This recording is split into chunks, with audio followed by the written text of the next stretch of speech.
भी आएंगे, वो सबके भी सॉल्व का सिस्टम है। बहुत तो आ गया, बाकी ना सिंह की आवाज़ बहुत ज़्यादा। सिंह तो हो जाएगी खत्म तुम्हारी।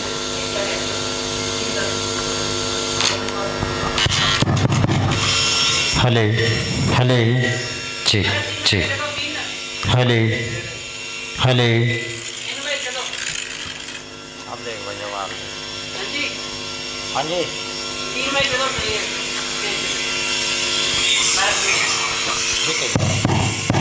हले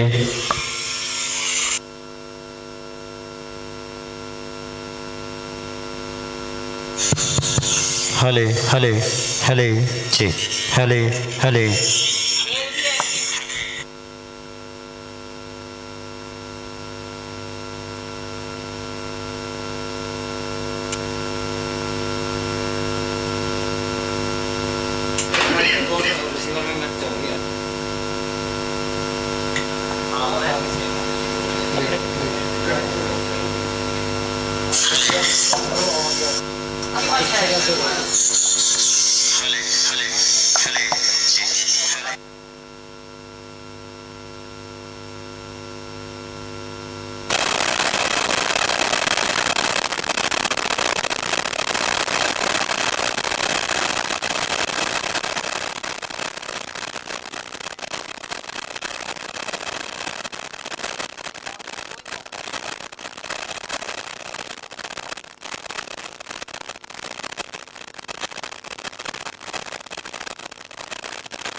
हेलो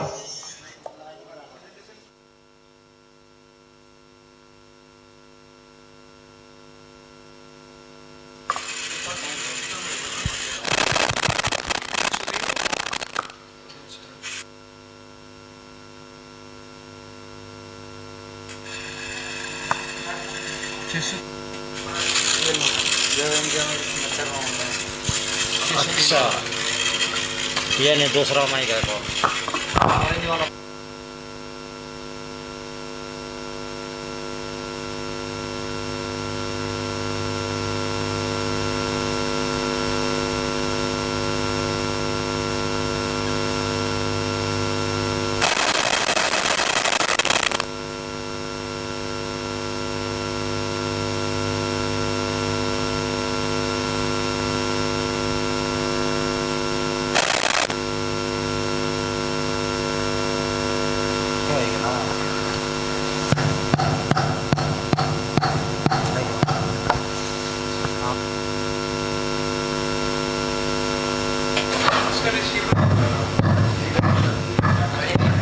हाँ जी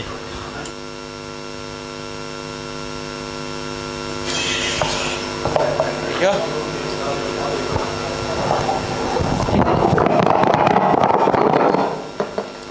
ओके मैंने उठाओ मैं भैया डाउन शॉप का बताओ।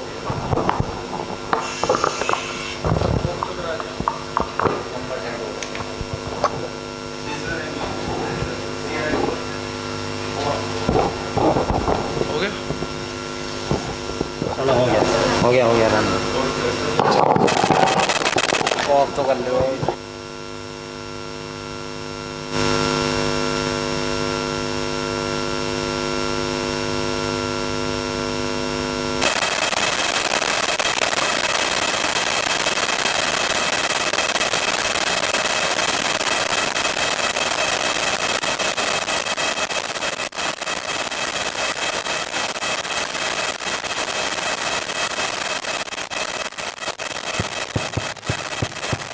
हले जी जी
हले हले हले हले हले हले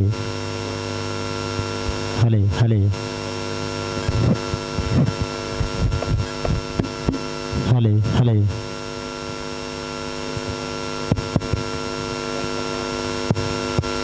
हले हले हले हले कॉल इसके और हले हले हले हले हले हले चल गया हले हले हले चेक चेक बेस कटा दे इसका बेस कट कर दे हले हले हाइस दे दे हाइस हले हले बस ठीक है हले हले ठीक है हले हले हले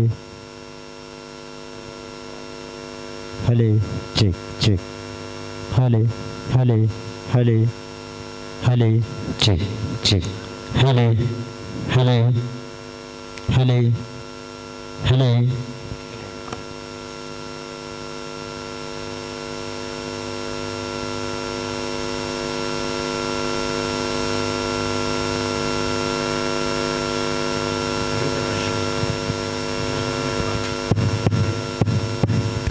हले चेक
लीड खराब है आपकी।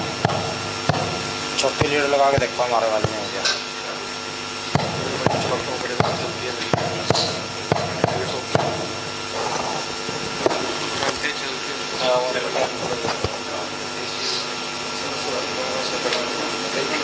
कल चल गया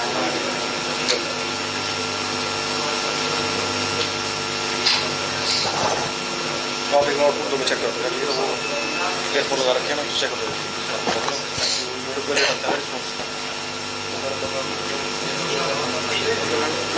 चलाइए चलेगा मोबाइल लगा लेगा लगा लेगा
Hello. Hello. Good morning, all. Those students, RASRF and scientists who are having their poster presentation, they may please go upstairs hall and install their poster there. Those who have poster presentation, they will go to hall upstairs and display their poster there.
बोलिए, वो तो हो जाएगी side में।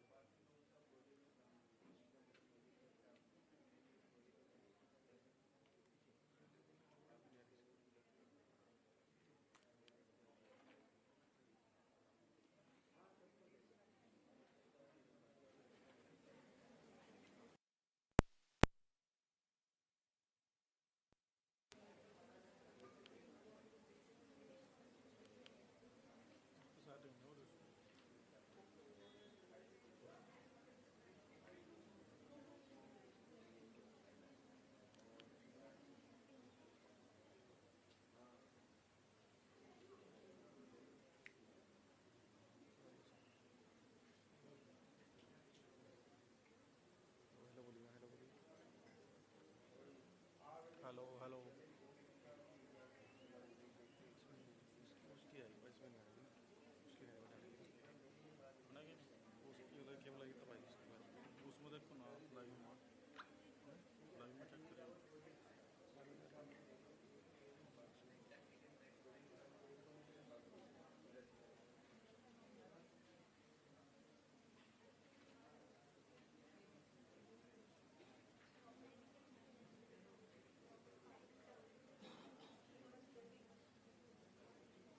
Hello hello hello.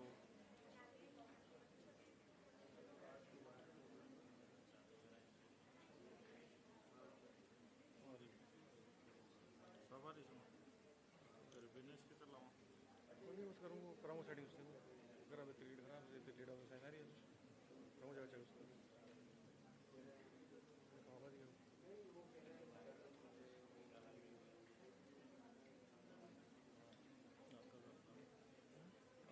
थोड़ा गलिया यहाँ लिया था मैं, वो कह रहा था ना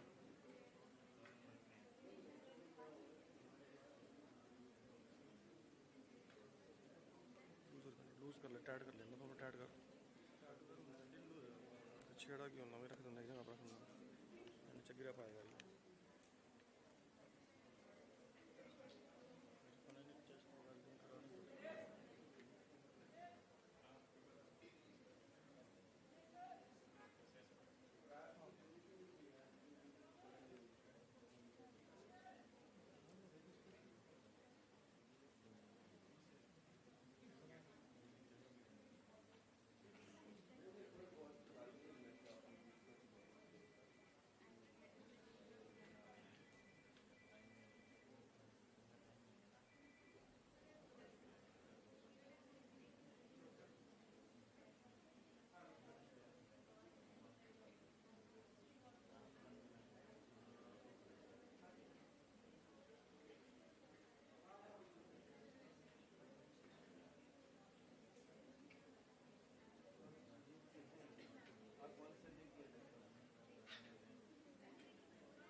मैनुअली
लगा पहले लगा देंगे पब्लिक बहुत लगाएंगे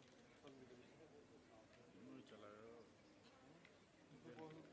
कर दूँगा इकट्ठी कर दूँगा तार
Hello, hello.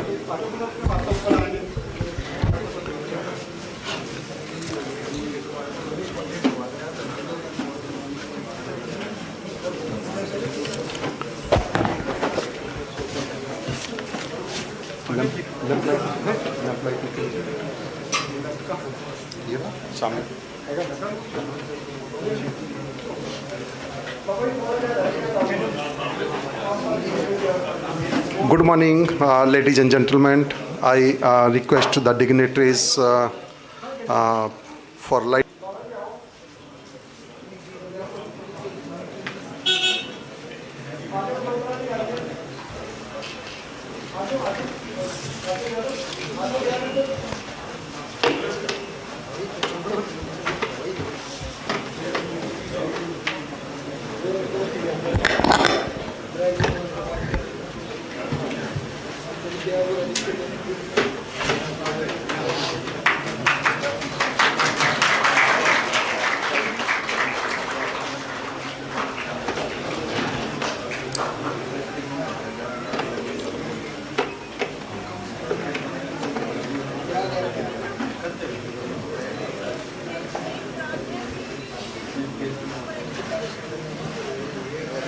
Bouquet book where आते यहाँ पे रखो ना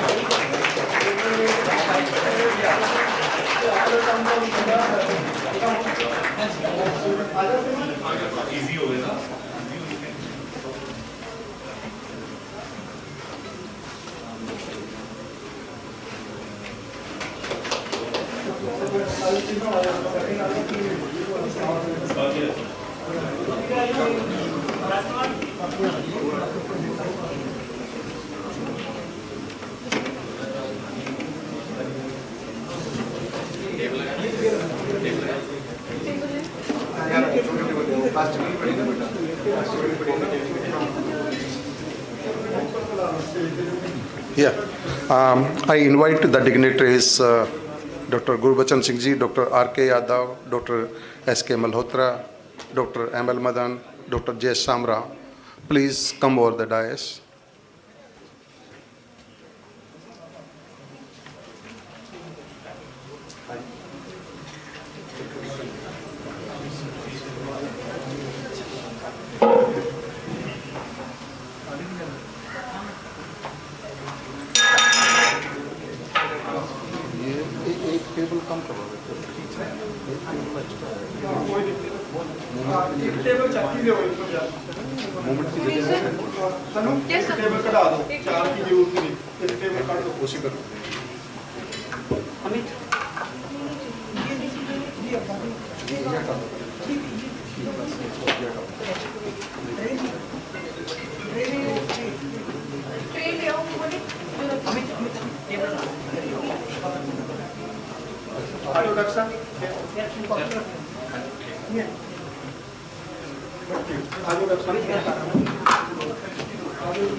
Yeah, good morning.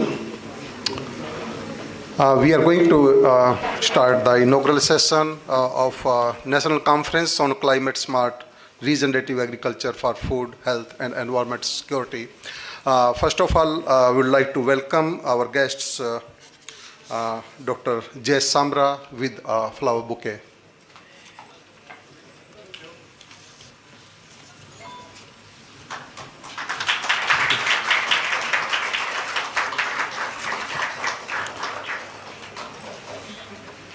Dr. M.L. Madan.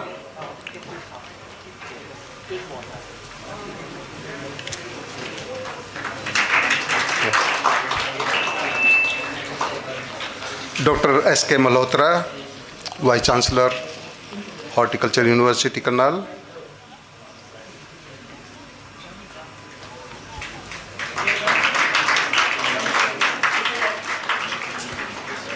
Dr. R.K. Yadav, Director, CSSRI, Karnal.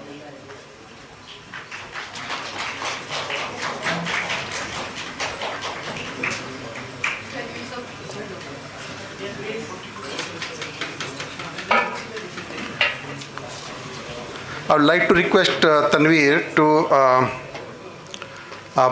offer a bouquet to Saint Kashmir. Singh ji.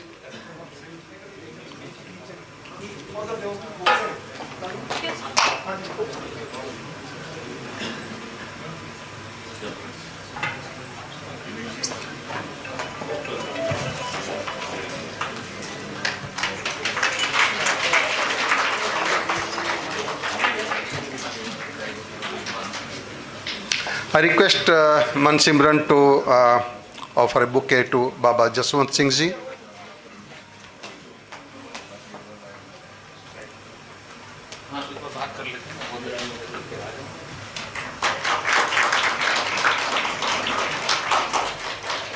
Thank you very much. And now I invite Dr. Guru Bachan, who is chairman of this foundation, to welcome the guests and give an overview of this national conference. Dr. Guru Bachan Singh ji.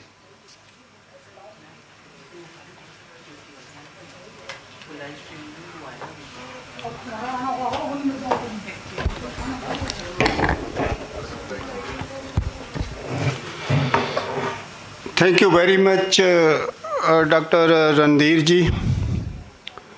Very good morning. Honorable guests of honor on the dais, Dr. नहीं बोलना जहाँ पे Dr. J.S. Samra ji.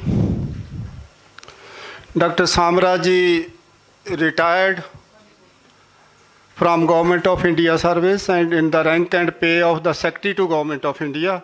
He was in charge for all rain-fed area of the country. He was the Chief Executive Officer, National Rain-Fed Area Authority. He was also the Deputy DG, ICR. Good thing that throughout my career, I worked in close association with Dr. Samaraji. When he was DDG, I was ADG. So we have amongst us Dr. Madanji. He does not need any introduction. He was also DDG, Animal Sciences, Vice Chancellor of 2 universities, and the most honored animal scientist in the world, not only in our country. We have among us Dr. S.K. Malhotra ji, who is the current Vice Chancellor of Maharana Pratap Horticulture University, Karnal. Previous to that, he was Agriculture Commissioner, Government of India. When I left, he became Agriculture Commissioner, Government of India, and he was looking after the agriculture in whole of the country. We have with us Dr.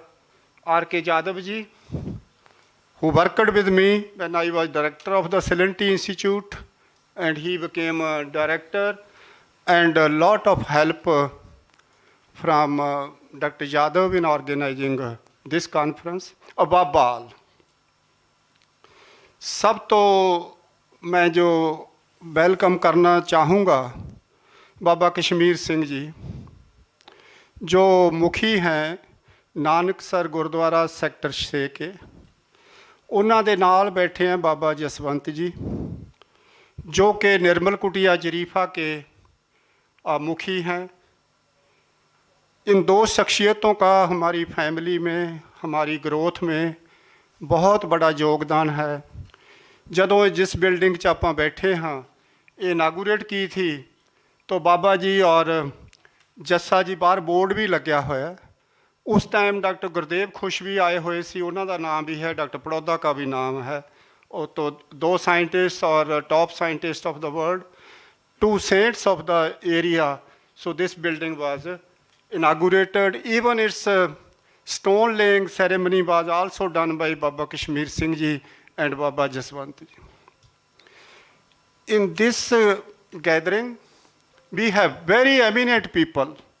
If I start from that side, Pritpal Pannu ਜੀ ਜੋ ਕਿ ਏਕ ਓਮਕਾਰ media ਸ਼ਾਇਦ ਤੁਸੀਂ ਦੇਖਿਆ ਹੋਣਾ ਹੈ, ਉਹਦੇ ਫਾਊਂਡਰ ਚੇਅਰਮੈਨ ਹੈਗੇ, ਨਿਫਾ ਦੇ chairman, national integrated forum of artist and activist. I was sharing 9 things what this NIFA has done. ये Guinness book of world records में इनके काम शामिल है, और जिसका मैं सबसे ज़्यादा प्रेज करता हूँ, इनका ही रिकॉर्ड है वर्ल्ड में ब्लड डोनेशन के विच. और इन्हों दी ब्रांचेस सारे कंट्री च मेरा ख्याल है पन्नू जी अब तो तुहाडी बाहर भी ब्रांचेज है. So we have very eminent people in. After that I see doctor Prakash, an animal breeder, animal biotechnologist. He was also in the rank of additional secretary to Government of India when Dr. Samra ji was the chief executive officer. Prakash ji was animal sciences expert to look after the whole country. After that, I see Dr. Arjava Sharma ji. He is our farmer director, National Bureau of Animal Genetic Resources on the GT Road side. And just side to that, we have Dr. Samar Singh. Dr. Samar Singh is the ex-vice chancellor of Maharana Pratap University of Horticulture at Karnal. Then we have Dr. Gyaninder Singh. He is the ex-director of Wheat Institute here. Then Malik ji, Jashpal Malik. Malik ji, I have special, he has come from Joint Director, Indian Institute of Veterinary Research, Bareilly. Number of other dignitaries are present. Today, our Director General ICR, Secretary DR is visiting. At present, he is in the convocation at NDRI. So our directors, other directors will join after in the afternoon. Other directors from here because they are with him. He was to come here to inaugurate our conference, but because of a cabinet committee meeting, cabinet secretary has called a meeting at 2, so he will immediately leave. Again, he has apologized. He has sent me a message. So we will have another opportunity to meet and interact with him. All my scientists, PhD students, scholars, school students, farmers who are participating in this conference, I heartily welcome you all. We have with us the managing director of the Montfort World School. Thanks to him that he has sent students, they have come with models, science, because it was my mission to just have an interaction between the top scientists of the country on climate change and the school students. We also have another managing director of Adarsh School, Adarsh Cambridge School. So Mansimar, their students, about 20, accompanied by their teachers, will be participating in the conference, and they will also displaying their models so that we can have, because of this little weather aberration, we are stuck, but a lot of our exhibition would have been full if there was no rain, so many people are not coming. So I welcome everybody, my family, my wife is here, my daughters are here. So I welcome from GS Fred side to everyone present in this hall. With this, let me spend just, I give this introduction because our ADG, Dr. Randir will not be able to, we will not introduce, so the time will be saving. That's why I am giving little longer introduction. Okay. Coming to the subject of the conference. Friends, I retired in 2017 after serving on every post in the agriculture sectors as active researcher, as ADG, as Director of the CSSRE, as Agriculture Commissioner, Chairman, ASRB. Thought that what should I do? Thought that not doing any other service with any other, let us pay back to the society and create some kind of foundation. That Swaminathan is not present in this world. I was once, when he was sick, went to meet him in Chennai. He also said that do something for the farmers and for the students. They are not coming to agriculture. So we established this foundation. This land was purchased in 2018. So now it has become almost, Dr. Khush was here during last foundation day. He declared from here that it has become almost a mini university. So we are just with our little efforts. I also want to share that so far we have not taken any money from projects, public and private funding. We are generating revenue here. I am using my pension बहुत है, or when needed I take help from my family members. So this is how, what is the mission of establishment. Now, daily in the paper, you take Hindi, Punjabi, English, you will find some article on climate change. Whole world is worried, starting from US, that this is another example God has, we are starting the conference, this is another issue of climate change. You never know. A week earlier, we were running 5 degrees above, 6 degrees above temperatures.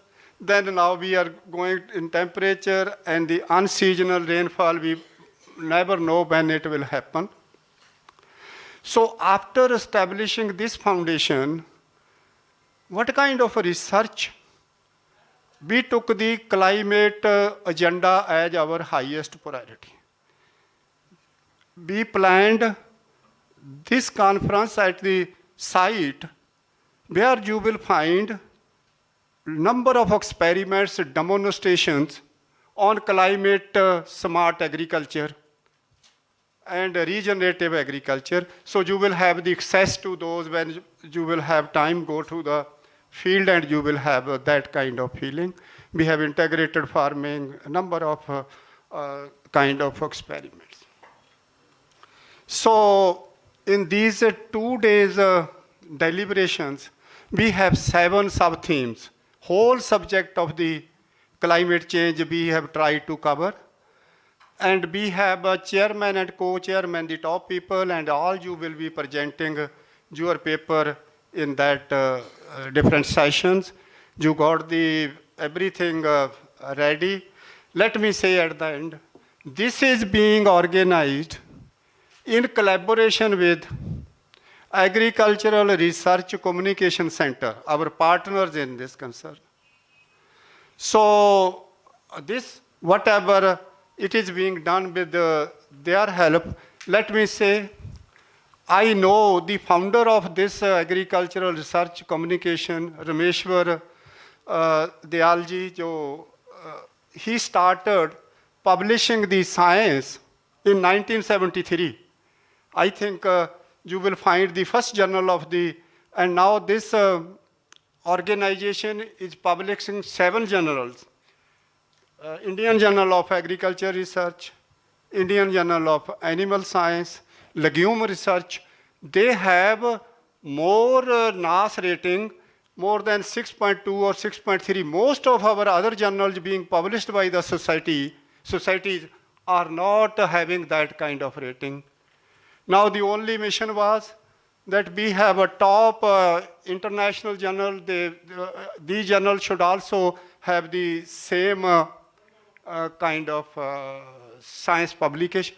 I think Gaurav is here. He is the managing director of Agriculture Research Communication Center.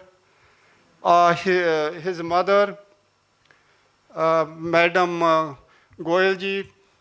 So they are running, they have a good staff, and most of their staff, they are managing this conference.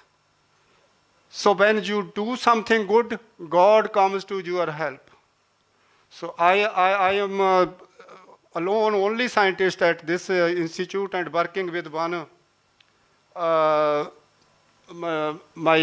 friend Anurag, who is 10 plus 2.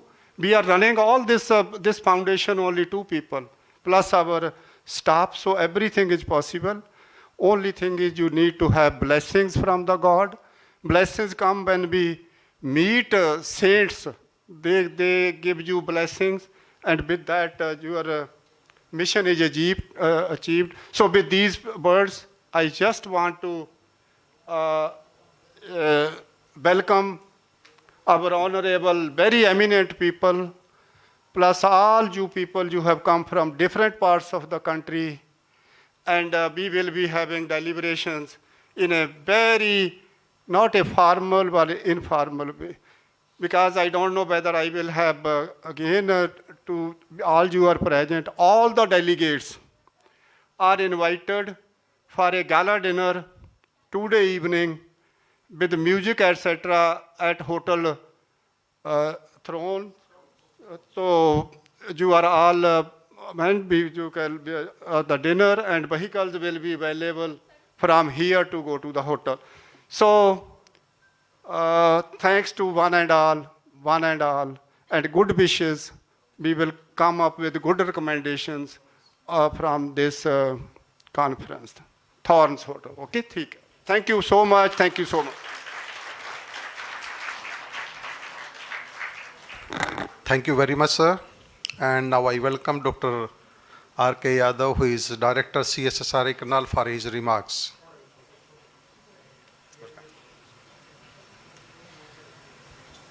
Thank you, sir. Most respected and revered saints, Baba Kasmira ji, Baba Jassa ji, Honorable Dais, and eminent colleagues from different organizations, research institutions, management and faculty, as well as students of Montfort School and others public school. Ma'am Gurbachan Singh ji, it's an honor and opportunity for me to be here in this August gathering. This is a very apt and very timely topic on which GS Fred and ARCC are organizing this particular seminar conference on regenerative agriculture and its role in sustainability of resources, farming production, productivity, and livelihood security of resource poor farmers especially. As you all of you know, the 3 pillars of agriculture or sustainability in agriculture are soil, water, and environment.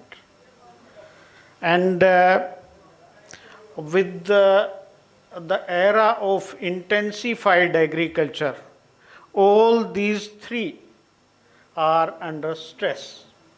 So, if we take these into consideration, the input factor productivity of all these 3 factors has declined, deteriorated since intensification.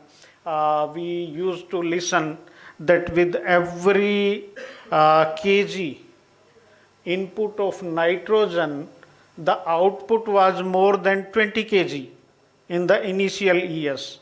But with time, now this has declined to as low as around 3 to 4 kg. So that's really a very, very alarming situation. Here, the aim is to work out on the aspects which can help in improving the input factor productivity, and that would be that can be possible through regenerative agriculture, balanced use and integrated use of input resources like organic resources, reducing cost of cultivation, and balanced use of inputs, particularly nutrients. So we have to work on these aspects, and similarly, if I talk of water availability, India is endowed with, is very rich in surface water resources as well as rainfall.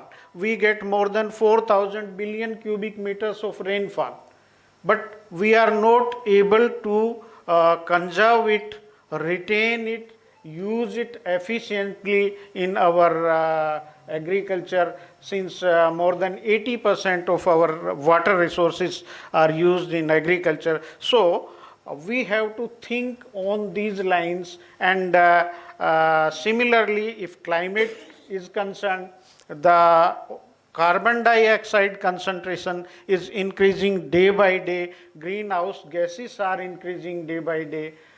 So to take care of all these deteriorating factors and managing them within natural boundaries, natural limits, to sustain these resources, the way forward is regenerative agriculture. So it's really a very timely effort, timely event from GS Fred side and ARCC, and we are fortunate that we are getting this opportunity. Our my colleagues from CSSRI are also here. They will be sharing their experiences, and from each other we'll learn, and we will be able to contribute towards betterment of agriculture through this particular event. And definitely this, as students are here, farming community is here, and communication center is here. So whatever the positive recommendations emerge from our discussions, that would lead to further improvement and policy planning. So I once again thank the Honorable Dr. Gurbachan Singh Ji and ARCC for inviting us, for giving us this opportunity to participate in this major event. So thank you very much, and welcome you all.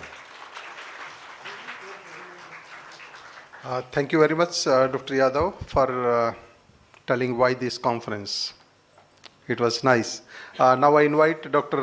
Malhotra, who is a Vice Chancellor of Horticulture University in Karnal, for his remarks. Welcome, sir.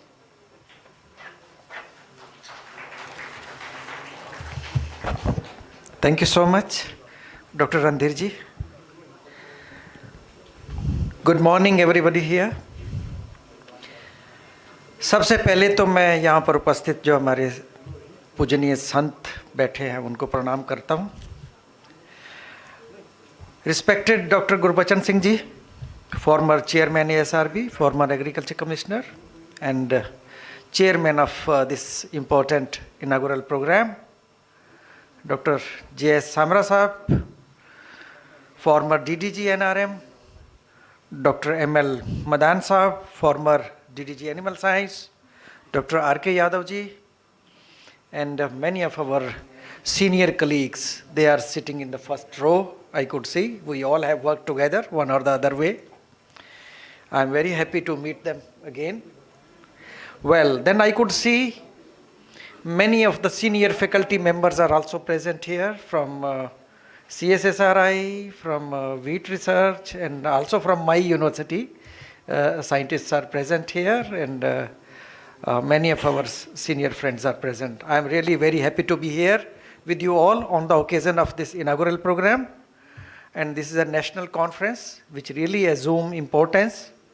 And I must acknowledge and give compliments to the Dr. Gurbachan Singh Foundation for Research, Education and Development for taking this initiative for organization of this very important program. And they have chosen an important area to provide the climate smart solutions for regenerative agriculture. So we all are aware that this is a very vibrant foundation, and they have contributed a lot in the past. And we have witnessed many programs, and those programs were organized in a better way, and where we can see the combination of all things. We used to speak about integrated farming systems and multiple cropping systems. We can find here in the premises how beautifully everything has been exhibited and explained, where we can find the integrated farming system model, which is applauded by all, one and all. So, well, friends, I'm not going to give the introduction, how beautifully Dr. R.K. Yadav explained that yes, our system works on the three pillars, soil, water, and our environment. We need to take care of all things, but yes, on the one side, over-exploitation is happening. Many of the natural resources have been over-exploited, which has created a kind of imbalance, and that imbalance is required to be addressed, which has adversely impacted our climate as well as our system, where we need to rethink. That's why we are here to discuss the climate smart solutions for regenerative agriculture. And regenerative agriculture really assume importance because now we need to consider, if I speak about the soil, that's even a single factor. If we speak, a lot of many things are there. Government of India has also taken many initiatives, National Mission for Sustainable Agriculture, then ICR has also taken one project, NICRA project.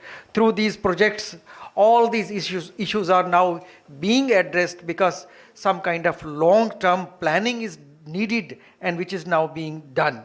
So, well, there are several key things which will come through the climate smart solutions, through the regenerative agriculture. One is minimizing the soil disturbance.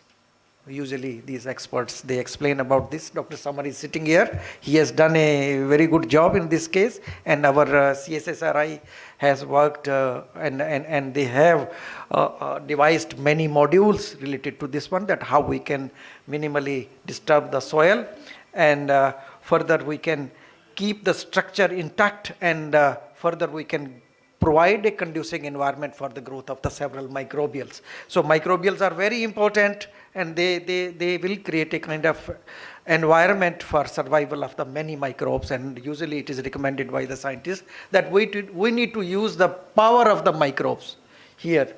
So power of the microbes is very important, and there are several formulations, consortia have been identified, but those are required to be adopted in large. So then integrate the livestock. That's again important, because there are several states in the country where you will find that our economy is totally based on the livestock. There are few states, but partially or fully we can see that such integration is very important, where we can rotate the animals and we can mimic the natural systems, agriculture systems, and manure to fertilize.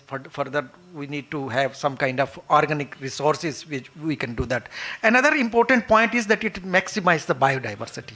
It's very important, but we need to see how we can further reduce greenhouse emission.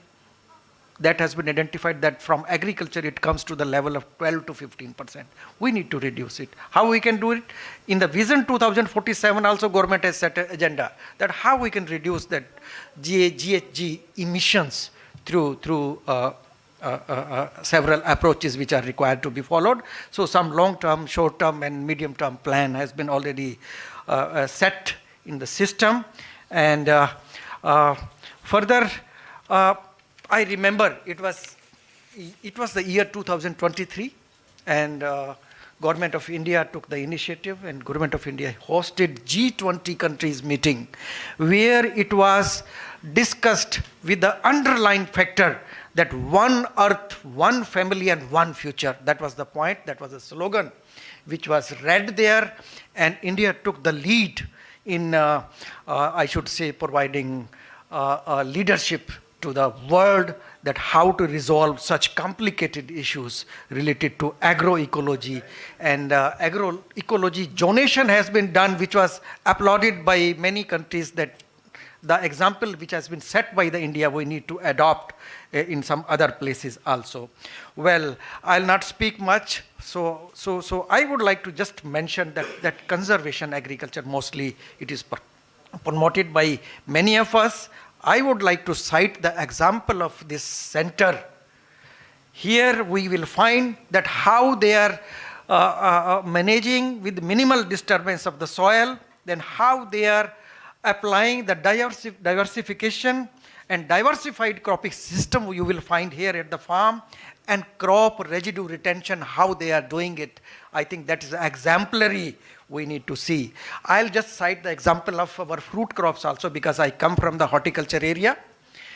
Many horticulture crops, because Dr. Yadav also mentioned about the environment. Finally, soil and water we have already discussed.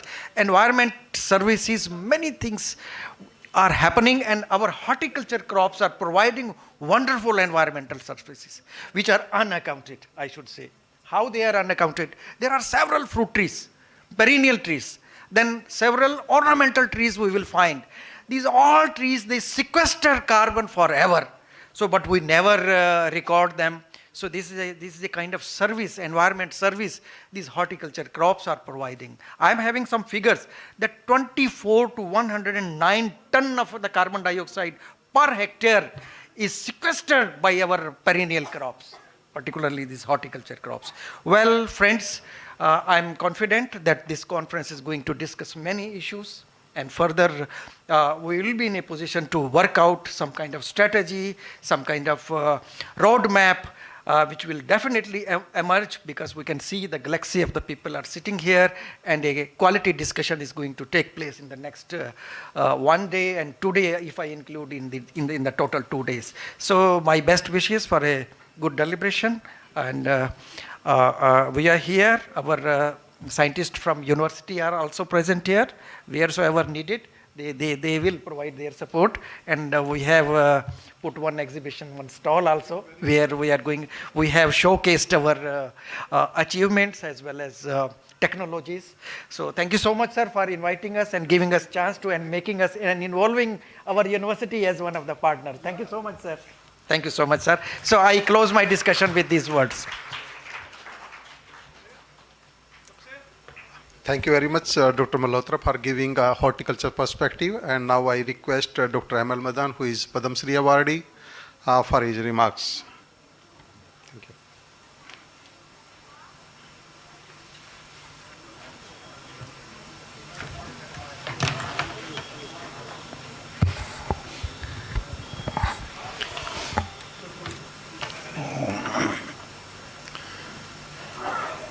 you. Distinguished gathering, which are presided over here by a distinguished panel, Dr. Samra, Dr. Gurbachan, Dr. Malhotra, Dr. Yadav, my colleagues here who are auspiciously seated, Dr. Arju, Dr. Prakash, Dr. Malik, former Vice Chancellor, Dr. Samar, Dr. Gyanendra.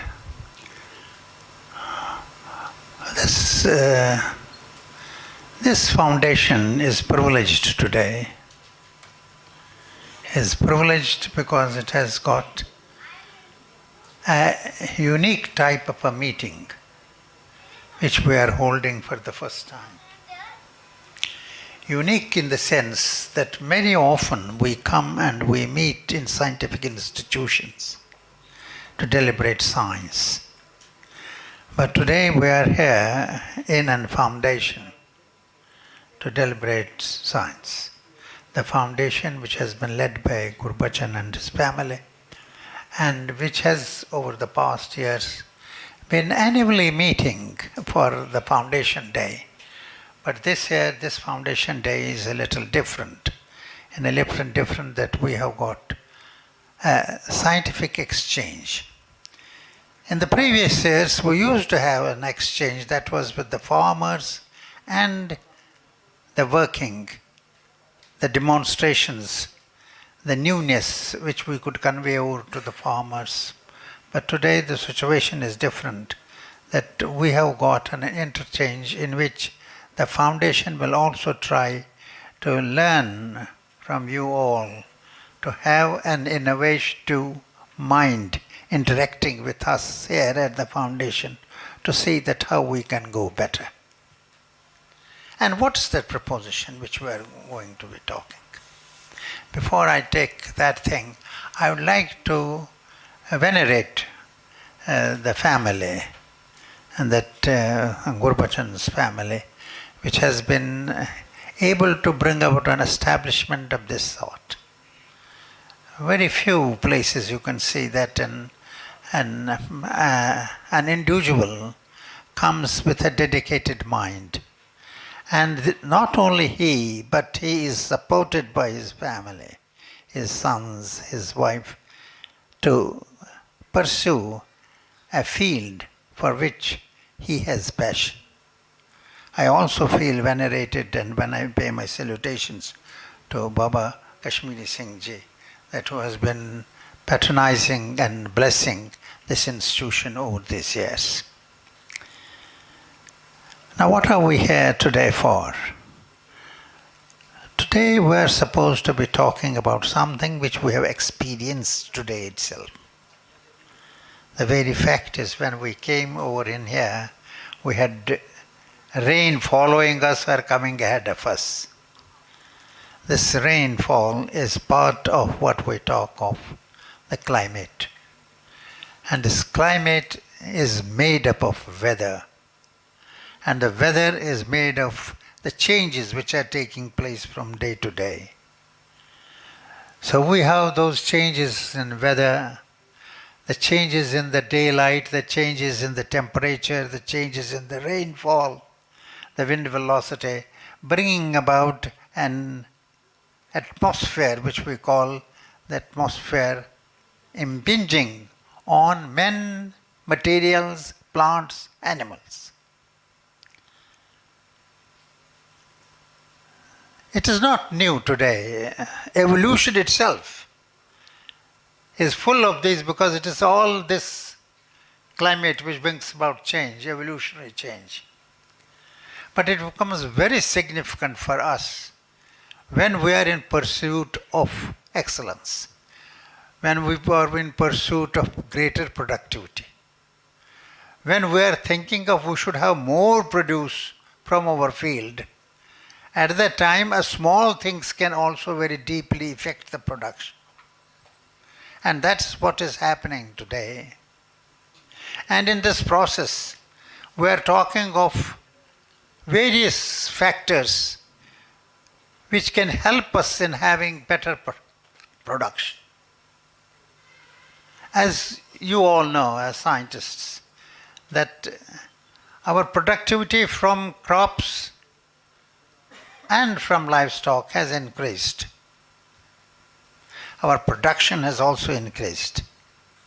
But what is becoming more typical and more characteristic, that it is the increase which is demand driven when it comes to livestock.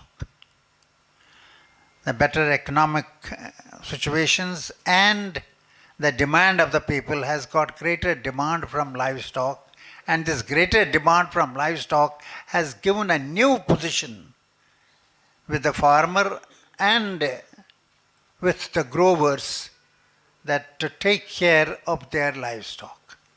Today it is believed, and believed for certain, that you cannot have profitability in agriculture unless you have diversification, and particularly diversification towards the livestock. Because it is livestock which is bringing you a sustained production. Sustainability of agriculture, and along with what we talk of the nutritional sustainability in this country, which is very important. And that nutritional sustainability is because that we need more of proteins, and proteins are easily available from the livestock. Therefore, it becomes very important that whenever we have got some piece of land, out of that, it is not that we should only be looking towards producing the cereals or grains, but we should be equally looking towards having a livestock to go along with them. And it has been more than proved in the country level that today it is the livestock which is dominating our agricultural scene. The production from a single commodity milk, the revenue generated from milk alone is more than rice, wheat and maize. The total economic contributions from these three is less than the milk contributions to the economy of the country. So you therefore look towards this as a commodity, which is going to put us forward in terms of our nutritional status in this country. And that is what is needed. We talk of better nutrition, we talk of less hunger, we talk of better nutrition because we want to get rid of poverty. We talk of better nutrition because we want nursing mothers, the children, and therefore the emphasis comes up livestock. But this livestock is not in isolation. We need this livestock to go in an integrated fashion. Integrated fashion with land, integrated function with our other resources, and make a combination integrated farming system. And it is here that I want to talk about the uniqueness of this foundation. That in this foundation you will see that this integrated farming system has got its practicality. The farmers, the young entrepreneurs, the children are all find it very interesting when they come over here, when they see for themselves that we have got a goat, we have got poultry, we have got various types of crops which are going together, and in that fashion we talk of agriculture today. Unfortunately, what's happening that we have been going very softly and strongly with what we call the crop production. The net result of which people have talked earlier, and probably Dr. Samra will be speaking about it. Today we are harvesting every year, rather I should say that we are deficit in terms of nutrients. We put in about 19 to 22 million tons, and we harvest nutrients in terms of about 8 to 10 million tons. We harvest about 22 to 23 million tons, and we only put in about 10 to 12 million tons. With the result, every year we are short of putting minerals over into the soil. And that's what is happening to the soil. That's one side of it. The other side of it, that we have got floods, and floods that we have got the change in the soil conditions. So therefore the approach has to be different. So our approach has now to take care of these things by using a supplementary income to the farmers. And now supplementary income sometimes becomes the major income. And that's where the livestock comes in again. That it forms the major income for a farmer, a continuous income over times. This is some of the areas today we will be discussing, and I'm sure that you have got your ideas, and there will be people here who will be speaking to you about this. This foundation, I would like to say, is doing considerable amount of work. If you visit the farm in itself, that which is being done on a scientific basis, so that the farmer learns by doing things a little more scientifically. After all, what after all means it for a farmer today? Today, when we say a farmer with land. But unfortunately, 69% of our farmers, which we call as farmers, do not have land. They live through livestock. And therefore the importance comes in that how we can make the best use of our resources, whatever resources we have. To do that resources, we should have two things. Number one, we should know that how much we spend, and we should know how much we earn. And that is another area which the foundation is taking care of, to tell to the farmers that you have to maintain an accounting of what you spend and what you earn out of it. That's what makes profitable farming. And it is here again that it is the livestock which scores higher upper product.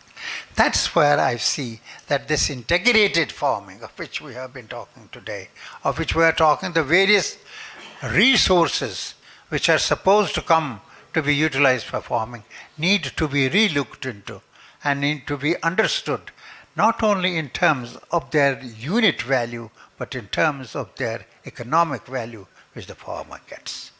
And in this direction, I hope we'll all be following it today.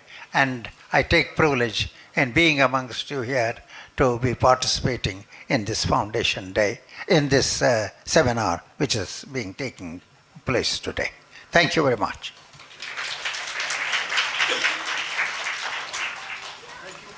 Thank you very much, Dr. Madan. I would like to request if the honorable speaker like to speak in Hindi or Punjabi for the better understanding of the audience. It is okay. We will the people. बिल्कुल एक तरह हो इकट्ठा बोलांगे क्योंकि कुछ गोवा तो भी है लोग कुछ Thank you. कोई गल नहीं खिचड़ी बना देंगे कोई We have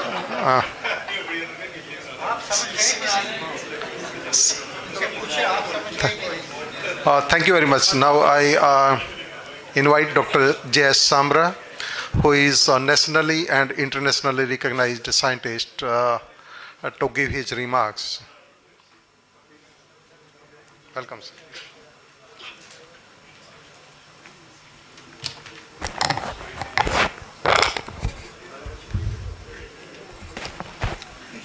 मैं बहुत खुशी हूँ कि साढ़े सामने दो बाबा जी बैठे ने जिन्हों के एजुकेशन दे बीज बोए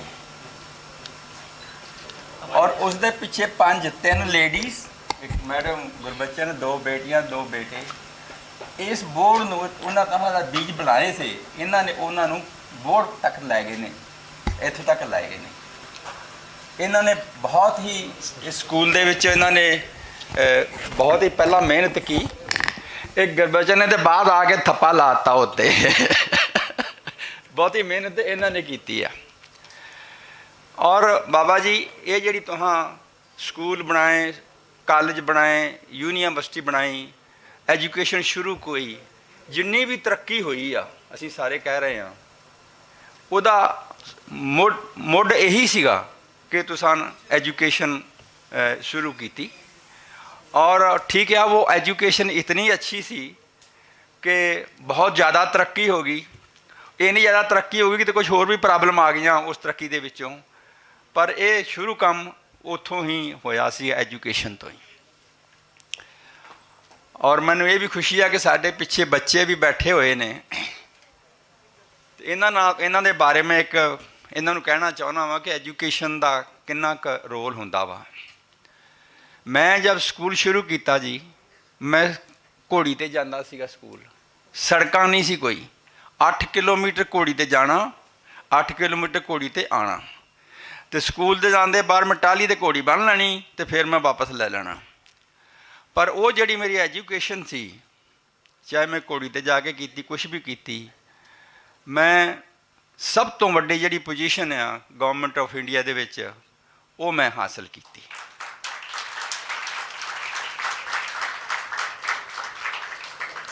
फिर जदों मैं रिटायर होया, मेरे पास 9 पासपोर्ट बुक्स आ।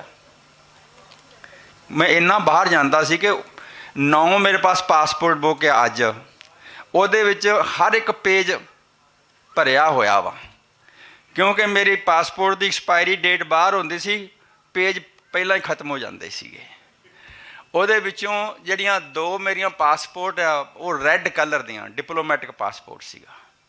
ਇਹ ਸਾਰਾ ਜੋ ਮੈਂ ਫੈਸਲਾ ਸਫ਼ਰ ਕੀਤਾ ਇਹ ਉਸ ਸਕੂਲ ਤੋਂ ਕਰਕੇ ਮੈਂ ਸਫ਼ਰ ਕੀਤਾ।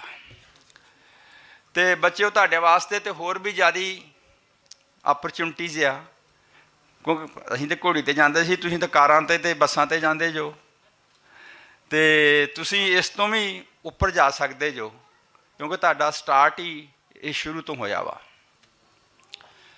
ਦੂਸਰਾ ਅੱਜ ਅਸੀਂ ਇਹ ਸਾਰਾ ਕਹਿ ਰਹੇ ਹਾਂ ਰੀਜਨਰੇਟਿਵ ਐਗਰੀਕਲਚਰ, ਨਵੇਂ ਕਿਸਮ ਦੀ ਰੀਜਨਰੇਟਿਵ ਮੀਨ ਨਵੇਂ ਕਿਸਮ ਦੀ ਐਗਰੀਕਲਚਰ, ਕਿਉਂਕਿ ਜਦੋਂ ਆਦਮੀ ਬੁੱਢਾ ਹੁੰਦਾ ਆਪਣੇ ਦੰਦ ਬਦਲ ਲੈਂਦਾ ਵਾ, ਫਿਰ ਅੱਖਾਂ ਵੀ ਲੱਗਦਾ ਵਾ, ਅਤੇ ਹੁਣ ਉਹ ਜਿਹੜੀ ਐਗਰੀਕਲਚਰ ਆ ਉਹ ਬੁੱਢੀ ਹੋ ਗਈ ਆ, ਅਤੇ ਉਹਨੂੰ ਅਸੀਂ ਅੱਗੇ ਨੂੰ ਅੱਛੀ ਬਣਾਉਣਾ ਵਾ ਉਹਨੂੰ, ਕਿਉਂਕਿ ਉਹਦੇ ਵਿੱਚ ਵੀ ਕੁਛ ਨੁਕਸ ਆ ਗਏ ਨੇ ਜਿਸ ਤਰ੍ਹਾਂ ਆਪਣੇ ਚਾਹੁੰਦੇ ਨੇ। ਅਤੇ ਉਹ ਕਈ ਨਾਮ ਆ ਰੀਜਨਰੇਟਿਵ ਐਗਰੀਕਲਚਰ, ਕੋਈ ਕਹਿੰਦਾ ਜੀ ਆਰਗੈਨਿਕ ਫਾਰਮਿੰਗ, ਕੋਈ ਕਹਿੰਦਾ ਜੀ ਕੁਛ, ਕਈ ਨਾਮ ਨੇ। ਅਤੇ ਪਰ ਮੁੱਦਾ ਤਾਂ ਇਹ ਆ ਕਿ ਸਾਡੀ ਐਗਰੀਕਲਚਰ ਜਿਹੜੀ ਇੰਨੀ ਅੱਛੀ ਬਣ ਗਈ ਸੀ, ਉਹ ਹੁਣ ਉਹਦੇ ਵਿੱਚ ਵੀ ਕੁਛ ਨੁਕਸ ਆ ਗਏ ਨੇ, ਅਤੇ ਉਹ ਨੁਕਸ ਅਸੀਂ ਬਾਹਰ ਕੱਢਣੇ ਨੇ। ਇੱਕ ਤਾਂ ਨੁਕਸ ਉਹਦੇ ਵਿੱਚ ਇਹ ਸੀਗਾ ਜਿਹੜਾ ਆਇਆ ਹੁਣ, ਜੋ ਅੱਜ ਤੋਂ 20 ਸਾਲ ਪਹਿਲਾਂ ਨਹੀਂ ਸੀਗਾ, ਕਿ ਮੌਸਮ ਦੇ ਵਿੱਚ ਬਹੁਤ ਬਦਲਾਅ ਆ ਗਿਆ। ਇਸ ਮਹੀਨੇ ਦੀ ਮੈਂ ਗੱਲ ਕਰਦਾ ਵਾਂ, ਮਾਰਚ ਦੀ, 1 ਤੋਂ 15 ਮਾਰਚ ਤੱਕ ਜਿਹੜਾ ਸਾਡਾ ਤਾਪਮਾਨ ਸੀਗਾ ਉਹ ਆਮ ਤਾਪਮਾਨ ਤੋਂ 5-6 ਡਿਗਰੀ ਉੱਪਰ ਚਲਾ ਗਿਆ ਸੀਗਾ। ਇੱਥੋਂ ਤੱਕ ਕਿ ਅਸੀਂ ਆਪਣੇ ਆ ਕੋਟ ਕਾਰਡ ਲਾ ਕੇ ਵੀ ਅੰਦਰ ਰੱਖ ਦਿੱਤੇ ਸੀਗੇ, ਇੰਨੀ ਗਰਮੀ ਹੋ ਗਈ ਸੀਗੀ। ਅਤੇ 15 ਤਰੀਕ ਰਾਤ ਨੂੰ ਹਨੇਰੀ ਆਈ, ਬਾਰਿਸ਼ ਆਈ, ਔਰ ਉਹ ਜਿਹੜਾ ਮੌਸਮ ਵਿਗੜਿਆ ਉਹ ਅੱਜ ਤੱਕ ਵੀ ਚੱਲੀ ਜਾ ਰਿਹਾ, 4-5 ਦਿਨ ਚੱਲੀ ਜਾ ਰਿਹਾ। ਮੈਂ ਕੱਲ੍ਹ ਚੰਡੀਗੜ੍ਹ ਤੋਂ ਆਇਆ ਸੀ, ਉੱਥੋਂ ਹੀ ਬਾਰਿਸ਼ ਹੋ ਰਹੀ ਸੀ, ਇੱਥੋਂ ਹੀ ਬਾਰਿਸ਼ ਹੋ ਰਹੀ ਸੀ। ਉਹਦੇ ਨਾਲ ਕੀ ਹੋਇਆ ਕਿ ਜਿਹੜੀ ਸਾਡੀ ਸਰਸੋਂ ਸੀ, ਖਾਸ ਕਰ ਹਰਿਆਣੇ ਵਿੱਚ, ਉਹ ਪੱਕੀ ਆ, ਉਹ ਕਿਸਾਨ ਵੱਢ ਨਹੀਂ ਸਕਦਾ। ਜਿਹੜੀ ਪਹਿਲੀ ਕਣਕ ਬੀਜੀ ਸੀਗੀ, ਮੇਰਾ ਖਿਆਲ ਗੁਰਬਚਨ ਨੇ ਵੀ ਪਹਿਲਾਂ ਤਾਂ ਪਹਿਲੀ ਕੀਤੀ ਸੀਗੀ, ਉਹ ਡਿੱਗ ਪਈ, ਕਿਉਂਕਿ ਉਹਦੇ ਉੱਤੇ ਬੱਲੀਆਂ ਬਣ ਗਈਆਂ ਸੀਗੀਆਂ ਅਤੇ ਭਾਰ ਹੋ ਗਿਆ, ਉਹ ਵੀ ਨੁਕਸਾਨ ਹੋਇਆ। ਪਰ ਜਿਹੜੀ ਕਣਕ ਬਾਅਦ 'ਚ ਬੀਜੀ ਆ ਉਹਨੂੰ ਫਾਇਦਾ ਵੀ ਹੋਣਾ ਵਾ। ਮਤਲਬ ਕੁੱਲ ਮਿਲਾ ਕੇ ਕੀ ਬਣਦਾ ਵਾ, ਕਹਿਣ ਤੋਂ ਮੇਰਾ ਮਤਲਬ ਇਹ ਆ ਕਿ ਜਿਹੜਾ ਸਾਡਾ ਮੌਸਮ ਦਾ ਇਹਦੇ ਵਿੱਚ ਬਹੁਤ ਵੱਡਾ ਬਦਲਾਅ ਆਇਆ ਵਾ। 1923 ਦੇ ਵਿੱਚ, ਇਸ ਤੋਂ 2 ਸਾਲ ਪਹਿਲਾਂ ਬਹੁਤ ਬਾਰਿਸ਼ ਆਈ ਅਤੇ ਹੜ੍ਹ ਵੀ ਆ ਗਏ ਪੰਜਾਬ ਦੇ ਵਿੱਚ, ਅਤੇ ਜਿਹੜਾ ਝੋਨਾ ਸੀ ਨਾ ਅਸੀਂ ਪਹਿਲਾਂ ਲਾਇਆ ਉਹ ਵੀ ਬਹਿ ਗਿਆ। ਪਰ ਉਹਨੂੰ ਖੁਸ਼ਮਤ ਕਰੀਏ ਵੀ ਉਹ ਹੜ੍ਹ ਪਹਿਲਾਂ ਆਏ, ਫਿਰ ਇਹਨਾਂ ਨੇ ਇੱਕ ਉਹਦੀ ਨਵੀਂ ਬਾਸਮਤੀ ਸੀ, ਆਪਣਾ ਨਵੀਂ ਵੈਰਾਇਟੀ ਸੀ PR 136, ਉਹ ਲਾਤੀ, ਅਤੇ ਉਸ ਸਾਲ ਰਕਬਾ ਤਾਂ ਓਨਾ ਹੀ ਸੀਗਾ, ਝੋਨਾ ਹੀ ਥੱਲੇ, ਪਰ ਭਾਵੇਂ ਹੜ੍ਹ ਆ ਵੀ ਗਏ ਸੀਗੇ, ਪ੍ਰੋਡਕਸ਼ਨ ਪੂਰੀ ਹੋ ਗਈ। ਇਸ ਸਾਲ ਕੀ ਹੋਇਆ, ਇਸ ਸਾਲ ਜਿਹੜਾ ਹੜ੍ਹ ਆ ਉਹ ਲੇਟ ਆਏ, ਅਤੇ ਉਹਨਾਂ ਨੇ ਝੋਨਾ ਮਾਰਤਾ, ਅਤੇ ਉਹ ਟਾਈਮ ਨਹੀਂ ਸੀਗਾ ਦੁਬਾਰਾ ਫਿਰ ਬੋਜਣ ਦਾ, ਅਤੇ ਉਹ ਇਸ ਵਾਰ ਵੀ ਨੁਕਸਾਨ ਹੋਇਆ। ਦੂਸਰੀ ਗੱਲ ਇਹ ਸੀ ਕਿ ਜਦੋਂ ਪਹਿਲੇ 23 ਦੇ ਵਿੱਚ ਹੜ੍ਹ ਆਏ ਸੀਗੇ, ਇੱਕ ਮੈਂ ਕਿਸਾਨ ਭਾਈਆਂ ਨੂੰ ਵੀ ਵਧਾਈ ਦਿੰਦਾ ਵਾਂ, ਉਹਨਾਂ ਸਾਰਿਆਂ ਨੇ ਪੰਜਾਬ ਦੇ ਵਿੱਚ ਇੱਕ ਨਵੀਂ ਕਿਸਮ ਸੀ ਉਹ ਲਈ, ਯੂਨੀਵਰਸਿਟੀ ਨੇ ਬੀਜ ਵੀ ਦੇ ਦਿੱਤੇ, ਅਤੇ ਉਹਨਾਂ ਨੇ ਆਪਣੀ ਸਾਰਿਆਂ ਨੇ ਨਰਸਰੀ ਲਾਤੀ।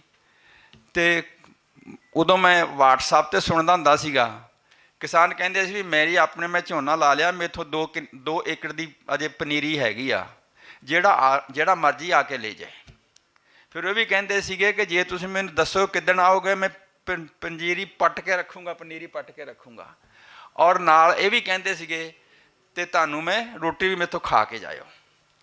ਮਤਲਬ ਲੋਕਾਂ ਨੇ ਇੱਕ ਦੂਜੇ ਦੀ ਇੰਨੀ ਮਦਦ ਕੀਤੀ ਆਪਸ ਵਿੱਚ ਹੀ ਕਿ ਗੌਰਮੈਂਟ ਨੇ ਪਤਾ ਨਹੀਂ ਕੀਤਾ ਨਹੀਂ ਕੀਤਾ, ਉਹਨਾਂ ਨੇ ਪੂਰੀ ਫਸਲ ਲਈ, ਪੂਰੀ ਉਹਨਾਂ ਨੇ ਫਸਲ ਬੀਜੀ, ਅਤੇ ਉਹ ਮੈਂ ਵਧਾਈ ਦਿੰਦਾ ਵਾਂ ਕਿਸਾਨਾਂ ਨੂੰ ਜਿਹੜੇ ਸਾਡੇ ਆਏ ਨੇ, ਕਿ ਜਿਹੜੇ ਆਪਸ ਵਿੱਚ ਇੱਕ ਦੂਜੇ ਦੀ ਇਹ ਮਦਦ ਕਰਦੇ ਨੇ। ਇੱਕ ਦਿਨ ਮੈਂ ਇਹ ਵੀ ਸੁਣ ਰਿਹਾ ਸੀਗਾ WhatsApp ਦੇ ਉੱਪਰ, ਜਦੋਂ ਉਹ ਕਹਿੰਦਾ ਜੀ ਮੈਂ ਪਨੀਰੀ ਦੇ ਲੰਗਰ ਲਾਏ ਨੇ, ਆਪਾਂ ਰੋਟੀ ਦੇ ਲੰਗਰ ਲਾਏ ਸੀ ਨਾ, ਅਤੇ ਪੰਜਾਬ ਦੇ ਕਿਸਾਨਾਂ ਨੇ ਪਨੀਰੀ ਦੇ ਲੰਗਰ ਲਾਤੇ ਵੀ ਆ ਜਾਓ ਪਨੀਰੀ ਲੈ ਜਾਓ, ਆਪਣਾ ਕੋਈ ਪੈਸਾ ਨਹੀਂ ਗਾ। ਇੱਕ ਨੇ ਇਹ ਵੀ ਕਿਹਾ ਜੇ ਤੇਰੇ ਪਾਸ ਨਹੀਂ ਤਾਂ ਮੈਂ ਛੱਡ ਜਾਣਾ, ਤੇ ਇਹ ਜਿਹੜਾ ਇੱਕ ਮਤਲਬ ਇਹ ਹੈ ਕਿ ਵਾਤਾਵਰਨ ਬਹੁਤ ਚੇਂਜ ਆਈ ਆ, ਇਹ ਸਾਡੇ ਵਾਸਤੇ ਇੱਕ ਬਹੁਤ ਵੱਡਾ ਮਸਲਾ ਹੋ ਗਿਆ। ਦੂਜਾ ਮਸਲਾ ਇਹ ਹੋ ਗਿਆ ਕਿ ਉਹ ਅਸੀਂ ਤਰੱਕੀ ਇੱਦਾਂ ਕੀਤੀ ਕਿ ਸਾਰਾ ਝੋਨੇ 'ਤੇ ਦਾਰੋ ਮਦਾਰ ਆ ਗਿਆ। ਝੋਨਾ ਸਾਡੀ ਫਸਲ ਨਹੀਂ ਸੀਗੀ। ਸਾਡੇ ਕੋਲ 70 ਏਕੜ ਜ਼ਮੀਨ ਸੀਗੀ, ਅਸੀਂ ਸਿਰਫ 1 ਕਿੱਲਾ ਝੋਨਾ ਬੀਜਦੇ ਸੀ ਬਾਸਮਤੀ ਦਾ। ਹੁਣ ਸਾਡੇ 70 ਦੇ 70 ਹੀ ਝੋਨਾ ਵਿਕਦੇ ਨੇ, ਝੋਨਾ ਲੱਗਦਾ ਵਾ। ਅਤੇ ਝੋਨੇ ਦੀ ਇੰਨੀ ਜ਼ਿਆਦਾ ਹੋ ਗਈ ਆ ਕਿ ਸਾਨੂੰ ਹੁਣ ਇਹ ਤੋਂ ਪਿੱਛਾ ਛਡਾਉਣਾ ਪੈਣਾ। ਹੁਣ ਇਹ ਸਾਡੇ ਮਤਲਬ ਦੀ ਫਸਲ ਨਹੀਂ ਰਹੀ। ਉਹ ਇਸ ਵਾਸਤੇ ਕਿ ਝੋਨੇ ਨੇ ਇੰਨਾ ਪਾਣੀ ਸਾਡਾ ਥੱਲੇ ਭੇਜ ਦਿੱਤਾ ਵਾ। ਅਸੀਂ 3 ਵਾਰੀ ਆਪਣਾ ਬੋਰ ਥੱਲੇ ਡੂੰਘਾ ਕੀਤਾ ਵਾ, ਉਹ ਪਾਣੀ ਥੱਲੇ ਜਾ ਰਿਹਾ ਵਾ, ਫਿਰ ਡੂੰਘਾ ਕਰਦੇ ਨੇ, ਪਾਣੀ ਜਾ ਰਿਹਾ, ਡੂੰਘਾ ਕਰਦੇ ਨੇ। ਅਤੇ ਹੁਣ ਝੋਨਾ ਜਿਹੜਾ ਇਹ ਕਿਸਾਨਾਂ ਦੇ ਵਾਸਤੇ ਇਹ ਲਾਭਵੰਦ ਨਹੀਂ ਰਹਿਣੇ ਵਾਲਾ। ਅਤੇ ਇਹਦੇ ਤੋਂ ਸਾਨੂੰ ਕੋਈ ਹੋਰ ਚੀਜ਼ ਸ਼ੁਰੂ ਕਰਨੀ ਚਾਹੀਦੀ ਆ। ਇੱਕ ਤਾਂ ਇਹ ਆ ਕਿ ਅਸੀਂ ਕੋਈ ਸਬਜ਼ੀਆਂ ਜਾਂ ਬਾਗਬਾਨੀ ਵੱਲ ਜਾਈਏ, ਜਿਸ ਤਰ੍ਹਾਂ ਇਹ ਕਹਿ ਰਹੇ ਥੇ ਜੀ। ਅਤੇ ਉਹਦੇ ਵਿੱਚ ਸਿਰਫ ਪਰੇਸ਼ਾਨੀ ਇਹ ਆ ਕਿ ਜਿਸ ਤਰ੍ਹਾਂ ਝੋਨਾ ਵਾ, ਉਹਦੀ ਸਾਨੂੰ ਇਹ ਪਤਾ ਵਾ ਵੀ ਇਹਨੂੰ ਇੰਨੀ ਸਾਨੂੰ ਕੀਮਤ ਮਿਲ ਜਾਣੀ ਆ, ਔਰ ਪ੍ਰਕਿਉਰਮੈਂਟ ਵੀ ਇਹਦੀ ਹੋ ਜਾਣੀ ਆ, ਅਤੇ ਪੇਮੈਂਟ ਵੀ ਹੋ ਜਾਣੀ ਆ। ਇਹੀ ਚੀਜ਼ਾਂ ਸਾਨੂੰ ਸਬਜ਼ੀ ਵਾਸਤੇ ਚਾਹੀਦੀਆਂ ਵਾ, ਇਹੋ ਹੀ ਚੀਜ਼ਾਂ ਸਾਨੂੰ ਬਾਗਬਾਨੀ ਵਾਸਤੇ ਚਾਹੀਦੀਆਂ ਵਾ।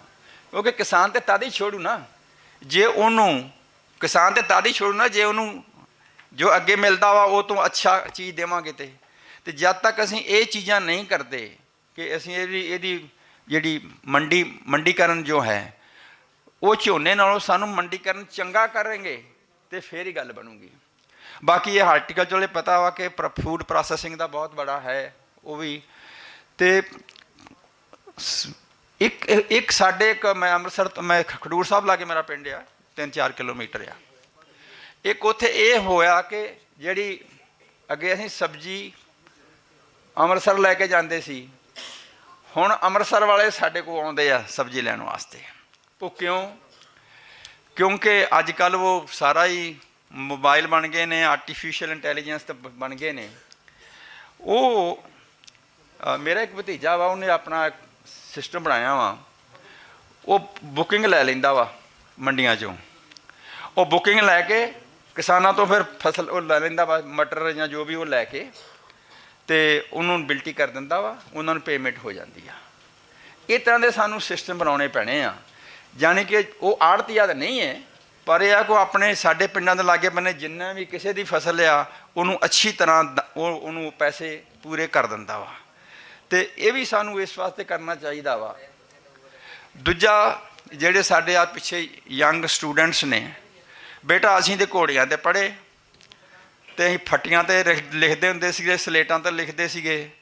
ਤੁਹਾਡੇ ਕੋਲ ਹੁਣ ਮੋਬਾਈਲ ਫੋਨ ਆ ਗਏ ਨੇ, ਤੁਹਾਡੇ ਕੋਲ ਹੁਣ ਆਰਟੀਫਿਸ਼ੀਅਲ ਇੰਟੈਲੀਜੈਂਸ ਆ ਗਈ ਆ, ਅਤੇ ਸਾਰਾ ਜੋ ਐਜੂਕੇਸ਼ਨ ਦਾ ਦਾਰੋਮਦਾਰ ਸੀਗਾ ਉਹ ਬਦਲ ਗਿਆ ਵਾ। ਉਹ ਸਾਰਾ ਹੀ ਡਿਜੀਟਲ ਹੋ ਗਿਆ ਵਾ। ਦਾਰੋਮਦਾਰ ਉਹ ਗੱਲ ਨਹੀਂ ਰਹੀ ਪੁਰਾਣੀ ਵਾਲੀ ਕਿ ਅਸੀਂ ਫੱਟੀ ਲੈ ਕੇ ਗਾਚ ਨਹੀਂ ਮਾਰ ਕੇ ਤੇ ਕਲਮ ਨਾਲ ਲਿਖਾਂਗੇ ਉੱਥੇ। ਉਹ ਤਾਂ ਸਿਸਟਮ ਰਿਹਾ ਹੀ ਨਹੀਂ। ਉਹ ਬਿਲਕੁਲ ਨਵਾਂ ਸਿਸਟਮ ਆ। ਔਰ ਮੈਂ ਵਧਾਈ ਦਿੰਦਾ ਵਾਂ ਡਾਕਟਰ ਗੁਰਬਚਨ ਸਿੰਘ ਇਹਦੀ ਫੈਮਿਲੀ ਨੂੰ ਕਿ ਇਹਨਾਂ ਦੇ ਆਪਣੇ ਜਿਹੜੇ ਸਕੂਲ ਆ, ਇਹਨਾਂ ਨੇ ਬਿਲਕੁਲ ਮਾਡਰਨ ਸਕੂਲ ਬਣਾਏ ਨੇ, ਜਿਹੜੇ ਕਿ ਟਾਈਮ ਦੇ ਹਿਸਾਬ ਨਾਲ ਆ।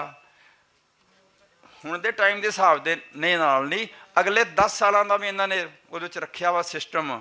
ਅਗਲੇ 10-12 ਸਾਲ ਤੱਕ ਵੀ ਇਹਨਾਂ ਦਾ ਜਿਹੜੇ ਸਕੂਲ ਆ, ਜੋ ਵੀ ਇਹਨਾਂ ਬਣਾਇਆ ਇਨਫਰਾਸਟਰਕਚਰ ਆ, ਉਹ 'ਤੇ ਇਹ ਕੰਮ ਜ਼ਰੂਰ ਕਰੂਗਾ। ਅਤੇ ਇਹ ਇੱਕ ਬਹੁਤ ਵੱਡਾ ਚੈਲੰਜ ਆ। ਇਹਨਾਂ ਬੱਚਿਆਂ ਨੂੰ ਮੈਂ ਚੈਲੰਜ ਦੇਣਾ ਚਾਹੁੰਦਾ ਵਾਂ ਕਿ ਜੇ ਮੈਂ ਘੋੜੀ ਤੋਂ ਸੈਕਟਰੀ ਬਣ ਸਕਦਾ, ਤੁਸੀਂ ਤਾਂ ਪਤਾ ਨਹੀਂ ਕੀ ਬਣਨੇ ਹੋ, ਤੁਸੀਂ ਸਮਾਨ 'ਤੇ ਜਾ ਸਕਦੇ ਜੋ। ਮਿਹਨਤ ਕਰੋ, ਤੁਸੀਂ ਸਮਾਨ 'ਤੇ ਜਾ ਸਕਦੇ ਜੋ। ਪਰ ਹੋਣਾ ਇਹ ਥਰੂ ਐਜੂਕੇਸ਼ਨ ਹੀ ਆ। ਬਾਕੀ ਬਾਅਦ ਵਿੱਚ ਉਹ ਵੱਖਰੀ ਗੱਲ ਆ, ਯੂਨੀਵਰਸਿਟੀਆਂ ਬਣ ਗਈਆਂ, ਬਾਅਦ ਮਿਨਿਸਟਰ ਬਣ ਗਿਆ, ਕਹਿੰਦੇ ਮੈਨੇ ਇਹ ਕੀਤਾ, ਉਹ ਕੀਤਾ, ਉਹ ਤਾਂ ਫਿਰ ਹਰ ਇੱਕ ਆਪਣਾ ਤਾਂ ਮੋਹਰ ਮਾਰਦਾ ਹੀ ਆ। ਪਰ ਗੱਲ ਤਾਂ ਸ਼ੁਰੂ ਸਾਰੀ ਐਜੂਕੇਸ਼ਨ ਤੋਂ ਹੋਈ ਆ। ਅਤੇ ਜੇ ਕੋਈ ਹੁਣ ਬਦਲਾਅ ਆਉਣਾ ਵਾ, ਉਹ ਵੀ ਐਜੂਕੇਸ਼ਨ ਦੇ ਰਾਹੀਂ ਆਉਣਾ ਵਾ। ਜੇ ਅਸੀਂ ਅੱਗੇ ਜਾਣਾ ਵਾ, ਉਹ ਵੀ ਅਸੀਂ ਐਜੂਕੇਸ਼ਨ ਦੇ ਨਾਲ ਹੀ ਚੱਲਣਾ ਵਾ। ਔਰ ਜੋ ਐਜੂਕੇਸ਼ਨ ਦੇਣ ਵਾਲੇ ਆ, ਪ੍ਰੋਫੈਸਰ ਆ, ਟੀਚਰ ਆ, ਉਹਨਾਂ ਨੂੰ ਵੀ ਮੇਰੀ ਇੱਕ ਇਹ ਬੇਨਤੀ ਆ ਕਿ ਅੱਜ ਕੱਲ੍ਹ ਜੋ ਆਰਟੀਫਿਸ਼ੀਅਲ ਇੰਟੈਲੀਜੈਂਸ ਵਗੈਰਾ ਆਇਆ ਹੈ ਉਹਦਾ ਸਹੀ ਇਸਤੇਮਾਲ ਕरें। ਦੇਖੋ ਜੀ, ਦੁੱਧ ਵੀ ਜ਼ਿਆਦਾ ਪੀ ਲਓ ਤਾਂ ਪੇਟ ਖਰਾਬ ਹੋ ਜਾਂਦਾ। ਦੁੱਧ ਜ਼ਿਆਦਾ ਪੀ ਲਓ, ਰਜਾਈ ਰੋਟੀ ਖਾ ਲਓ ਤੇ ਪੇਟ ਖਰਾਬ ਹੋ ਜਾਂਦਾ ਵਾ। ਜੇ ਅਸੀਂ ਆਰਟੀਫਿਸ਼ੀਅਲ ਇੰਟੈਲੀਜੈਂਸ ਨਾਲ ਬਹੁਤ ਯੂਜ਼ ਕਰਾਂਗੇ ਤੇ ਉਹਦਾ ਨੁਕਸਾਨ ਵੀ ਹੋਣਾ। ਤੇ ਅਸੀਂ ਇਸ ਤਰ੍ਹਾਂ, ਮੈਨੂੰ ਪਤਾ ਵਾ, ਮੈਂ ਕਿਤੇ ਯੂਨੀਵਰਸਿਟੀਆਂ ਜਾਂਦਾ ਵਾਂ, ਉਹ ਮੈਨੂੰ ਕਹਿੰਦੇ ਜੀ ਤੁਹਾਡਾ ਮੌਕਾ ਹੁੰਦਾ ਸੀਗਾ, ਤੁਸੀਂ ਲੈਕਚਰ ਦਿੰਦੇ ਸੀਗੇ, ਬੋਰਡ 'ਤੇ ਚਾਕ ਨਾਲ ਲਿਖਦੇ ਸੀਗੇ। ਹੁਣ ਜਿਹੜੇ ਟੀਚਰ ਆ, ਪ੍ਰੋਫੈਸਰ ਆ, ਉਹ ਸਲਾਈਡਾਂ GP ਚੈਟ ਤੋਂ ਬਣਵਾ ਲੈਂਦੇ ਨੇ, ਜਾਂ ਇਹ ਵੀ GP ਚੈਟ ਵਾਲੇ ਸਾਰੇ ਬਹੁਤ ਬੈਠੇ ਨੇ ਤੇ ਜਾਂ ਉਹ ਦੂਜੇ ਨਵੇਂ ਗਰੁੱਪ ਵਗੈਰਾ ਸਾਰੇ ਆ ਗਏ ਨੇ। ਤੇ ਉਹ ਹੁਣ ਸਾਡੇ ਪ੍ਰੋਫੈਸਰ ਵੀ ਨਿਕੰਮੇ ਹੋ ਗਏ ਨੇ ਸਾਡੇ ਟੀਚਰ ਵੀ ਨਿਕੰਮੇ ਹੋ ਗਏ ਨੇ। ਉਹ ਕੋਈ ਆਪਣੀ ਸਲਾਈਡ ਵੀ ਨਹੀਂ ਬਣਾਉਂਦੇ, ਉਹ ਆਪਣਾ ਸਵੇਰੇ ਖੋਲ੍ਹਿਆ ਤੇ ਉਹ GP ਚੈਟ ਨੂੰ ਕਿਹਾ ਵੀ ਮੇਰੀ ਪ੍ਰੈਜੈਂਟੇਸ਼ਨ ਬਣਾ ਦੇ ਤੇ ਸਾਨੂੰ ਉਸ ਤੋਂ ਵੀ ਸਤਰਕ ਰਹਿਣਾ ਚਾਹੀਦਾ ਵਾ। ਹਰ ਇੱਕ ਚੀਜ਼ ਦੇ ਦੋ, ਦੇਖੋ ਕੋਇਨ ਆ, ਉਹਦੇ ਦੋ ਸਾਈਜ਼ ਹੈ, ਇੱਕ ਕੋਇਨ ਹੁੰਦਾ ਉਹਦੇ ਦੋ ਸਾਈਡਾਂ ਵਾ, ਤੇ ਨੁਕਸਾਨ ਵੀ ਆ, ਫਾਇਦੇ ਵੀ ਆ। ਅਸੀਂ ਉਹ ਕੰਮ ਕਰੀਏ ਜਿਹੜਾ ਸਾਨੂੰ ਫਾਇਦਾ ਹੋਵੇ, ਨੁਕਸਾਨ ਨਾ ਹੋਵੇ। ਮੈਂ ਤੁਹਾਨੂੰ ਦੱਸਦਾ, ਮੇਰਾ ਇੱਕ ਗ੍ਰੈਂਡਸਨ ਆ, ਉਹ ਮੇਰੇ ਕਮਰੇ 'ਚ ਕਦੀ ਆ ਜਾਂਦਾ, ਕਹਿੰਦਾ ਮੈਂ ਤੇਰਾ ਕੰਪਿਊਟਰ ਵਰਤਣਾ। ਮੈਂ ਕਿਹਾ ਠੀਕ ਹੈ। ਮੈਂ ਬਾਹਰ ਚਲਾ ਗਿਆ, ਅੰਦਰ ਆਇਆ ਤੇ ਉਹ ਮੋਬਾਈਲ 'ਤੇ ਕੁਛ ਕਰ ਰਿਹਾ ਸੀਗਾ। ਮੈਂ ਤੂੰ ਕੰਮ ਤੇਰਾ ਹੋਮਵਰਕ ਨਹੀਂ ਕਰ ਰਿਹਾ? ਕਹਿੰਦਾ ਉਹ GP ਚੈਟ ਮੇਰਾ ਹੋਮਵਰਕ ਕਰ ਰਿਹਾ ਤੇ ਇਹ ਜਿਹੜਾ GP ਚੈਟ ਵਾਲਾ ਹੋਮਵਰਕ ਹੈ ਨਾ, ਉਹ ਬੰਦ ਹੋਣਾ ਚਾਹੀਦਾ ਕਿਉਂਕਿ ਜੇ ਤੁਸੀਂ ਦੇਖੀਏ ਜੀ, ਸਾਡਾ ਸੱਜਾ ਹੱਥ ਬਹੁਤ ਮਜ਼ਬੂਤ ਹੁੰਦਾ ਵਾ ਕਿਉਂਕਿ ਅਸੀਂ ਜ਼ਿਆਦਾ ਇਸਤੇਮਾਲ ਕਰਦੇ ਹਾਂ। ਖੱਬਾ ਹੱਥ ਕਮਜ਼ੋਰ ਹੁੰਦਾ ਵਾ ਕਿਉਂਕਿ ਅਸੀਂ ਇਹਨੂੰ ਇਸਤੇਮਾਲ ਨਹੀਂ ਕਰਦੇ। ਜੇ ਤੁਸੀਂ ਆਪਣੇ ਬ੍ਰੇਨ ਨੂੰ ਇਸਤੇਮਾਲ ਨਹੀਂ ਕਰੋਗੇ ਰੋਜ਼, ਤੇ ਇਹ ਵੀ ਕਮਜ਼ੋਰ ਹੋ ਜਾਏਗਾ। ਤੇ ਉਹਨੂੰ ਇਸਤੇਮਾਲ ਕਰੇਗਾ, ਉਹਨੂੰ ਕਮਜ਼ੋਰ ਤਾਂ ਇਹੀ ਕਰੇ ਨਾ, GP ਚੈਟ ਐਂਡ ਸਾਰਾ ਜਿਮਨੀ ਕਿਆ ਬਰੁੱਕ ਜੋ ਬਹੁਤ ਕੁਛ ਆ ਗਿਆ ਅੱਜ ਕੱਲ੍ਹ। ਤੋ ਇਹ ਮੇਰਾ ਇੱਕ ਐਜੂਕੇਸ਼ਨ ਵਾਸਤੇ ਇਹ ਆ ਕਿ ਅਸੀਂ ਐਜੂਕੇਸ਼ਨ ਨੂੰ ਇਸ ਤਰ੍ਹਾਂ ਧਿਆਨ ਰੱਖੀਏ। ਮੈਂ ਬਹੁਤ ਜ਼ਰੂਰੀ ਆ ਕਿਉਂਕਿ ਬਦਲ ਗਿਆ ਵਾ। ਇੱਕ ਇੱਥੇ ਇਹਨਾਂ ਨੇ ਮੈਨੂੰ ਗੁਰਬਚਨ ਨੇ ਵੀ ਕਿਹਾ ਸੀ ਕਿ ਤੁਹਾਡਾ ਕੋਈ ਐਗਰੀਕਲਚਰ ਰਿਸਰਚ ਕਮਿਊਨੀਕੇਸ਼ਨ ਵਾਲੇ ਆ। ਦੇਖੋ ਜੀ, ਮੈਂ ਬਹੁਤ ਜਗ੍ਹਾ 'ਤੇ ਜਾਣਾ ਜੁਨਾ ਵਾ ਯੂਨੀਵਰਸਿਟੀਆਂ ਵਿੱਚ। ਮੇਰੀ ਆਦਤ ਆ ਕਿ ਮੈਂ ਜਦੋਂ ਵੀ ਕਿਤੇ ਜਾਣਾ ਵਾ ਪਹਿਲਾਂ ਲਾਇਬ੍ਰੇਰੀ ਜਾਣਾ ਵਾ ਅਜੇ ਵੀ। ਅਤੇ ਜਿੰਨੀ ਮੈਂ ਲਾਇਬ੍ਰੇਰੀ ਜਾਣਾ ਵਾ, ਉਹ ਲਾਇਬ੍ਰੇਰੀਅਨ ਕਹਿੰਦੇ ਜੀ ਹੁਣ ਕੋਈ ਲਾਇਬ੍ਰੇਰੀ 'ਚ ਆਉਂਦਾ ਹੀ ਨਹੀਂ। ਬਹੁਤ ਘੱਟ ਲੋਕ ਲਾਇਬ੍ਰੇਰੀ 'ਚ ਆਉਂਦੇ ਨੇ ਕਿਉਂਕਿ ਅੱਜ ਕੱਲ੍ਹ ਉਹ ਡਿਜੀਟਲ ਸਿਸਟਮ ਆ ਗਏ ਨੇ। ਠੀਕ ਆ, ਮੈਨੂੰ ਕੋਈ ਇਤਰਾਜ਼ ਨਹੀਂ ਗਾ ਜੇ ਡਿਜੀਟਲ ਸਿਸਟਮ ਹੀ ਆ ਗਏ ਨੇ, ਪਰ ਡਿਜੀਟਲ ਸਿਸਟਮ ਫਿਰ ਉਹਦਾ ਵੀ ਸਹੀ ਇਸਤੇਮਾਲ ਹੀ ਹੋਵੇ।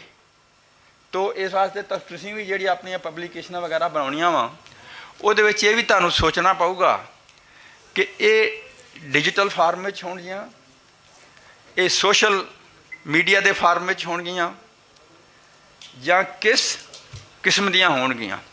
ਕਿਉਂਕਿ ਲਾਇਬ੍ਰੇਰੀ ਵਿੱਚ ਤੇ ਅੱਜ ਮੈਂ ਜਦੋਂ ਵੀ ਜਾਂਦਾ ਵਾਂ ਕਿਤੇ ਵੀ, ਤੇ ਮੈਂ ਲਾਇਬ੍ਰੇਰੀ ਨੂੰ ਪੁੱਛਦਾ ਰਹਿੰਦਾ ਵਾਂ ਵੀ ਕਿੰਨੇ ਕੁ ਆਉਂਦੇ ਮੁੰਡੇ। ਕਹਿੰਦੇ ਨੇ ਜੀ ਪਹਿਲੇ ਤਾਂ ਲੋਕ ਬਹੁਤ ਆਉਂਦੇ ਸੀਗੇ, ਹੁਣ ਤਾਂ ਆਉਂਦਾ ਹੀ ਕੋਈ ਨਹੀਂ। ਫਿਰ ਮੈਂ ਕਿਹਾ ਵੀ ਅੱਗੇ ਆਪਾਂ ਕਿਤਾਬਾਂ ਲੈਂਦੇ ਸੀ ਨਾ, ਜਰਨਲ ਇਸ਼ੂ ਕਰਾਉਂਦੇ ਸੀਗੇ। ਮੈਂ ਉਹਨਾਂ ਨੂੰ ਪੁੱਛਦਾ ਵਾਂ ਵੀ ਤੁਸੀਂ ਕਿੰਨੇ ਕੁ ਜਰਨਲ ਇਸ਼ੂ ਕੀਤੇ ਨੇ? ਕਹਿੰਦੇ ਨਹੀਂ ਉਹ ਵੀ ਕੋਈ ਨਹੀਂ ਆਉਂਦਾ, ਉਹ ਤਾਂ ਸਵੇਰੇ ਆਪਣਾ ਖੋਲ੍ਹਿਆ ਕੰਪਿਊਟਰ, ਉੱਤੇ ਹੀ ਸਭ ਕੁਛ ਆ ਜਾਂਦਾ ਵਾ।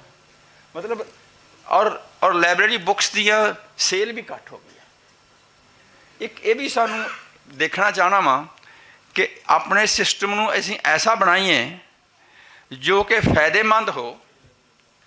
ਉਹਦੇ ਜਿਹੜੇ ਕਰੂਤੀਆਂ ਵਾ ਜਾਂ ਉਹਦੇ ਐਡਵਰਸ ਇਫੈਕਟ ਆ, ਉਹ ਨਹੀਂ ਹੋਣੇ ਚਾਹੀਦੇ। ਇਹ ਮੈਂ ਤੁਹਾਨੂੰ ਕਰਕੇ ਪੰਜਾਂ ਨੂੰ ਕਹਿ ਰਿਹਾ ਤੇ ਸਾਹਮਣੇ ਬੈਠੇ ਜੋ, ਇਹ ਧਿਆਨ ਜ਼ਰੂਰ ਤੁਸੀਂ ਰੱਖਿਓ ਕਿ ਜਿਹੜੀਆਂ ਇਨਸਟਿੰਕਟ ਆ ਸਾਡੇ ਬ੍ਰੇਨ ਦੇ ਵਿੱਚ, ਉਹ ਖਤਮ ਨਹੀਂ ਹੋਣੀਆਂ ਚਾਹੀਦੀਆਂ। ਅਤੇ ਜੇ ਅਸੀਂ ਇਹ ਕਰਾਂਗੇ ਤੇ ਫਿਰ ਕੋਈ ਲਿਮਿਟ ਨਹੀਂ ਗੀ ਅੱਗੇ ਜਾਣ ਦੀ, ਬਹੁਤ ਹੀ ਤਰੱਕੀ ਹੋ ਸਕਦੀ ਆ। ਅਤੇ ਅਸੀਂ ਆਪਣੇ ਆਪ ਨੂੰ ਦੇਖੀਏ, ਉਹ ਜ਼ਮਾਨਾ ਹੁੰਦਾ ਸੀਗਾ ਕਿ ਤਲਵਾਰ 'ਤੇ ਲੜਾਈ ਹੁੰਦੀ ਸੀਗੀ, ਘੋੜਿਆਂ 'ਤੇ ਲੜਾਈ ਹੁੰਦੀ ਸੀਗੀ। ਹੁਣ ਲੜਾਈ ਕਦੋਂ? ਅੱਛਾ, ਫਿਰ ਉਦੋਂ ਲੜਾਈ 'ਚ ਇਹ ਹੁੰਦਾ ਸੀਗਾ ਵੀ ਸਨਸੈੱਟ ਤੋਂ ਬਾਅਦ ਲੜਾਈ ਨਹੀਂ, ਸਨਸੈੱਟ ਨਾਲ ਲੜਾਈ ਖਤਮ ਹੋ ਜਾਂਦੀ ਸੀਗੀ। ਜਦੋਂ ਸੂਰਜ ਡੁੱਬਾ ਲੜਾਈ ਖਤਮ ਹੋ ਜਾਊਗੀ, ਅਗਲੇ ਦਿਨ ਫਿਰ ਸ਼ੁਰੂ ਹੋਊਗੀ। ਹੁਣ ਜਿਹੜੀ ਅਸੀਂ ਸੰਦੂਰ ਦੀ ਲੜਾਈ ਕੀਤੀ ਅੱਧੀ ਰਾਤ ਨੂੰ ਕੀਤੀ ਸੀ। ਅੱਗੇ ਤਾਂ ਲੜਾਈ ਦਿਨੇ ਹੁੰਦੀ ਸੀਗੀ, ਹੁਣ ਜਿਹੜੀ ਲੜਾਈ ਆ ਉਹ ਰਾਤ ਨੂੰ ਹੁੰਦੀ ਆ। ਮਤਲਬ ਕਿਉਂਕਿ ਉਹ ਸਾਰਾ ਡਿਜੀਟਲ ਹੋ ਗਿਆ ਵਾ। ਅਤੇ ਸਾਨੂੰ ਇਸ ਵਾਸਤੇ ਮੇਰਾ ਇੱਥੇ ਆਉਣ ਦਾ ਇਹੀ ਅੱਜ ਮਕਸਦ ਸੀਗਾ ਕਿ ਜੋ ਵੀ ਇੱਥੇ ਐਜੂਕੇਸ਼ਨਿਸਟ ਬੈਠੇ ਨੇ, ਸਕੂਲਾਂ ਵਾਲੇ ਬੈਠੇ ਨੇ, ਜਿਨ੍ਹਾਂ ਨੇ ਇਹ ਬੋਰਡ ਲਾਏ ਸੀ, ਇਹਨੇ ਬੀਜ ਬੀਜਿਆ ਸੀ, ਬੋਰਡ ਬਣੇ ਨੇ, ਸਾਨੂੰ ਆਪਣੇ ਐਜੂਕੇਸ਼ਨ ਸਿਸਟਮ ਨੂੰ ਬੜਾ ਕੇਅਰਫੁਲੀ ਮੈਨੇਜ ਕਰਨਾ ਚਾਹੀਦਾ ਵਾ। ਉਹਦੇ ਬੈਸਟ ਐਡਵਾਂਟੇਜ ਲਓ, ਉਹਦੀਆਂ ਜਿਹੜੀਆਂ ਤਰੁੱਟੀਆਂ ਨਾ ਉਹਨਾਂ ਨੂੰ ਖਤਮ ਕਰੋ। ਅਤੇ ਮੈਂ ਸਭ ਨੂੰ ਫਿਰ ਵਧਾਈ ਦਿੰਦਾ ਵਾਂ, ਡਾਕਟਰ ਗੁਰਬਚਨ ਨੂੰ, ਐਂਡ ਖਾਸ ਤੌਰ 'ਤੇ ਜਿਹੜੇ 5 ਬੈਠੇ ਨੇ ਬਾਬਿਆਂ ਦੇ ਪਿੱਛੇ, ਇਹਨਾਂ ਨੂੰ, ਕਿ ਇਹਨਾਂ ਨੇ ਬਹੁਤ ਹੀ ਮਿਹਨਤ ਕੀਤੀ ਆ ਔਰ ਬਹੁਤ ਤਰੱਕੀ ਕੀਤੀ ਆ। ਅਤੇ ਸਾਡੀ ਇਹੀ ਇੱਛਾ ਵਾ, ਇਹੀ ਪਰਮਾਤਮਾ ਨੂੰ ਪ੍ਰਾਰਥਨਾ ਵਾ ਕਿ ਹੋਰ ਅੱਗੇ ਜਾਣ, ਸਾਡੇ ਬੱਚੇ ਹੋਰ ਅੱਛੇ ਬਣਨ। ਅਤੇ ਸਤਿ ਸ਼੍ਰੀ ਅਕਾਲ ਜੀ।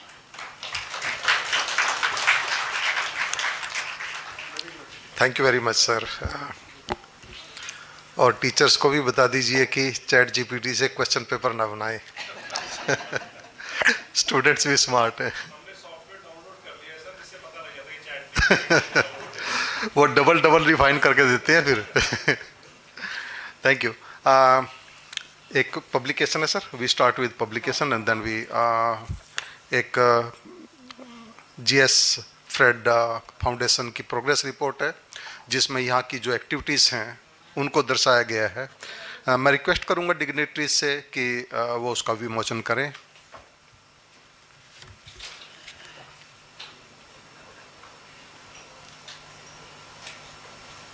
इधर दे दीजिए।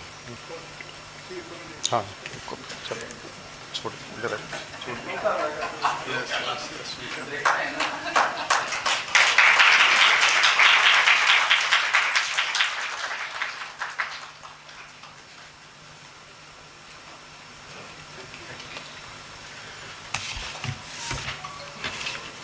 और अब हम अपने डिग्नेटरीज को फेलिसिटेट करना चाहेंगे।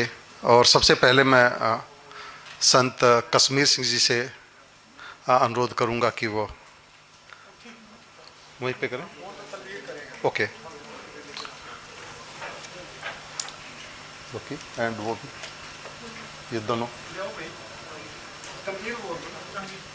यस यस तनवीर करें।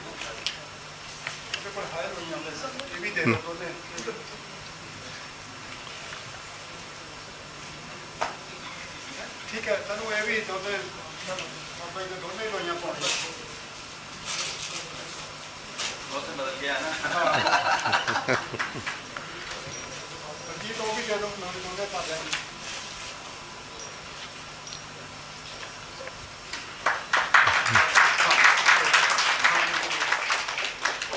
और दूसरी बाबा जी तनवीर एक मिनट रुक जा बेटा, वो भी लूट वाले बाबा एक ARCC वालों है कंपनी नहीं उन्होंने बाबा जी ने उनके और यस थैंक यू। मन सिमरन जी, आप बाबा जसवंत सिंह जी का फेलिसिटेट करेंगे।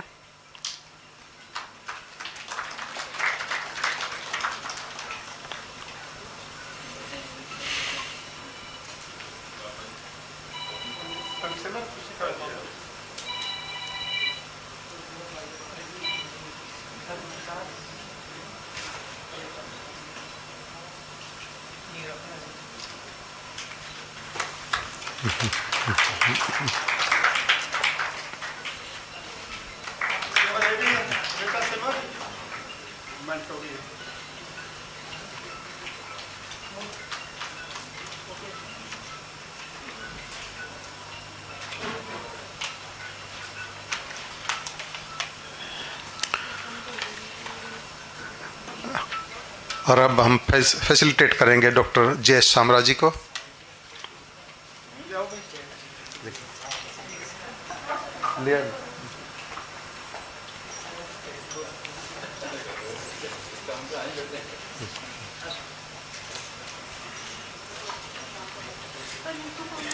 लेते आइए।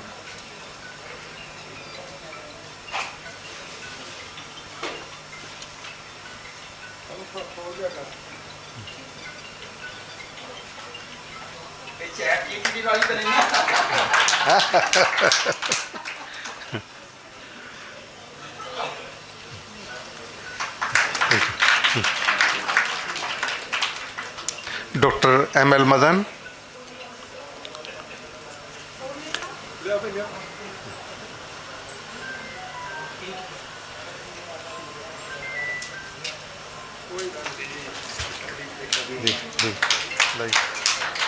दूसरे ले आइए। Doctor S K. मल्होत्रा जी, आगे ले, आगे ले जाइए। हाँ, आप ही आगे चले जाइए sir.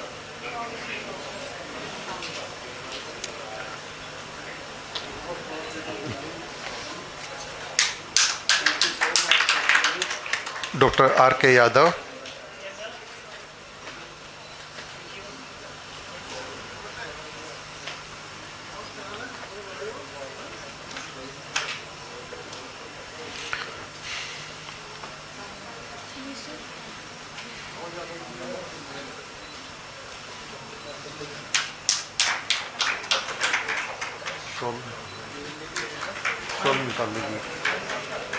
Doctor Gyanendra Singh ji, yes please come on, he is supporting the program. अच्छा आगे मैडम जी, चलो आप करिए, फिर आगे ऊपर आओ। मैडम पूनम जी आगे, जो ARCC जर्नल्स है, ये बड़ी पुरानी हिस्ट्री है मेरी इनके साथ एसोसिएशन। अच्छा ठीक है, ठीक। और ये चेयरमैन है जी, गौरव का है। गुड मैडम जी आप गुड। आइए ऊपर, ये दो आप करो। गौरव,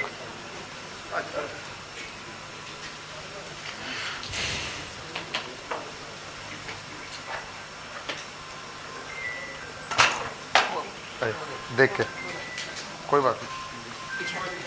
दूसरा ले लो।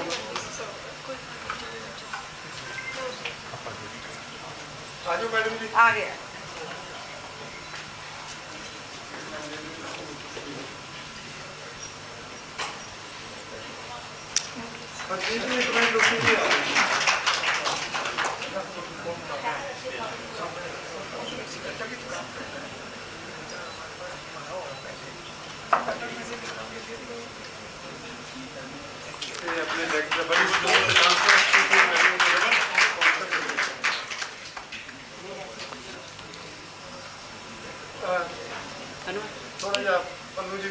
Yes.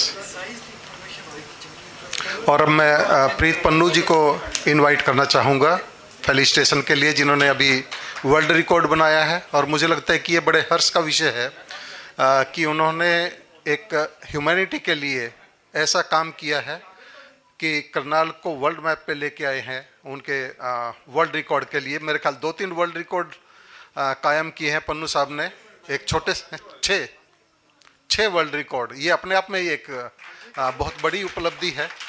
And have applause for Pannu जी।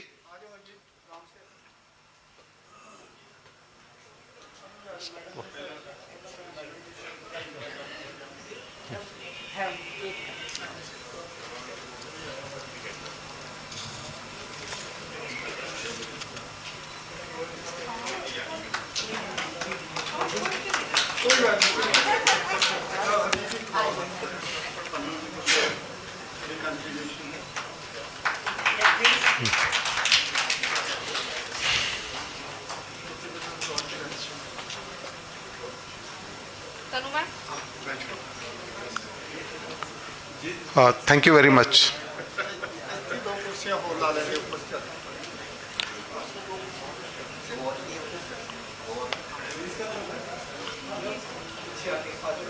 आजो मैडम जी, वो रिलीज कर दिया अपने एक और बात ये सी ਇੱਥੇ ਆ ਜਾਓ ਤੁਸੀਂ। ਆਜੋ गौरव को बुला लो। गौरव हाँ हाँ गौरव आजो। गौरव का है। गौरव को रवि, गौरव को बुलाओ। वो गौरव तनवीर इतना शाही मुंडा है, वो सारा चलाता है। अब मैं 4 बजे लगाई, अभी वो स्टेज पे आने पसंद नहीं करता। आजा यार आजा मम्मी मम्मी को आगे करता ना, मम्मी को आगे करता है। कहाँ गौरव? उधर ले जाना बेटा, उधर ले जाओ।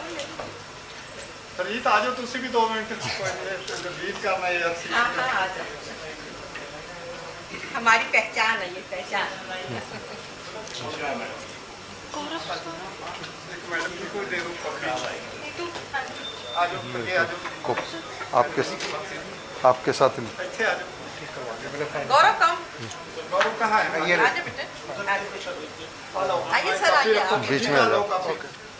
गोइंग। सर के साथ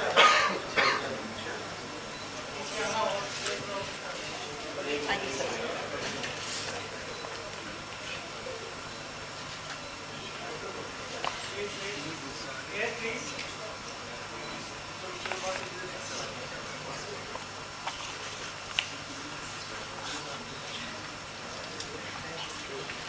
Thank you very much. And now I request Dr. Gurbachan Singh for his concluding remarks of this inaugural session. तुसी बैठो, कोई बैठो बैठो बैठो। मैं थोड़ा 5 मिनट के लिए बस फाइनल करके।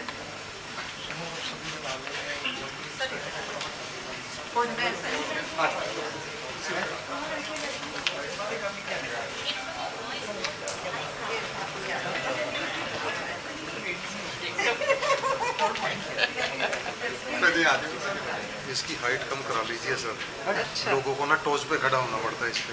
नहीं, मैंने तो जरूरत नहीं है। आपके लिए है जरूरत है, दूसरों को तो है। ऐसे है। अब डॉक्टर रणदीप जी ने अनाउंस किया कि मैं कोई इसको लेक्चर नहीं देना, समराइज नहीं कर रहे, बस 2-4 गल्लां। एक तो वो वोट ऑफ थैंक्स का है, वो मई फाउंडेशन की तरफ से, जहाँ मैं मैडम जी से, पूनम जी आप करेंगे, सबका शुक्रिया। तो मैं उससे पहले 1-2 तो पहली ये है कि थोड़ी बारिश हो रही है, आप सब लोगों ने अभी चाय पियेंगे। 2 कमरे ऊपर हैं थोड़ा, तो एक नीचे है। आप जहाँ जहाँ भी एडजस्ट होए, आप अपनी अपनी चाय जो है वहाँ लगी होगी, बड़े आराम से आप सब लोग रिफ्रेशमेंट लेंगे। जहाँ तक इस कॉन्फ्रेंस के शुरू के सेशन, इनागुरेशन सेशन की समरी है, मेरा ख्याल है ਆਪਾਂ ਨੇ 4-5 स्पीकर जो टॉप ਦੇ ਸਾਡੇ ਕੰਟਰੀ ਦੇ ਉਹਨਾਂ ਨੂੰ ਸੁਣਿਆ, ਔਰ ਸਪੀਚਾਂ ਵੀ ਬਹੁਤ ਅੱਛੀਆਂ ਰਹੀਆਂ ਨੇ। ਦੂਸਰੀ ਗੱਲ, ਜਿੰਨਾ ਕੁਝ ਬੋਲਿਆ ਗਿਆ ਹੈ ਅਸੀਂ ਸਾਰਿਆਂ ਨੇ, ਉਹ ਸਾਰੇ ਦੇ ਜੈਸੇ ਡਾਕਟਰ ਮਦਾਨ ਸਾਹਿਬ ਨੇ ਦੱਸਿਆ, ਜੋ ਯੰਗ ਸਾਇੰਟਿਸਟ ਹੈ, ਸਾਡੇ ਸਟੂਡੈਂਟਸ ਹੈ, ਉਹ ਪਲੀਜ਼ ਇੱਕ ਫੀਲਡ ਆਪਣਾ ਨਾ ਜੀਐਸ ਫਾਊਂਡੇਸ਼ਨ ਦੇ ਜਿੰਨੇ ਐਕਸਪੈਰੀਮੈਂਟ ਲੱਗੇ ਹੈ ਉਹ ਤੁਸੀਂ ਜ਼ਰੂਰ ਵਿਜ਼ਿਟ ਕਰਕੇ ਜਾਇਓ। ਇੰਟੈਗਰੇਟਡ ਫਾਰਮਿੰਗ ਸਿਸਟਮ ਜੋ ਮਾਡਲ ਹੈ, ਉਹੀ ਤਰੀਕਾ ਹੈ ਕਲਾਈਮੇਟ ਨੂੰ ਡੀਲ ਕਰਨ ਦਾ। ਜੇ ਬਾਰਿਸ਼ ਹੋ ਗਈ, ਉਹਦੇ 'ਤੇ ਇਸ ਤਰ੍ਹਾਂ ਦੇ ਕੰਬੀਨੇਸ਼ਨ ਨੇ ਵੀ ਕੁਛ ਇਹੋ ਜਿਹੀਆਂ ਫਸਲਾਂ ਜਿਨ੍ਹਾਂ ਨੂੰ ਪਾਣੀ ਚਾਹੀਦਾ, ਕੁਛ ਇਹੋ ਜਿਹੀਆਂ ਫਸਲਾਂ ਜਿਨ੍ਹਾਂ ਨੂੰ ਨਹੀਂ ਚਾਹੀਦਾ। ਜੇ ਜ਼ਿਆਦਾ ਬਾਰਿਸ਼ ਹੋ ਗਈ ਤਾਂ ਵੀ ਇਨਕਮ ਹੋ ਜੂਗੀ, ਜੇ ਬਾਰਿਸ਼ ਨਹੀਂ ਵੀ ਹੋਈ ਉਹ ਘੱਟ ਹੋ ਜਾਣਗੀਆਂ, ਦੂਸਰੀਆਂ ਜ਼ਿਆਦਾ ਹੋ ਜਾਣਗੀਆਂ। ਉੱਥੇ ਤਲਾਬ ਦੇ ਵਿੱਚ ਪਾਣੀ ਵੀ ਜਿੰਨਾ ਗਿਰਦਾ ਉਹਨੂੰ ਸਟੋਰ ਕਰਨ ਦਾ ਹੈ। ਉਹਦੇ ਵਿੱਚ 4 ਤਰ੍ਹਾਂ ਦੀ ਮੱਛੀ ਪਾਈ ਹੋਈ ਹੈ ਵੀ ਜੇ ਬਾਰਿਸ਼ ਵੀ ਹੁੰਦੀ ਰਹੇ ਤਾਂ ਇਨਕਮ ਤੋਂ ਸਾਨੂੰ ਹੁੰਦੀ ਰਹੇਗੀ। ਉਹਦੇ ਵਿੱਚ ਚਾਰੇ ਪਾਸੇ ਫਰੂਟ ਪਲਾਂਟਸ ਲੱਗੇ ਹੈ, ਉਹ ਵੀ ਇਨਕਮ ਦਾ ਸੋਰਸ ਹੈ, ਔਰ ਕਾਰਬਨ ਨੂੰ ਸੀਕੁਐਸਟਰ ਕਰਨ ਦਾ। ਈਵਨ ਗੋਬਰ ਗੈਸ ਪਲਾਂਟ ਵੀ ਹੈ, ਡੇਅਰੀ ਹੈ। ਉਹ ਸਾਰਾ ਜਿਹੜਾ ਹੈ ਇੱਕੋ ਹੀ ਤਰੀਕਾ ਹੈ। ਅਗਰ ਆਪਾਂ ਇਹ ਵਾਤਾਵਰਨ ਨੂੰ ਬਚਾਉਣਾ ਹੈ, ਛੋਟੇ ਖੇਤਾਂ ਦੇ ਉੱਤੇ ਆਪਾਂ ਨੂੰ ਇਹ ਮਲਟੀ ਐਂਟਰਪਰਾइज ਜਿਹੜੀ खेती है इधर ਨੂੰ ਆਉਣਾ पड़ेगा। दूसरी जो अभी कंक्लूजन मैं कर रहा हूँ, जैसे वाटर हमारा नीचे जा रहा है, पानी हुण सारे लोग कहते हैं भी जे इन्ना ही पानी असी वरतते रहे, आने वाले 20 सालों के विच थल्ले दा पानी नहीं रहेगा, फिर आपां कित्थों लियावांगे। ਉਹਦੇ ਲਈ भी फाउंडेशन के उत्ते यादव जी भी बता रहे सी, ਅਸੀਂ ਇਹੋ ਜਿਹਾ ਟੈਕਨੀਕ ਇੱਕ ਕੱਢਿਆ ਹੈ ਜਿਹਦੇ 'ਚ ਆਪਾਂ 50% ਪਾਣੀ ਬਚਾ ਸਕਦੇ ਹਾਂ, ਜਿਹੜਾ ਥੱਲਿਓਂ ਅਸੀਂ ਪਾਣੀ ਕੱਢਦੇ ਹਾਂ। ਉਹ ਵੀ ਇੱਥੇ ਐਕਸਪੈਰੀਮੈਂਟ ਨੇ। ਜਿਵੇਂ ਪਰਾਲੀ ਅਸੀਂ ਮਲਚ ਯੂਜ਼ ਕਰਦੇ ਹਾਂ, ਸਾਰੀ ਜੀਰੀ ਜਿਹੜੀ ਹੈ ਅਸੀਂ ਜੁਲਾਈ 'ਚ ਲਾਉਣੀ ਸ਼ੁਰੂ ਕਰਦੇ ਹਾਂ। ਤੁਸੀਂ ਦੇਖੋਗੇ ਹੁਣ ਕਣਕ ਦੀਆਂ ਸਭ ਵੈਰਾਈਟੀਆਂ ਲੱਗੀਆਂ ਕਲਾਈਮੇਟ ਰੈਜੀਲੈਂਟ, ਜਿਨ੍ਹਾਂ 'ਤੇ ਨਹੀਂ ਮਤਲਬ ਇਹ ਥੋੜ੍ਹਾ ਗਿਰ ਗਿਆ, ਨਹੀਂ ਇਹ ਬਹੁਤ ਵਧੀਆ ਵੈਰਾਈਟੀਆਂ ਸੀ, ਉਹ ਵੀ ਤੁਸੀਂ ਮਲਹੋਤਰਾ ਜੀ ਨੇ ਵੀ ਗੱਲ ਕੀਤੀ ਕਾਰਬਨ ਸੀਕੁਐਸਟ੍ਰੇਸ਼ਨ ਕੀ, ਗ੍ਰੀਨ ਹਾਊਸ ਗੈਸ ਸਮਿਸ਼ਨ ਦੀ। ਆਪਣੀ ਬਾਉਂਡਰੀ ਦੇ ਉੱਤੇ 2 ਦਰਜਨ ਫਰੂਟ ਟਰੀਜ਼ ਲੱਗੇ ਹੋਏ ਆ। ਉਹਦਾ ਕਨਸੈਪਟ ਇਹੀ ਹੈ ਵੀ ਵੈਸੇ ਤਾਂ ਕਿਸਾਨ ਆਪਣੇ ਖੇਤਾਂ ਦੇ ਵਿੱਚ ਪੇੜ ਨਹੀਂ ਲਾਉਂਦਾ, ਕਿ ਮੈਨੂੰ ਜਿਹੜਾ ਹੈ ਨਾ ਜਦੋਂ ਰੈਂਟ ਤੇ ਦਿੰਦੇ ਆ ਨਾ ਉਹ ਠੇਕੇ ਤੇ ਜ਼ਮੀਨ, ਉਹ ਠੇਕਾ ਘੱਟ ਮਿਲਦਾ ਜੀ, ਇਹਦੇ ਤਾਂ ਛਾਂ ਹੋ ਜਾਂਦੀ ਹੈ। ਇੱਥੇ ਮਾਡਲ ਜਿਹੜਾ ਹੈ ਕਿ ਆਪਾਂ ਦਰਖਤ ਆਪਣੀ ਬਾਉਂਡਰੀ ਤੇ ਲਾ ਸਕਦੇ ਹਾਂ, ਨਾਲੇ ਤਾਂ ਫਲ ਖਾਓ, ਨਾਲੇ ਜਿੰਨੀ ਆਪਣੇ ਫਾਰਮ ਦੇ ਵਿੱਚੋਂ ਇਹ ਗ੍ਰੀਨ ਹਾਊਸ ਗੈਸ ਕਾਰਬਨ ਨਿਕਲੇਗੀ ਉਹ ਉੱਥੇ ਹੀ ਉਹਦਾ ਸਮਾਧਾਨ ਹੁੰਦਾ ਰਹੇਗਾ। ਠੀਕ ਹੈ ਨਾ। ਇਸ ਤਰ੍ਹਾਂ ਦੇ ਬਹੁਤ ਸਾਰੇ ਇੱਥੇ ਅਸੀਂ ਮਾਡਲ, ਮੈਂ ਰਿਟਾਇਰ ਹੋ ਕੇ ਜਿੰਨਾ ਮੇਰਾ ਤਜਰਬਾ ਸੀ ਸਾਰੇ ਵਿਗਿਆਨਕ स्टूडेंट्स विजिट करके। तो इन शब्दों के नाल मैं आप सभी का एक बारी फाउंडेशन की तरफ से बहुत बहुत धन्यवाद करना चाहता हाँ। दूसरी गल, हमारे 3 साइंटिस्ट गोवा तो आए हुए हैं।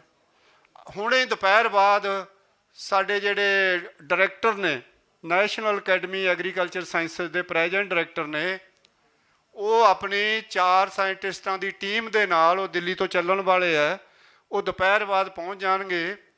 ਆਪਣੀ ਜੋ ਅਕੈਡਮੀ ਹੈ ਨਾਰਮ, ਅਸੀਂ ਸਾਰੇ ਬਾਬਾ ਜੀ ਉੱਥੇ ਹੀ ਟ੍ਰੇਨਿੰਗ ਹੁੰਦੇ ਹਾਂ। ਜਿਵੇਂ IAS ਦੀ ਹੈ ਨਾ ਮਸੂਰੀ, ਸਾਡੀ ਜਿਹੜੀ ਵਿਗਿਆਨਕ ਨਵੇਂ ਭਰਤੀ ਹੁੰਦੇ ਆ, ਸਾਡੇ ਡਾਇਰੈਕਟਰਾਂ ਦੀ ਟ੍ਰੇਨਿੰਗ, ਸਭ ਦੀ ਟ੍ਰੇਨਿੰਗ ਉੱਥੇ ਹੋ ਰਹੀ ਹੈ। ਉਹਨਾਂ ਦੇ ਜਿਹੜੇ ਹੁਣ ਡਾਇਰੈਕਟਰ ਨੇ ਉਹ ਵੀ ਸਾਡੇ ਵਿੱਚ 3-4 ਘੰਟਿਆਂ ਦੇ ਵਿੱਚ ਸ਼ਾਮਲ ਹੋਣਗੇ। ਉਹਨਾਂ ਦਾ ਵੀ बहुत लोग सारिया स्टेटा तो आ रहे हैं, क्योंकि कुछ कल नूं भी आएंगे। जिमें जिमें मिलता है अपना फंक्शन चलता रहेगा। एक जिहड़ी चीज़ की मैं माफ़ी चाहूँगा कि वैदर खराब है, बड़ा सोहना इंतजाम साडे सारिਆਂ ने कीता सी। हुण जैसे मैं चाह दा ही दस्सिया, आपां नूं थोड़ा जिहा संजम दे नाल चलना पैना, क्योंकि बाहर बारिश है, बाहर टेबल लगे होने सी इस तरह का। और शाम के डिनर का तो मैं तुहानूं पहले ही कहता। हुण मैं मैडम पूनम जी नूं रिक्वेस्ट करूँगा कि वो थोड़ा जिहा वोट ऑफ थैंक्स भी हो जाएगा, थोड़ा जिहा हमारी हिस्ट्री भी बता देंगे कैसे कैसे जो जर्नल ने इन्हां दी की हिस्ट्री रही है, जो हमारा एग्रीकल्चरल रिसर्च कम्युनिकेशन सेंटर है, और उसके बारे भी बताएंगे और आप सबका शुक्रिया भी करेंगे। मैडम पूनम जी।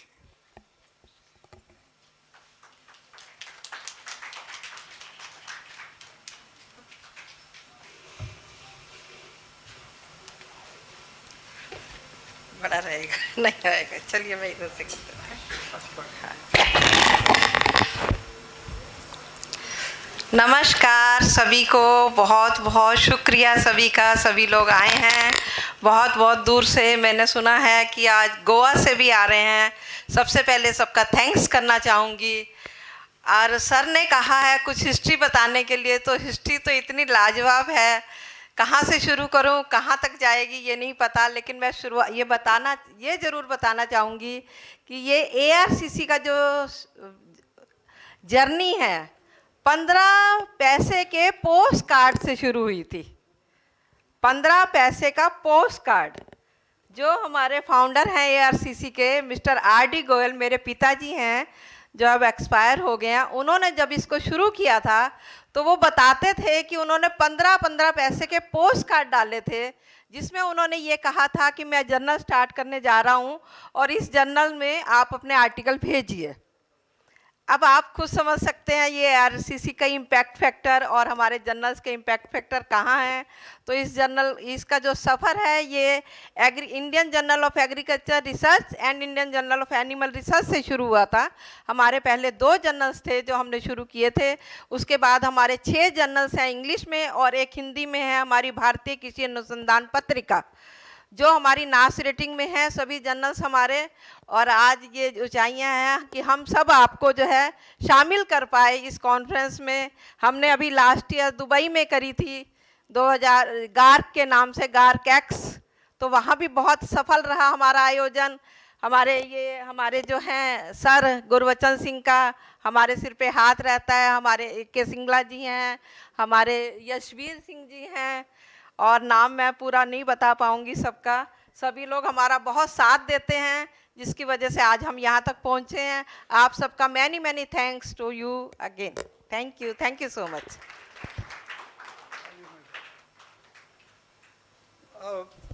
मेरे को डॉक्टर सामरा साहब की बात बैठे बैठे याद आ गई। वो कहते मैं 8 किलोमीटर घोड़ी ते जांदा हुंदा सी जदों पढ़न।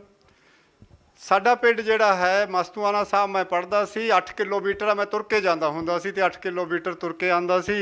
परमात्मा की कृपा नाल मैं भी secretary to government of India दे पोजीशन ते पहुंचिया। ये जिहड़ा बच्चों लई मैसेज है कि जिन्ना तुसी कुछ भी बन सकते हो पर वो जिहड़ा होना चाहिदा है। गवर्नमेंट स्कूलों चों पढ़ के भी बहुत अगे जाते हैं। तो ये भी एक मैं जस्ट मैं मेरे याद आ गया भी उदों तुर के ही जाते होंदे सी जदों स्कूल। सो हाँ अंकित जी आगे का प्रोग्राम आप देखो।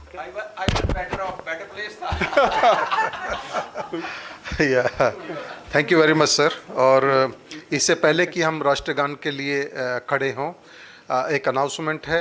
जो टेक्निकल सेशन 1 है उसके जो कन्वीनर हैं डॉक्टर शंकर लाल जाट जी, जो भी कन्वीनर हैं रिस्पेक्टिव सेशंस के वही कॉल करेंगे सेशन को।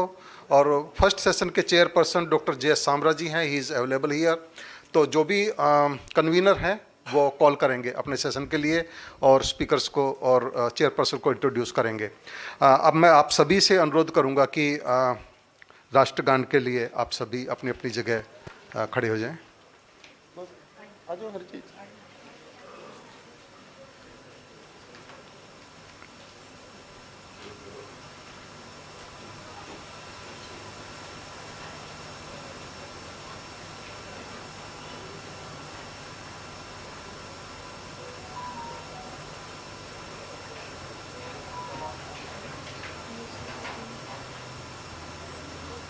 क्या भाई वैसे कर लेना तो क्या और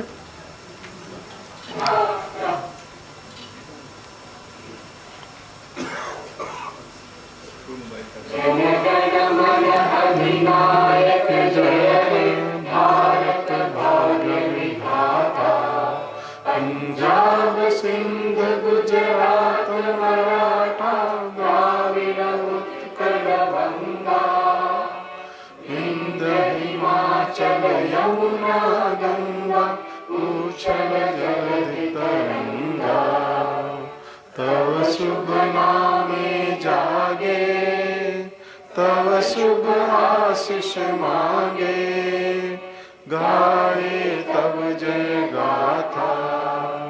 जन गण मंगलदायक जय हे भारत भाग्य विधाता, जय हे जय हे जय हे जय जय जय जय हे। Thank you so much. और अब हम चाय पान के लिए जाएंगे और 15 मिनट के बाद टेक्निकल सेशन 1 स्टार्ट होगा। तो आप सभी से अनुरोध है कि 15 मिनट के बाद हॉल में आ जाएं। Thank you so much.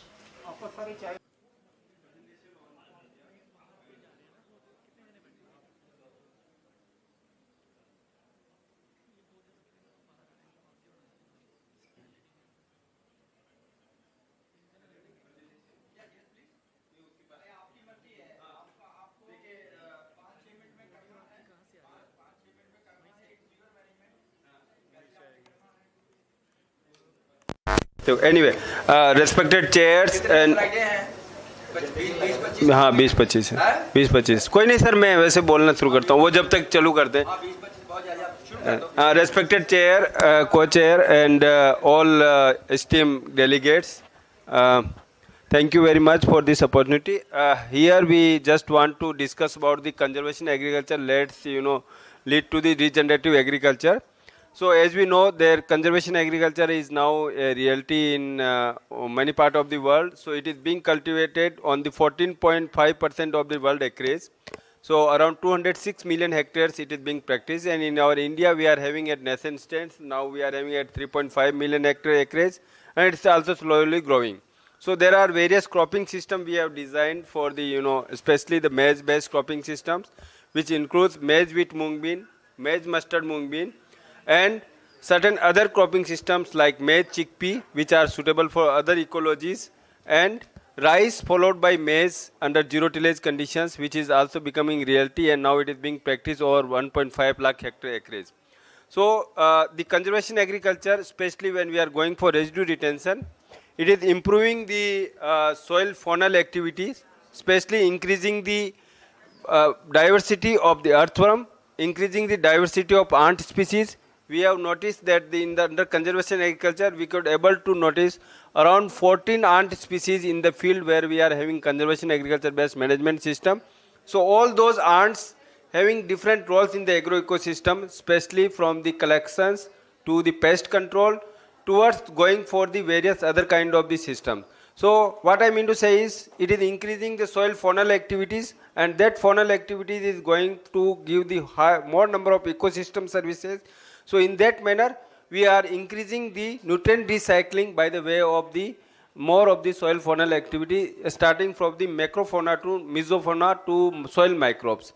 On the other way, the conservation agriculture helps to retain the moistures by way of the lesser amount of the evaporation in the soil, and if lesser evaporation is there, means it is providing more amount of the moistures available for the not only for the crops but for the all other organisms who are thriving on it. Okay, so ranging from the all pest predators and parasites, these population build-up is also being noticed by our group, that the predators and parasites are more in numbers when we are going for residue retention kind of things, and there is availability of the food for those people for the round the year cultivation.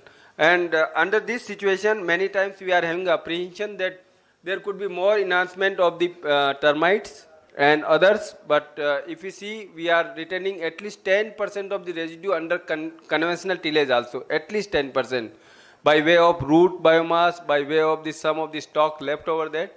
So we found that we went for the noticing the termite damage in the wheat crop, termite damage in the other crops, chickpea and others, and we found there is non-significant difference. Even the sesamia, which is one of the important insect of wheat, it's also not the having significant difference between conventional tillage and conservation agriculture.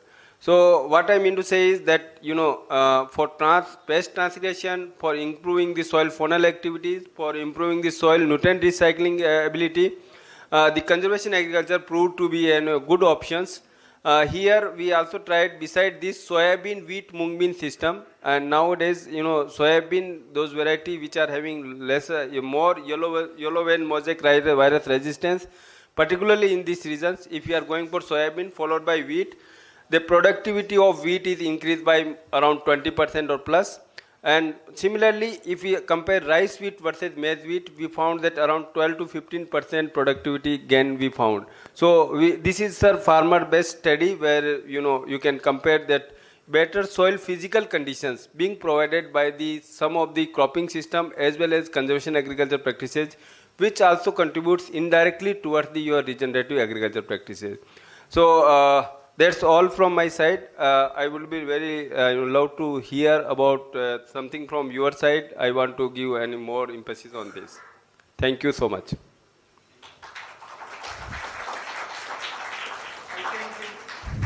major issue is that whatever short duration crop you take, as a mungi, then there was a marketing problem. Right, sir. PR 126, there was a marketing problem. Unless that problem is taken care of, how the farmer will come for this? Yes, sir.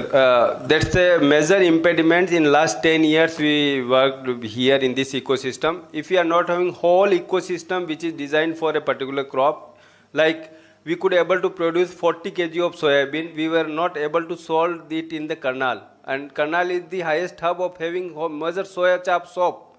So biggest thing is market ecosystem. Market ecosystem, and then we are having technology in our hand, but market ecosystem certainly it requires, because that will only decide whether the other crops or alternative things can come into it. कितनी की adoption है लोगों की उस area में जहां आप काम कर रहे हैं? ये soybean, moong and other things. Sir moong bean की सबसे ज़्यादा अडोप्शन है, सोयाबीन का अभी भी नहीं है. Moong bean they are having adoptions. So you can see, sir, wherever we are going, at least we can found in next 2 years or 3 years 10% enhancement in the adoption of those acres. But that marketing is a problem. Marketing is the issue, sir. What is the marketing problem about maize? Sir, आ रही marketing, है। yeah, marketing problem of maize is, most important is this is the reason which are having the largely maize importing reason. Okay, so it is having second largest or third largest poultry hubs, and we are importing maize. But here the problem is at the time of maturity in the month of October, this temperatures drop suddenly, and you get the problem of drying of the maize. Okay, so we are unable to dry the maize. So if we are unable to dry the maize, there will be problem of aflatoxin development into it. So that is the major issue we are facing, and because of that, the marketability also decreases. Market price also decreases. The price we are unable to match with the other commodity, which is rice. And rice, as we know, the 100% is procured under the PDS. The So only difference, rice wheat have 100% surety of procurement payments. Unless we do that thing, the farmer they will not shift. Na? farmer will not shift it. Yes, sir. Okay. Any other? Hello. Hello.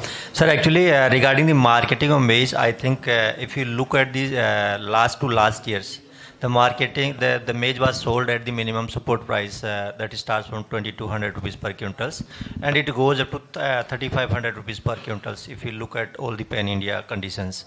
Last year, there is some price down in case of the maize because of the so many regions. I should not say clearly, but looking to the Ukrainian crisis and the Iranian crisis, I think again this year the maize demand will increase because almost 20 to 25% of the maize is being utilized for the energy production, especially the ethanols. So now government is also having the targets to blend the petrol, also 5% of the diesel, and also the 5% of the avian fuel with the ethanols. So I think by 2030, I don't think there will be market problem in case of the maize. But I think there are 8 factories, ethanol factories in Bihar, and they are running at half the capacity. No, sir, no, it is not like that. Actually, the production of the ethanol depends on the government basically. Governments give the targets, or governments assigned the loads to the different companies that we need 10,000 liters from you, 20,000 liters from you, 50,000 liters from you. That's why in case of the new distilleries, there are some problems that they are making the less ethanols. But I think right now we need more ethanol. Okay. Anything? Okay, then thank you very much. Next speaker. Ramesh. Amrish Kumar, huh? No, Ramesh Naik. Ramesh Naik.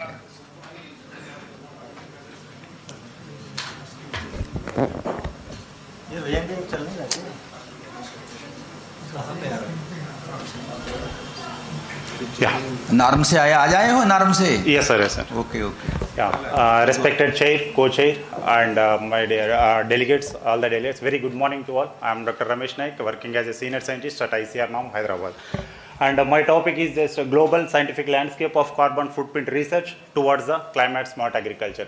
This topic little bit different, not like other researchers. They'll tell that about the crop conservation agriculture and all. This is the trend, global trend, how the researchers are working on towards the greenhouse gas emission, and that we'll see. Please, next please.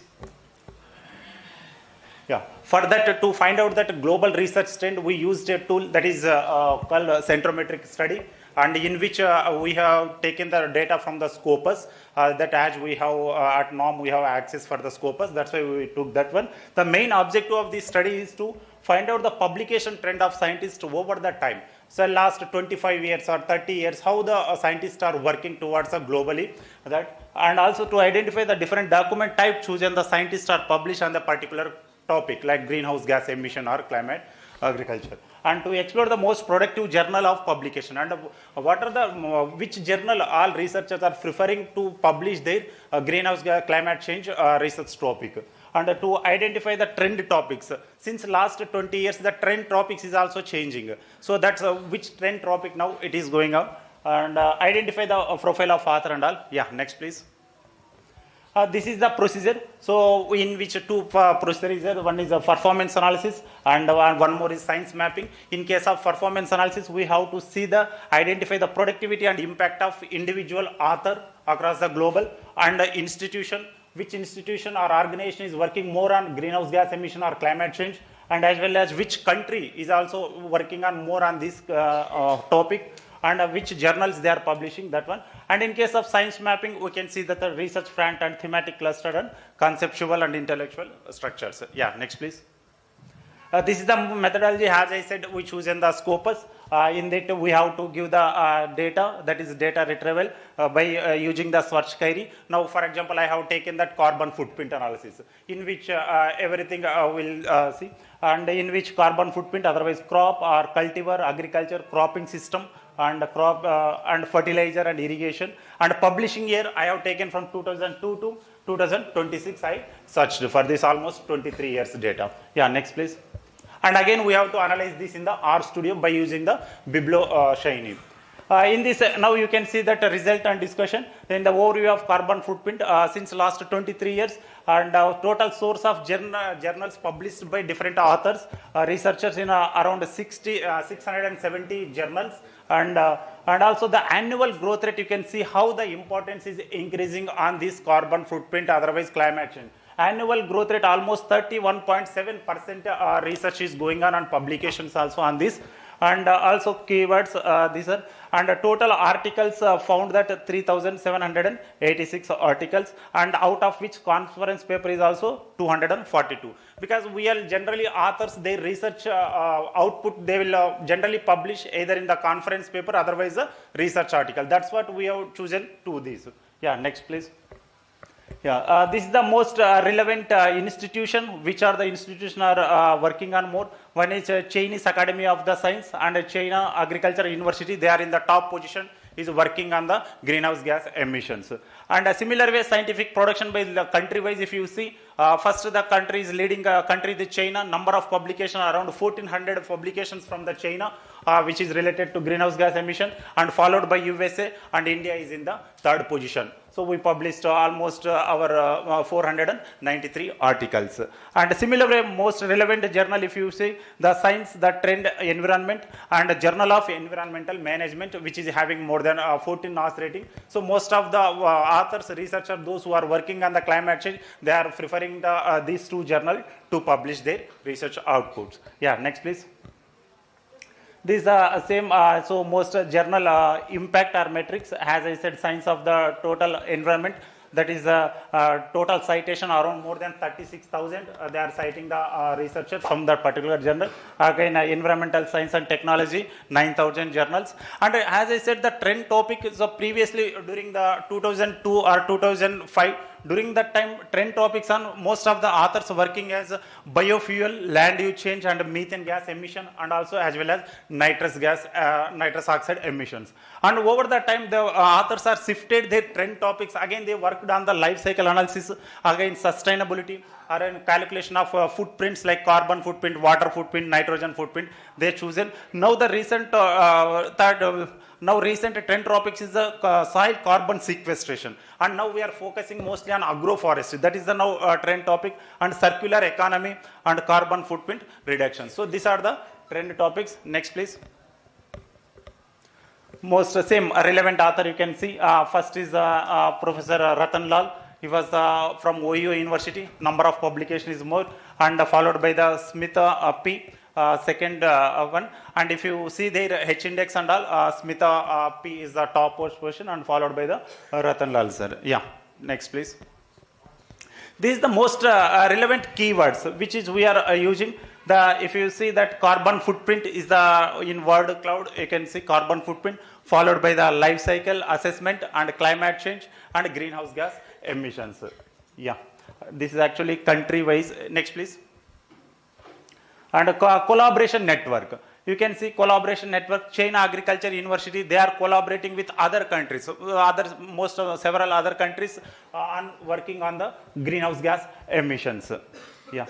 And of course, collaboration among the countries, and authors is also there, Ratan Lal, followed by that, as I said, Smith. They are working globally in this kind of topic. Yeah. Next, please. Yeah, thank you. This is from my side. Thank you, sir. Now, in your survey, are you covering the municipal solid waste? Because there are also residue of the agriculture, municipal solid waste. No, sir. That only we are just taken that agriculture crop wise only. In the agriculture field only we have taken. And also that actually whatever we have taken that should be in the Scopus rated, Scopus published, because we have data sources different are there, Web of Science, Scopus, and also even Google Scholar we have. But did you have a query on the residue management, carbon emission from the residue management? No, sir. That we did not see, sir. There is also burning. Yeah, we'll add it, sir. So you add as a residue management. Sure, sir. Anything? Okay, thank you very much. Thank you, sir. Thank you. Next speaker is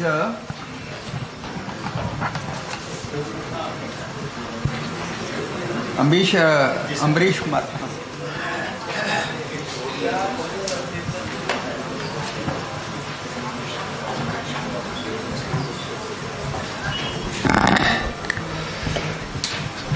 Good afternoon, chair, co-chair, eminent scientists and students. This is one of the topic particularly. I refer this one, Dr. Gurbachan Singh Sahab is chairman of my institute, Research Advisory Committee. He visited 1 week back, and he saw that particular experiment and appreciated that one. How could you not bringing this particular experiment in regenerative agriculture and climate smart technology? So, of course, this experiment initiated the worthy chairman here, Dr. Samra Saab, that time director of that institute, and this project was initiated, and number of stalwart worked there, and I am also associated with the conservation bench terrace. So next please. So the situation of the in sloping area, if we see the scenario of the country, around 142 million hectare arable land, there is 80 million hectare that is under the degraded land, and among the 80 million hectare area, around 36 million hectare area lying between 2 to 8% sloping lands, arable lands. So that sloping land facing the moisture deficit, high runoff and high soil loss. So how could we manage all these resources in situ condition? So conservation bench terrace is one of the technology. Then conserve and preserve the resources in situ, and that resources we can recycle in the system and get more productivity from our agriculture. Next. So now conservation bench terraces, it is the alternative solution, and certainly it is applying in different way, particularly in the various states. In Jharkhand, Dowa concept, of course, something modified that one. And under PMKSY, we tried to introduce this technology in the government policy. Few state government also included that one, but still there is difficulty in implementation of this technology because farmers need financial help for any land modification. Next. So this is the schematic diagram. We can see the concept of conservation bench terrace is totally depending upon the watershed management concept, and the sloping land lying in 2 to 8%, the upper area is keeping as it is around 75%, and lower area, that is recipient bench, that store water from the donor parts, and thereby we can diversify the agriculture. Actually this experiment initiated at the Dehradun with the thought process that the dominant agriculture cropping sequence is maize and wheat there. Maize is dominant there. So how could we diversify maize with other crops? So in upper areas, that is the low water requirement. So maize, of course, they are growing, and the lower one, into water intensive crops, paddy. So there is a diversification, and again tried in different variant of this experiment. So the lower we can see the crops, and it again diversified with the soya bean, okra crop, and vegetation like napier, and with all that combination we tried what is the total its conservation, efficiency, and how could this can be converted, particularly in the climate resilient technology. Next. So these were the concept, and of course this technology again added with the pond. So rain-fed agriculture cannot be survived if there is pond system is not connected with the particularly in rain-fed agriculture. So one pond is there, and that multiple use of the water is also tried with this entire system. Next. So that is the experimental setup of that area, and here we can see transition zone from the donor and recipient. Donor is nothing but a 2% slowing, recipient is the level bench, and that is storing water 10 centimeter to 20 centimeter. So in first phase of the experiment, we kept 20 centimeter of depth to store much of the water there. But what happened? Our pond didn't fill because of the low runoff by the high impoundment depth. So again optimize it and bring at the 10 centimeter. If we apply this technology in the larger area, so certainly there is a dispute like the upstream and downstream water conflict. Therefore, we reduce the depth. Next.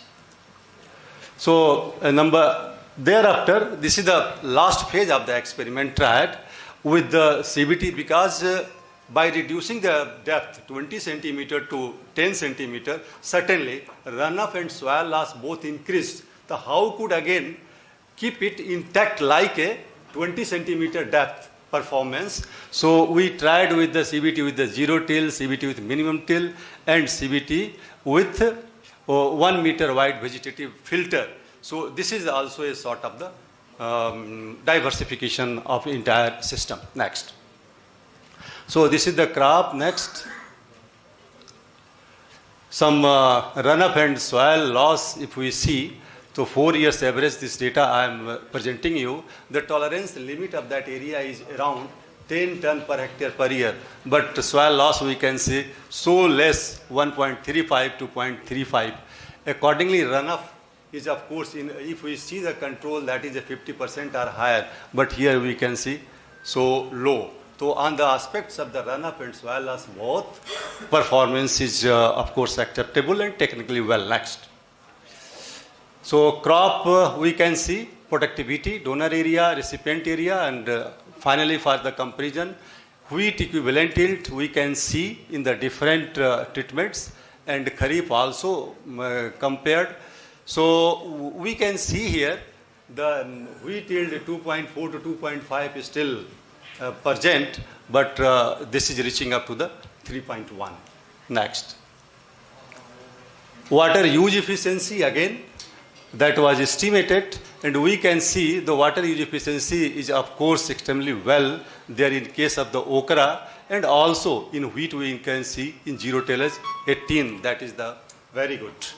And environmental benefits of that also compared with the published paper of that one. On that basis we can see, if we go with the control and compare, so percentage of reduction in the zero tillage 69% and minimum tillage 39%. This is compared with the vegetative tillage filter. In vegetative filter, actually, that is the conventional tillage, and that is compared with the zero tillage and minimum tillage.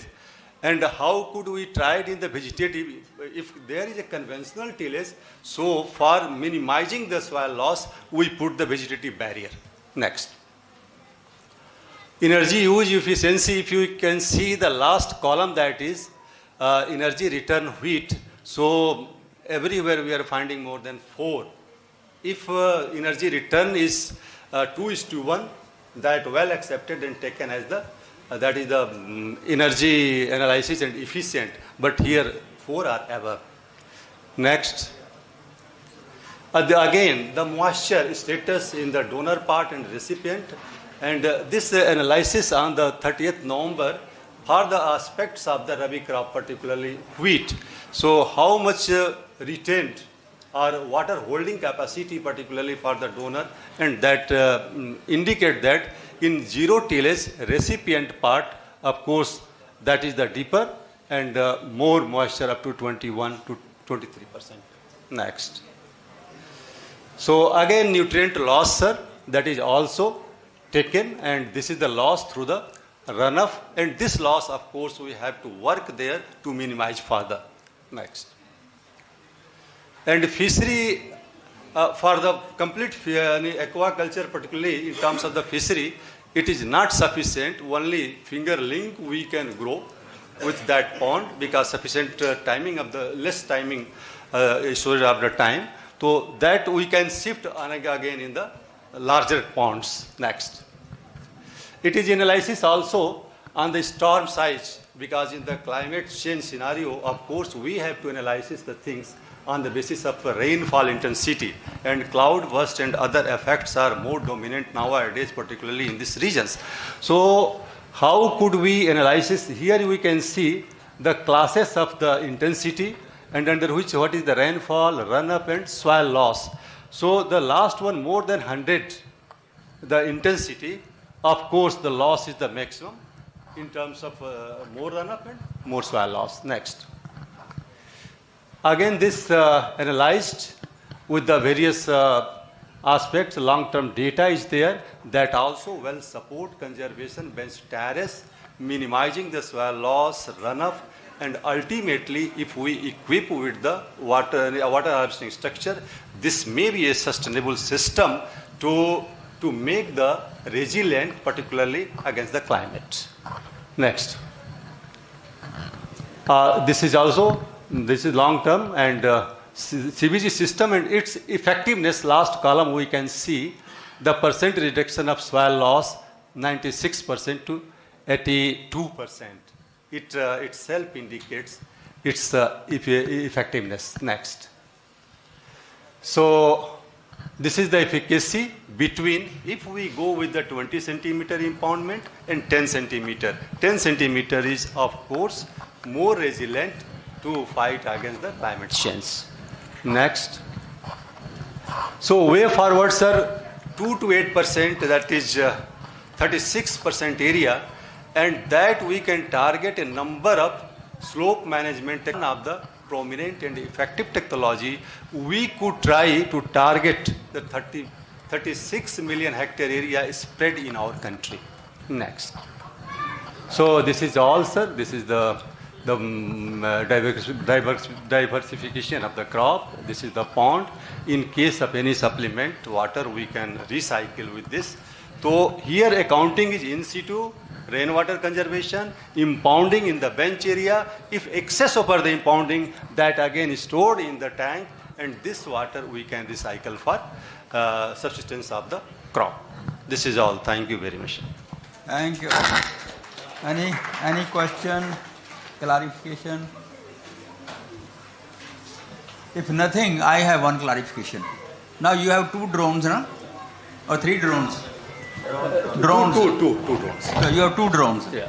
And what kind of the action they have promoted in the regenerative agriculture? How they are able to stimulate the regenerative agriculture? Actually, we are trying to transform these experiments with the crop perennial type of the crops, particularly on the bunds. And I am talking about this experiment, sir. So on the bund and also on the transition. No, I'm not only this. Okay. After all, we are talking about the regenerative agriculture. Regenerative agriculture. That drone is only for the surveillance and survey, sir. Graded sloping land. So seeding and other things we can think for the drone. Okay, but go back and think that how those 2 drones, yeah, what kind of role they are playing in regenerative agriculture. Okay. Sure, sir. Thank you. Because we are talking about the soil conservation is number 2 criteria. Criteria is regenerative agriculture. Yeah. But luckily you have 2 drones there. Yeah. Are they using there? Yes, using. RPT or remote pilot training organization is there also. That is the first in an entire ICR system, and regularly because the regenerative agriculture will come through technological applications, digital applications, like kind of those. Certainly. We can plan for that. How could we intervene? Okay. Thank you very much, sir. Thank you. Next one, please. Dr. Sushil Kumar Navsari.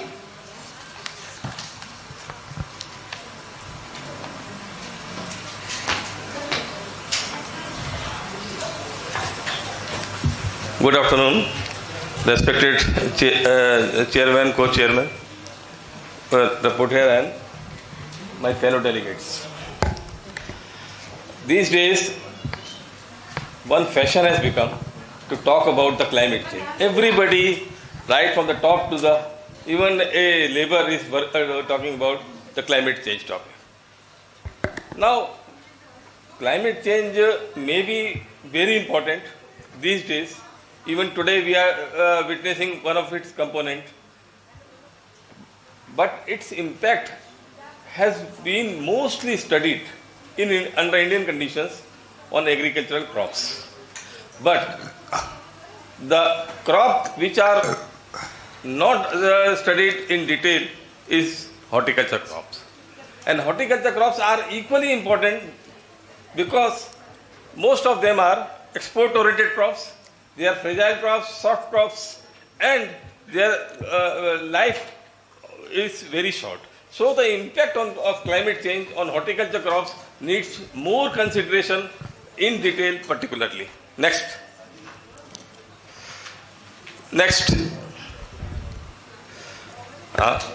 Now, when we are discussing the impact of climate change on horticulture crops, the most important component which is affecting the productivity and as well as the quality is the incidence or the abundance of insect pests as well as diseases. The insect pests I will discuss more in detail regarding the impact on insect pests. There are different types of insects. Not every insect is a pest. Not every pest is an insect. So the impact of climate change, particularly on the variety of insects like the pests, like those insects which act as natural enemies, those insects which act as pollinators, those insects which act as a soil dwelling insect is varied.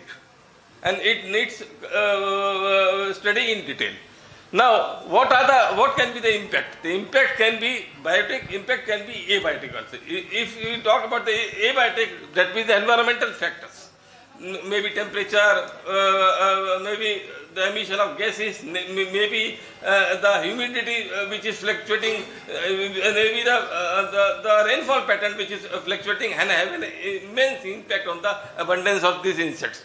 So temperature rise can also affect the insect survival, longevity, its mating behavior, its herbivore capacity to, and for natural enemies, impact can be on the searching ability of the parasites or predators. Next, please. Now, I'll talk about the greenhouse gases. The three predominant greenhouse gases, that is the carbon dioxide, methane, and nitrous oxide. Besides these three, there are other groups of GHG also, which I will name. Now, the most important is carbon dioxide, which has a direct impact on the abundance of insects as well as the pollinators. And carbon dioxide is responsible for more than 70%, precisely 77% of the global warming. Then, second is the methane gas. The methane is also next to carbon dioxide, but the amount of global warming is measured mostly in terms of carbon dioxide equivalence. So the equivalence means 77%, and one equivalence is equal to the one molecule of carbon dioxide released. Next. Nitrous oxide, third one. It is primarily released because of the soil fertilization, and its global warming potential is 298 carbon dioxide equivalents. Then, besides these three, the perfluorocarbons, hydrofluorocarbons, and sulfur hexafluoride, they also contribute as GHG in the environment, and they have a direct or indirect impact on the abundance of insects. Next. Now you see, when the carbon CN ratio is impacted because of the climate change, then what happens? The consumption rate of the insect pests increases. Why? Because When insect is not finding the nutritious food, it eats more. It eats more means its herbivorous efficacy increases. So this is very, very important impact. Secondly, its developmental time increases. Developmental time increases means its phenological stages increases. Phenological stages increases means when the resting period, that is the overwintering period increases, or the eggs period increases, or sometimes the larval period, which is the main feeding stage of the pest, insect pest, increases. That, okay, then ultimately it causes the increased pest abundance. Next, increase of temperature. Temperature also causes the similar impact what the carbon dioxide or causes. Then next is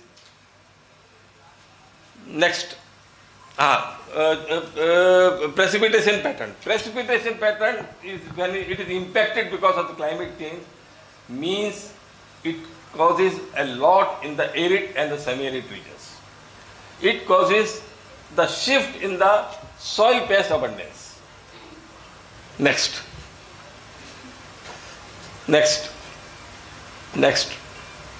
Now here you see the photographs of two different pests. One is the potato leaf hopper on soybean, and another is Mexican leaf beetle.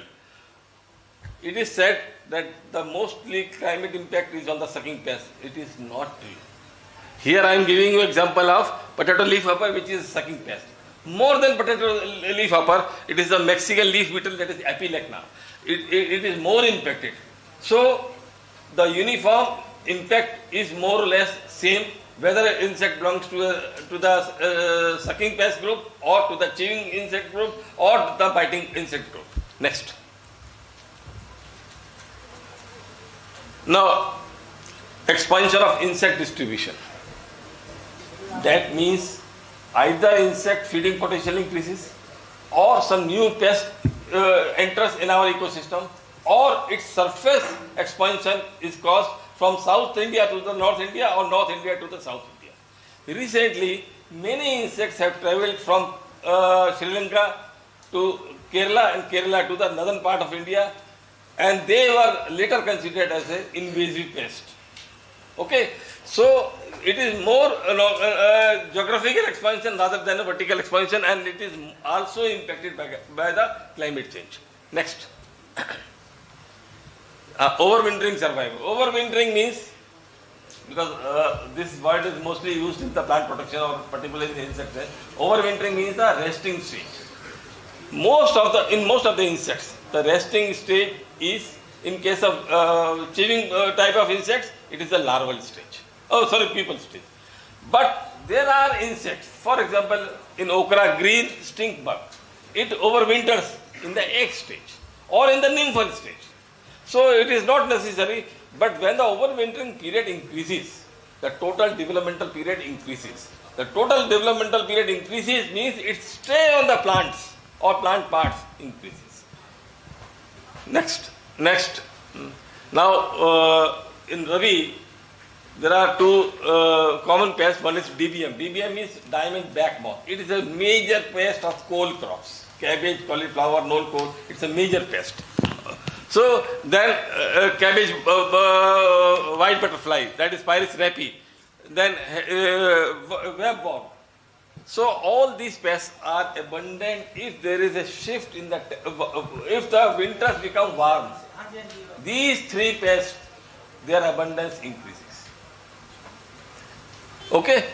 Next, emergence of new insects that I have discussed. Now, what do we need? We need a modification in the IPM. Earlier IPM were more of agronomic plus entomology or plant protection. Now it's not like this. Now all the disciplines of agriculture or horticulture, they have some representation in the modification or the development of the integrated pest management model. Firstly. Secondly, we hardly have IPM modules for greenhouse crops under protected cultivation. So that needs to be developed. Firstly. Secondly, the use of pheromones, use of allomones, use of allelochemicals which were not there in the earlier IPM modules, they should be incorporated while developing an IPM module, particularly for protected cultivation or under protected cultivation. Next. Next. Next. Next. Next. Now, the latest alien pest or invasive pest which has entered in India during the year 2024, it is Drosophila spotted wing. Spotted wing Drosophila, it is the latest. Some people say the chili thrips, that is the thrips parvis spinus. No. This is the latest, and after this no new insect has come in India as an invasive pest. Next. And next. These are the parasitoid, major parasitoids. One example. Next. Predators major. Coccinellid means the group of ladybird beetle. Next. Now the first trophic level is plant. Second trophic level is insect pest. The third trophic level is natural enemies. Natural enemies are broadly classified or categorized into two, that is predator and parasitoids. Now these, their interaction with the enemy, with the pest, is highly impacted because of the change in the climatic conditions. Either the searching capacity of the parasitoid increases or decreases. Okay, so this is known as temporal synchrony. So temporal synchrony or asynchrony is emerged because of the development of the searching ability, or it is a dilution of the searching ability of the predator. Next.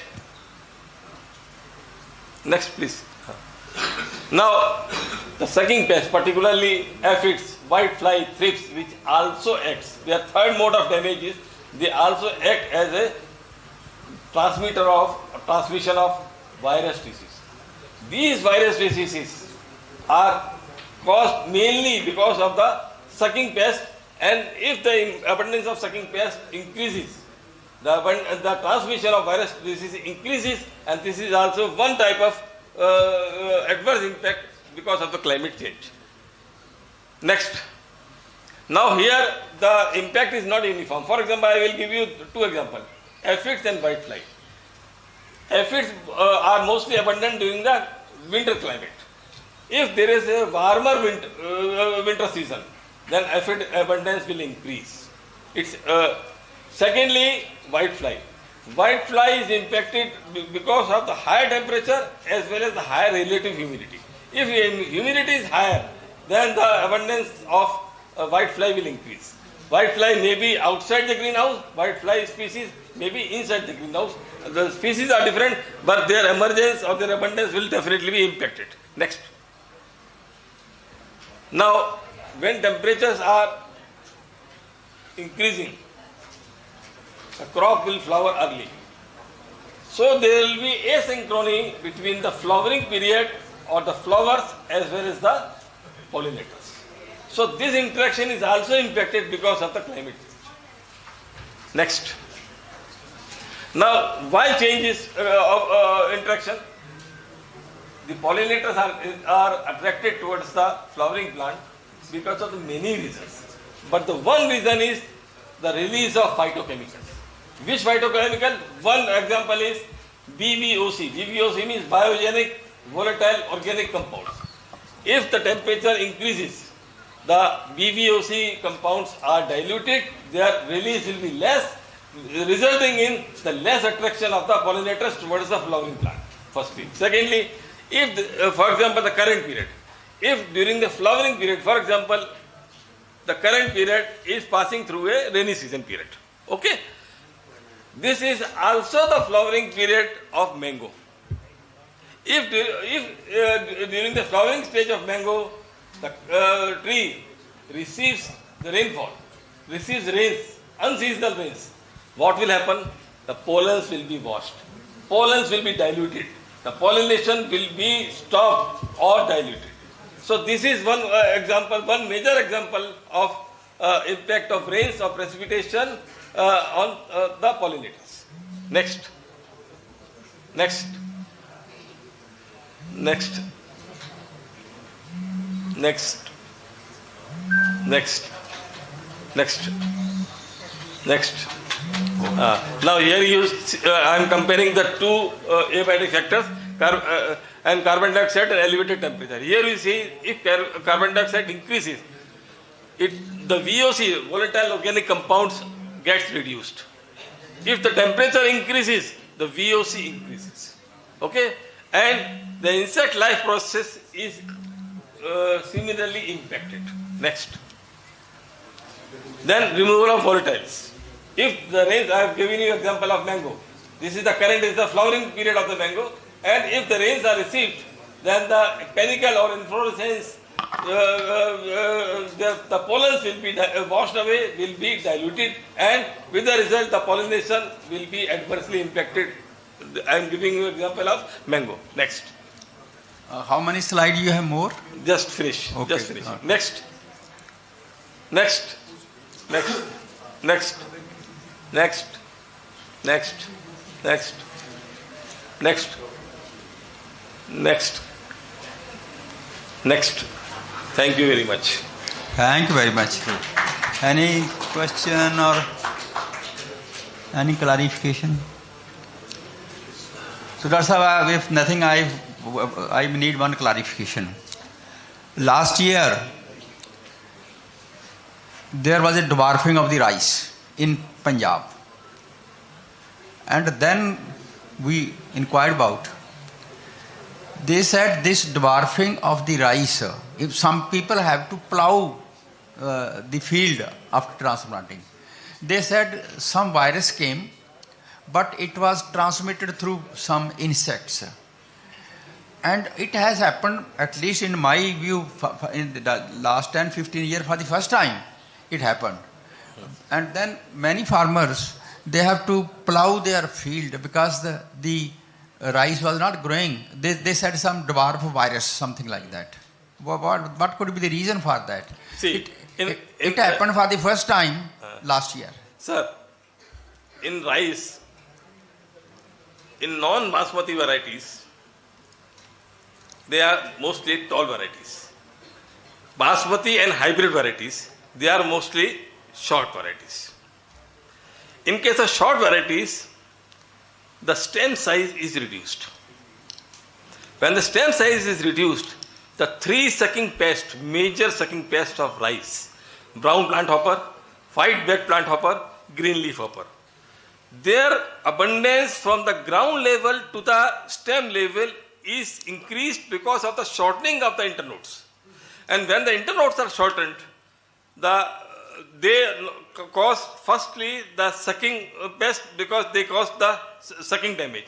Secondly, they are carriers, they are transmitters of many virus diseases, and because of this, the second dual damage, the damage done by the nymphal stages of the hoppers and the damage done as a transmitter causing the virus expansion. But there was one issue. We asked the person that what could be the treatment for that. They said this has happened at the nursery stage. If something is to be done, it has to be done at the nursery stage. And now we cannot do anything. Then we asked the people that you please plow it, because when there is no remedy. They said it happened at the nursery stage. It has to be treated at the nursery stage. Since now it is a transplanting stage, nothing will work on it. See, sir, there is one remedy. Although farmers not willing to accept it, go for the refugia. For? Refugia. Acha. Refugia means 70% you grow your own variety, own crop. 70 or 75%. 25% grow the tall varieties, old conventional tall varieties. That will reduce the surface damage as well as the transmission of the virus disease. But what happens because of the economic aspect? No farmer is accepting the growing of tall varieties. And they also said this virus has been transferred by some pest or... And the plant hoppers. These all plant hoppers are insects. They are hemipteran insects. They came through insect and then went there. Yes. But I hope you are aware of what has happened this year.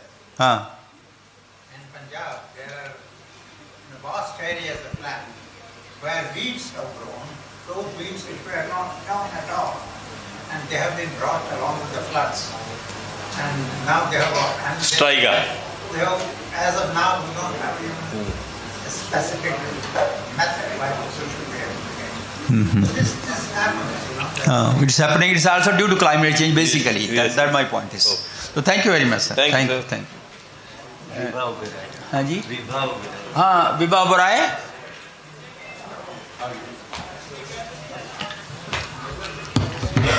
A very good afternoon to one and all present here. I want to ask, what is the size of the lifestyle data science? Data in life sciences is enormous in size, right? So, but is the data used to its full potential? The answer to it is no. Why I must tell you? Because the data in India is fragmented and underutilized. So, with the help of Government of India, through Department of Biotechnology, there is a project called Indian Biological Data Center where we can store the data, we can access the data, we have a particular standards using FAIR principles, and we can utilize that data for research community. So before IBDC, what used to happen, whatever data we had the gene data, we have proteomics data, we have molecular data. Any of data type, there was no national repository, there was limited interoperability, so we had to go to external infrastructure and we were dependent upon EMBL or DDBJ or PDP and so forth. But because our researchers say, why waste time and saving your data, and we should go directly to the external and save our data. So, post IBDC, we can see that national repository has come into facet and data is aligned, and therefore we are moving towards data-driven decision and self-reliance in biological data. So, what is IBDC? IBDC is the first national life science data repository in India. It is supported by Government of India through Department of Biotechnology.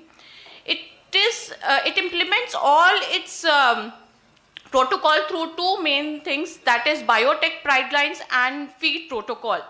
So it is a joint venture between Regional Center of Biotechnology, National Institute of Immunology, International Center of Genetics and Engineering, and NII.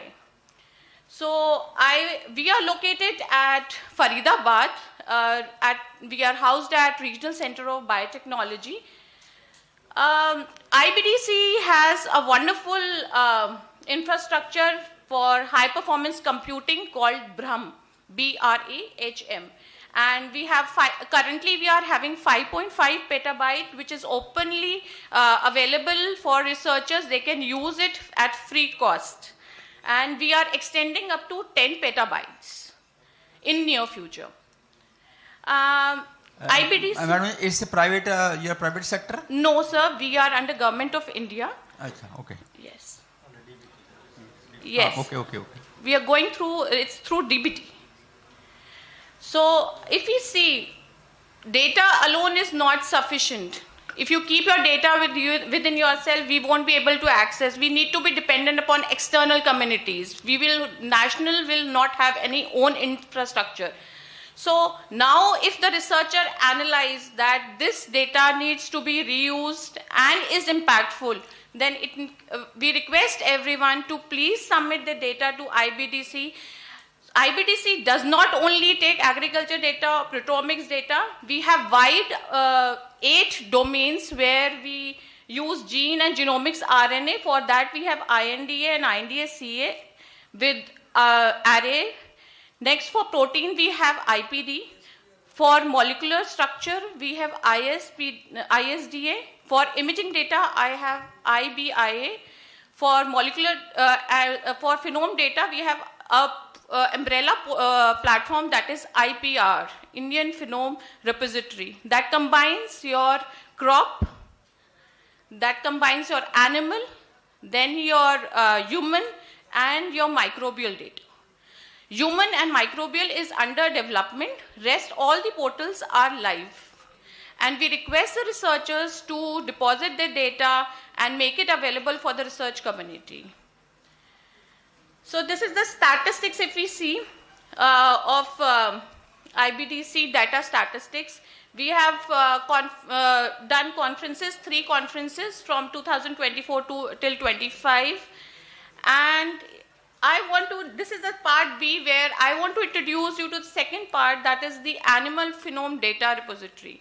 This is the repository that is being developed by IBDC, and we request and we look forward from researchers to get data.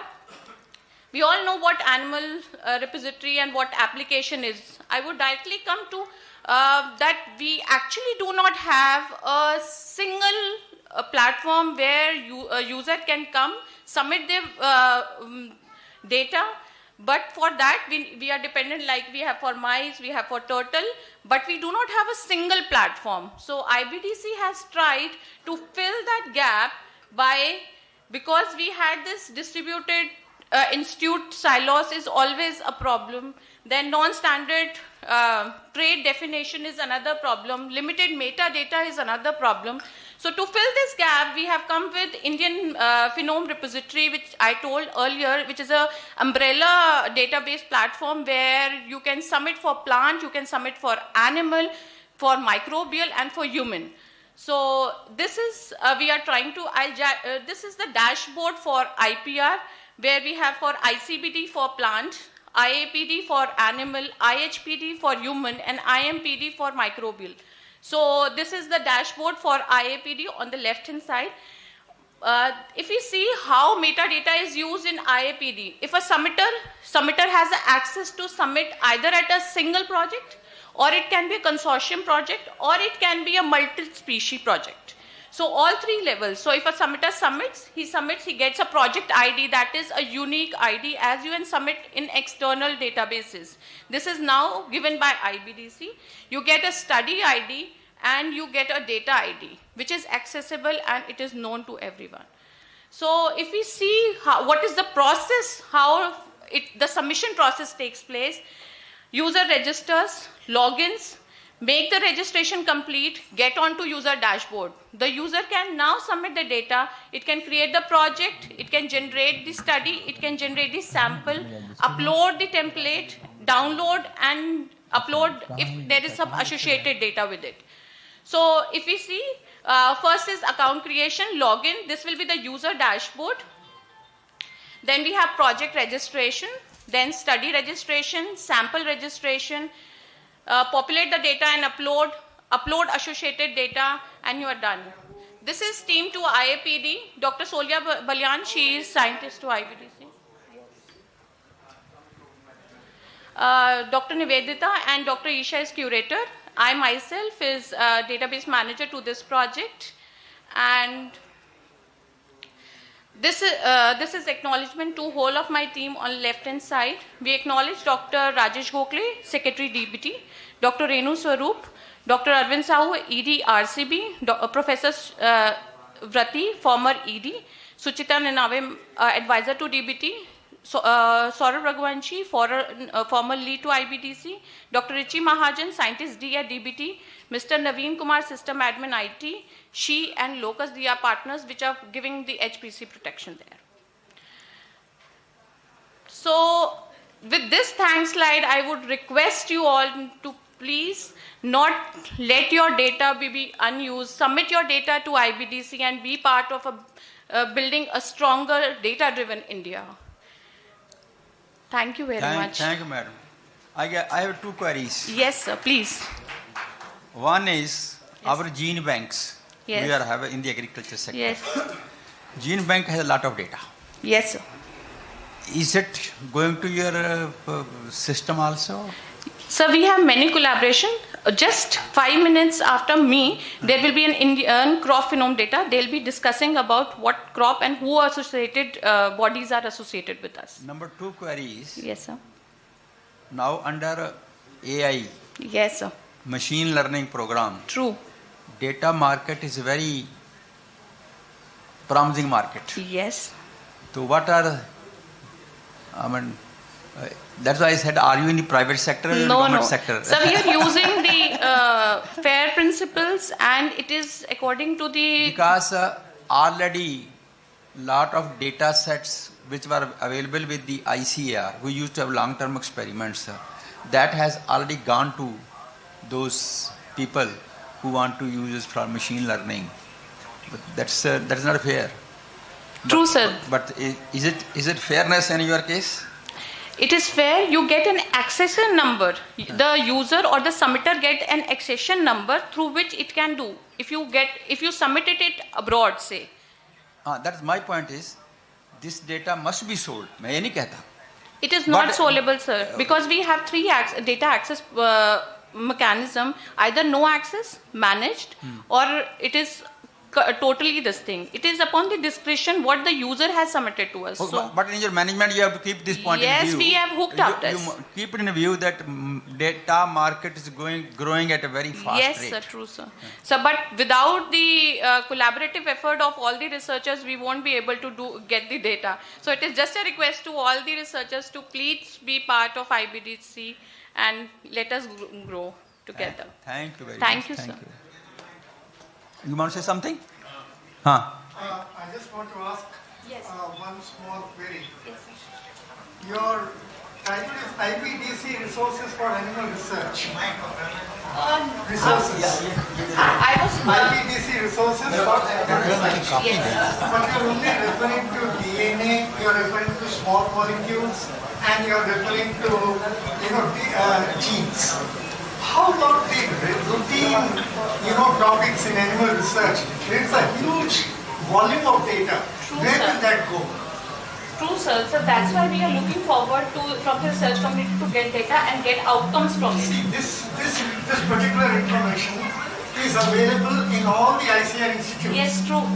And when you link up with all the ICR institutes, as Dr. Saab has just pointed out, seed bank, and then you have got plant genetic resources, National Bureau of Animal Genetic Resources, where you talk about Indian Genomic Repository. So they will provide you all information. But we don't have a repository for Indian research on animal sciences. That is where you are lacking over here, and I would like you to develop such a system. Okay. And then it should be made accessible to others. So we have made this animal repository live in December, and researchers are most welcome to deposit their data there. No, not deposit, but also... But also outcomes can be generated out of it. It is a two-way process. Yes. It should be accessible to ICAR.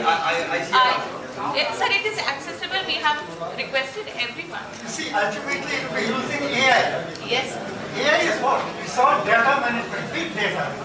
When you have accumulated all the data, then you know precisely that if an animal is of this size and it is of this stature, this genomics, then this is going to produce this much of data.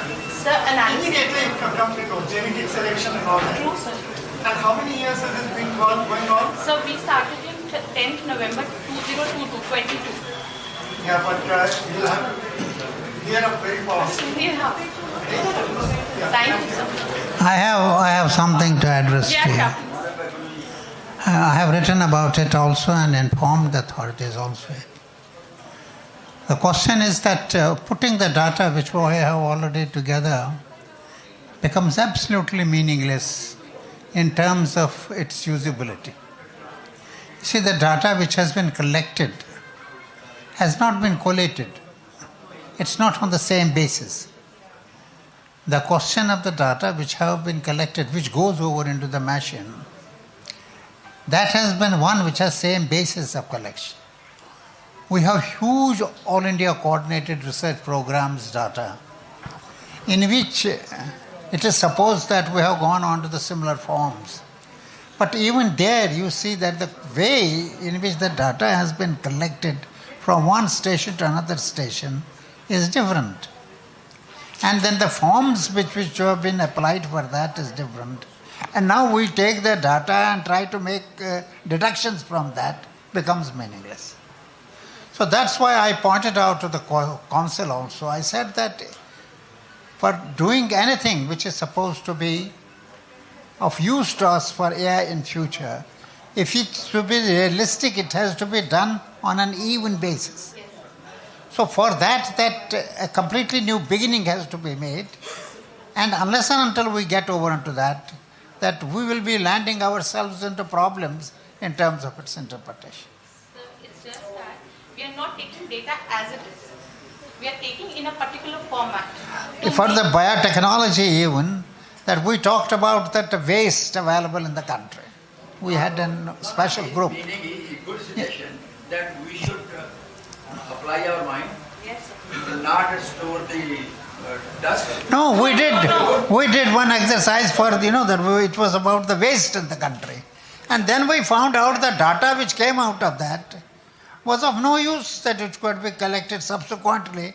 We build on that in terms of its repeatability. That's what AI is, that its repeatability. Thank you.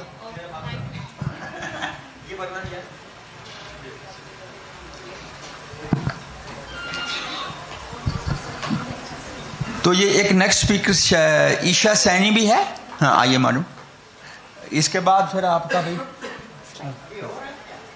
एक छोटा सा उधर जाना है वापस, उसका train निकल जाएगी नहीं तो.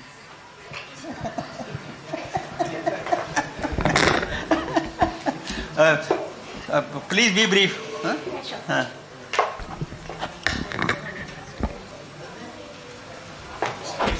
Good afternoon, everyone. I'm Isha Saini from Indian Biological Data Center, which is hosted at RCB, Faridabad. As most of the discussion is already done, because of my previous colleagues told you the brief about the IBDC, today's presentation topic is like how we follow the FAIR principle and introducing the Indian crop phenome database. Yeah, why phenome data is actually important when we talk about the plants. Crop phenome data actually consists the detail about all the tissues, cultivars, variety, what are the methods or the measurement taken during the time of collection of phenotype data, and how it is integrated in the terms of GWAS, QTL. It indirectly contributes to the different societies of the public sectors, like in the food security, during the time of selection of yield. If we know which cultivars or which variety is actually important or give the high yield, we can select that. So this is why we say that the phenotype data of plant is very important to make it understandable or stored properly. There is a different level of phenotyping. As per the current scenario, the advancement of technology is occurring so fast that we can store the phenotyping data through the help of drones, devices like sensors. So there is a different type of approaches, and all the different type of approaches have a different type of data format to store that data. So here the problems comes it is not easy to document that data. And due to that, the FAIR principles come into the picture, like how we can make a repository which follows the FAIR concept, like findable, accessible, interoperable, or reusable. So during the time of any project which we start, we have a plan like how we execute that. We collect the data, we process that, we analyze that, publish. After that, what there is of no use if we don't preserve them. So our main objective is that, all the data, all the manpowers, all the, you can say, hard work of the researchers who do that during the years, they can preserve that data in such a way that it will be easy to traceable to their labs also, as well as to the other researchers who are actually interested to work into that particular sector. So this is how the FAIR principle helps when we follow it make your data reliable, reproducible, and traceable. And this is how we can also contribute to the national scientific communities. So this is the Indian crop phenome data. Our main vision is actually, there's a tool. It is there is no use to dump the data. We actually need to curate it. Yeah. So that is the main vision of the ICPD or all the databases which we have in IBDC. So the biocuration of crop phenome data and make it as in a centralized or user-friendly, or to provide the assurance to the submitters, like that your data is completely safe. So we can actually manage that data on the basis of, like, if they want their data should be publicly available from the day when they deposit it. So we provide, or we can say we have these facilities. You can store or you can lock your data up to the 2 years as per the FREED protocols and biotech guidelines. And after the embargo period over, the researchers or the submitter can provide, like, no, still we want some embargo period to increase, or we want to store the data for the further researching. So that facilities will also be there. So the data of the user is actually safe, and it will be, we are not able to touch the data without the permission of submitter. So it is complete to the submitter's data. We are not doing anything, only what we are storing it in such a way that it will be easy for the other people. So the key features of the ICPD is that, like, we store the trait data which include the morphological, physiologicals and etc. And the germplasm information also, like passport data, as I told, gene bank from the ICR, that is itself a huge data. So the cultivars which is stored in the ICPD, we actually integrate that data or map that data so that the single platform can provide the detail about that particular crop. The environmental data is also mentioned. Sorry for disturbance. एक 3020 किसी का गाड़ी है, वो कहीं दूसरी गाड़ी के आगे खड़ा है, थोड़ा जल्दी उनको जाना है. Oh, sorry, please. So, like, this is how the metadata information we stored in the ICPD: experimental design, geographical location, contributors, and so on. By providing the data into the ICPD, we provide the unique IBDC sessions and the centralized repository, the open access, managed access, and we also enable the ontologies, which is used by the crop ontology or plantium ontology we use, so that we can indirectly contribute to the ontological communities also.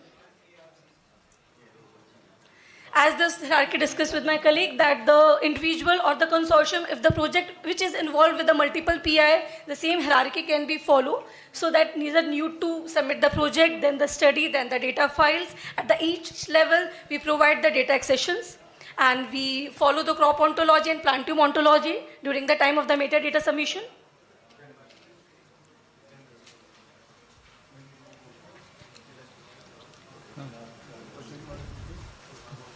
As the metadata model is like that, there is 3 different steps. Inside that, the metadata actually filled. And here you can see this is an automatically generated pre-filled template.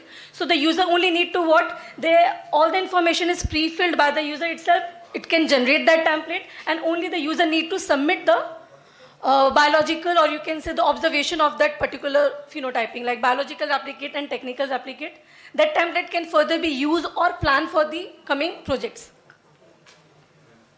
Can you sum up now? Yes, sir. So at the end, like, this is how it looks. But as I said, like, inside the... Wait, sir, I'll come to the last slide. So this is the current data set of ICPD, like 81 user institute, like 47 institute which across the India who submit the data in ICPD. Instead, like many ICR data institutes are there who actually help us to grow in such a fast current data sets of the data submissions. And... Thank you.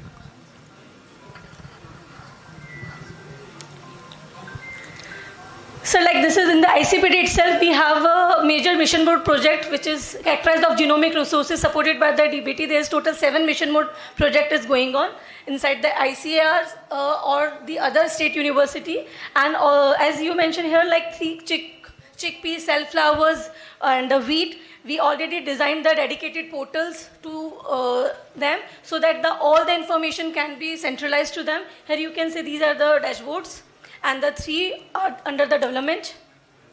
And this is the future plan of the ICPD, like how we can curate to support the climate and the smart agriculture. And we tried, if we get the enough amount of data, we'll try to use some algorithms, some models, so that we can find out the precise outcome. So thank you so much. This is our team, and I would like to thank GS Fred and the ACC Journal to allow us to present it. Thank you very much. I think आपका next session में हम पहले ही करवा देंगे. आपका late हो गया है. Next session में आपका पहले करवा देंगे because he has to go, but we'll next time we will do it. So I think we are very thankful to the speakers. These are a very good presentation. And basically, the new trend in having a databases, they are going to be of great use in spreading the artificial intelligence in future also. And other speaker also, I think they're very, very relevant to the climate change also, regenerative agriculture also. So Vedhi, thank you very much. I think we can break. We can break for the lunch. तो आप काम पहले करते हैं. जैसा इनका आपका next session इनका पहले कर दें. आप करवा रहे. Just to honor you, to Announcements. Once those who are heavy not on that because the material which is supposed to be discussed is heavy, but heavy because the people have got their stomachs heavy. And it is difficult for the brain to concentrate on something which comes from the ears. It more concentrates towards what comes from the stomach. But as physiologist, I know that there is a place which is called the satiety center. Those who have got their satiety center full, they will have all the time to listen to the proceedings of this session, which is supposed to be the integrated farming systems where we talk of crops, we talk of trees, we talk of livestock. And we have three lovely presentations here. The first comes from my colleague itself. It is on integrated farming system for sustainable livelihood, security of small farmers in salt-affected areas of Indo-Gangetic plains. Sustainable livelihood security, which includes that we are making the land productive. And I will be glad to share that how the land has been made productive, especially in this soil-affected areas. But that I will talk through an example after Gajendra ji makes his presentation. So could I request Dr. Gajendra to kindly make the presentation? Thank you, sir. Thank you, guys.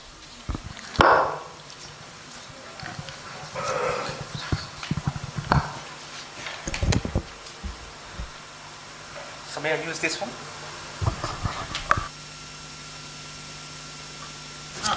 No, that mic is working. Okay. So Ramanjit Singh will follow afterwards. First one is sir. So okay, so my talk for this session is on the integrated farming system. In the inaugural session, you have very much discussions on the integration, how that integration of the different farm enterprises is essential for the emerging problems of the food security. What kind of the second generation problems we are facing at post-Green Revolution era, and there are some soil and water related issues that we are facing now. So we are facing some of the issues that the integrated farming system is the way forward for that. So at CSSRI, we are working out on a similar kind of farming system where we are trying to integrate the crop production system, where we have rotated among different arable crops. Then we have diversified to some area to vegetable production system, a forest production system area, then an animal production unit, a fish pond, and a horticulture unit. So I will just give a case study of that one, and then we will discuss some of the issues related to the integrated farming system. So next one. Anything? Oh, okay. Next one. So that yeah, please.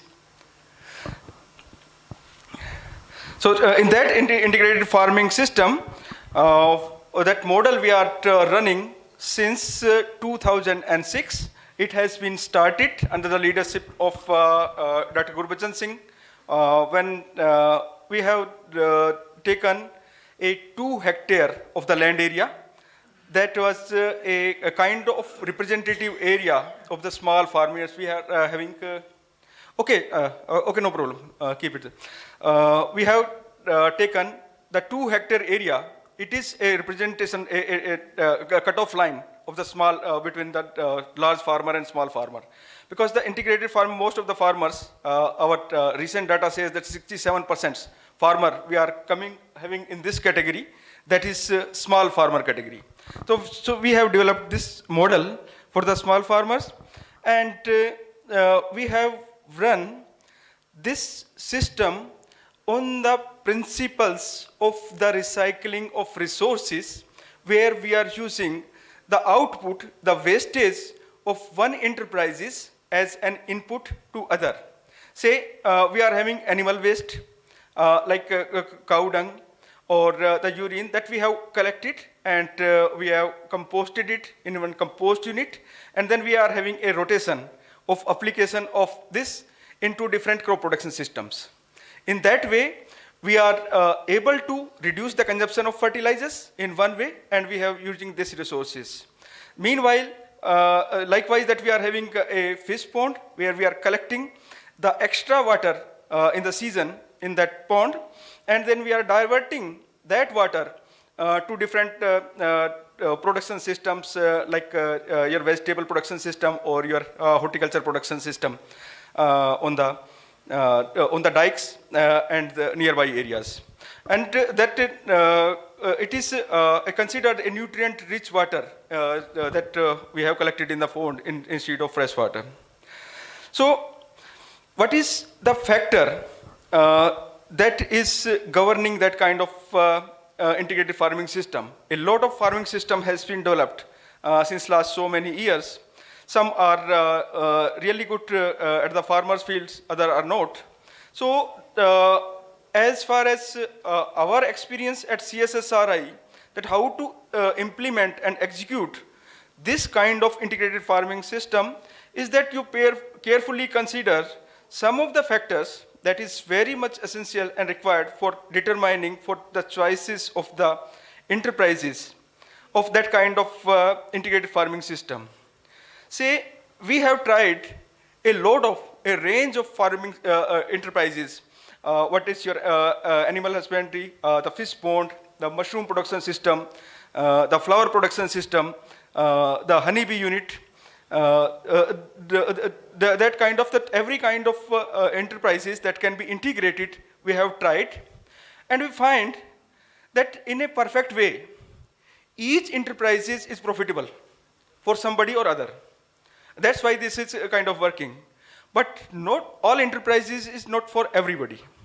Because when you are suggesting any enterprises to a farmer to integrate with, say you are suggesting that you just keep a animal husbandry unit with that. So every enterprise have a cost. Animals having a cost in itself.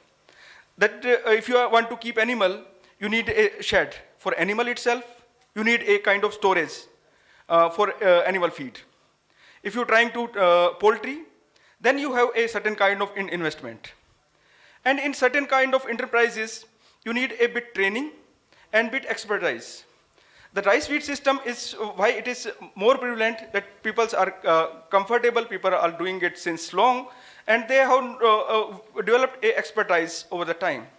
But each kind of expertise, every farmers don't have that kind of expertise. Second is every enterprise having a kind of cost.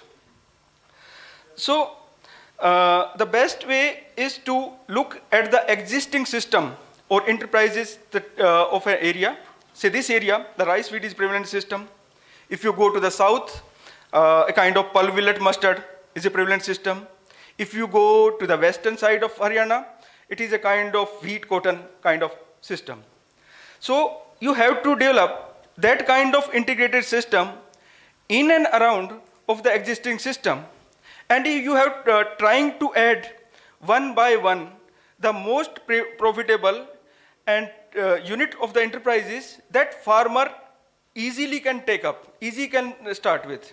Say in CSSRI, we have developed a model for integrated farming system under the able leadership of Dr. Gurbachan Singh Ji.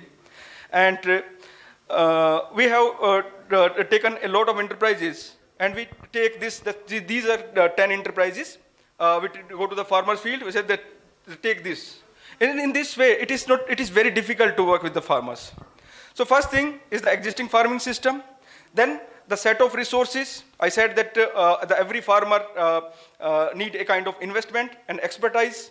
So it is very much essential before suggesting a kind of enterprises that what kind of its expertise and what kind, how much investment and how much risk-bearing capacity he has. The third thing is very important is the marketability.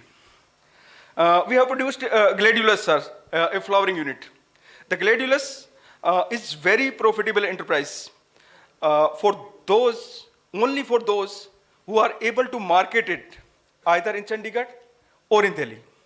For those farmers who are not so much proactive in the marketing, for them it is not good. So when we are talking this kind of integrated farming system, we are expecting too much. Or we are considering that a farmer should be good for bookkeeping, a farmer should be good in the work in the field, a farmer should be expert of the mushroom, a farmer should be expert of the market. But every farmer is not like that. Say two farmers having adjoining area, the same land, the same set of resources, the same set of water, but the mindset, the risk-bearing capacity, the capability of manage, the capability of market of the two farmers are different. So apart from the physical resources, the farmer, one is very important that you should consider. In that way, I'm saying that the tailor-made integrated farming system is not for everybody. It should be customized for each and every farmer, looking at his physical resources, what he has, its capability to handle that kind of enterprises and that kind of system to increase its profitability. At the end, I would say that for any kind of integrated farming system, there is no recipe.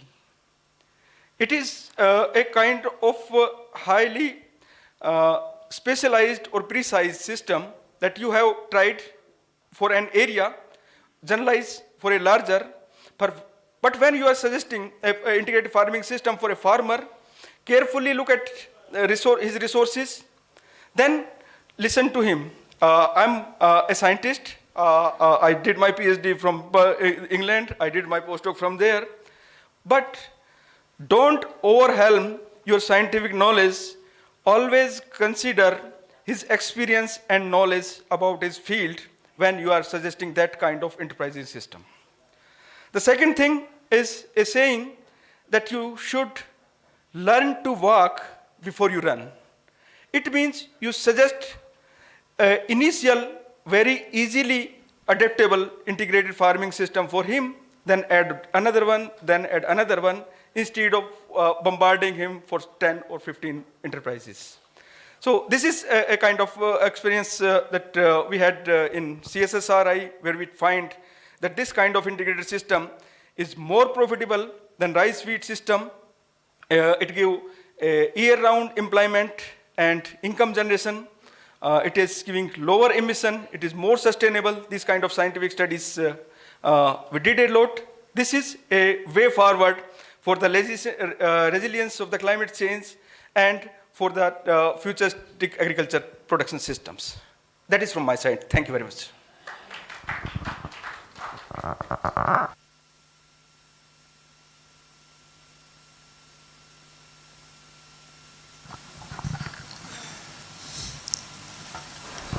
Thank you very much, Gajendra. You made 3-4 major points in your presentation, and they are the ones which will become critical when we are talking of using our land in a purpose for which that we should be taking not only one crop, but we should be using it for taking produce which is economically benefiting, and it is more than, say for instance, one single crop. And you talked about the use of it for other activities, including livestock and horticulture. I think we go to the next presentation, which is from Shri Dr. Ram Nivas, a research associate ICR.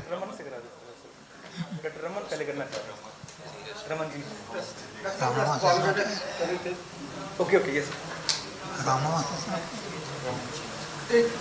Oh. Friends, as I was mentioning that just 2 minutes back, my friend Dr. Gopal Lal, Director National Academy Agriculture Research Management from Hyderabad, has joined. So it's a pleasure for all of us, and he will also be staying with us up to tomorrow evening. So we will take his advantage also. And he has come with his 3 experts who are, because our academy is as good as Missouri Academy for IAS people, IPS people. So thank you, Dr. Gopal, making it possible to come to us. Thank you, Mr. Chairman. Will you like him to speak in this session or after the session? He will also chair and he will speak in the session also. He had a keynote paper. Okay, okay.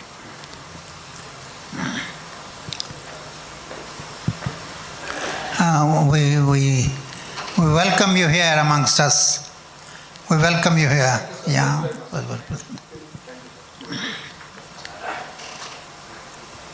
So we go on to the presentation on integrated farming system. Now, this is for boosting farmers' income through maize and chili intercropping in Bareilly, Uttar Pradesh.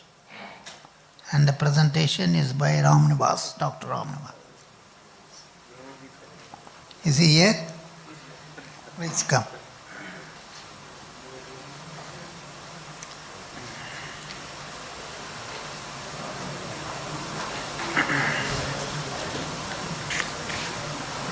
Dr. Ram Nivas is a research associate in ICR and the Indian Institute of Maize Research in Ludhiana.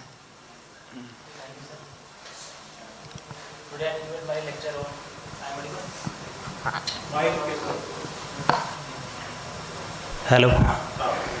Good afternoon, sir. Today I delivered my lecture on boosting farmer income through maize and chili intercropping. We conduct an field experiment as a field demo at farmer level, in which under the ministry funded project, which name is Enhancement of Maize Production in Catchment Area of Ethanol Industries. Next.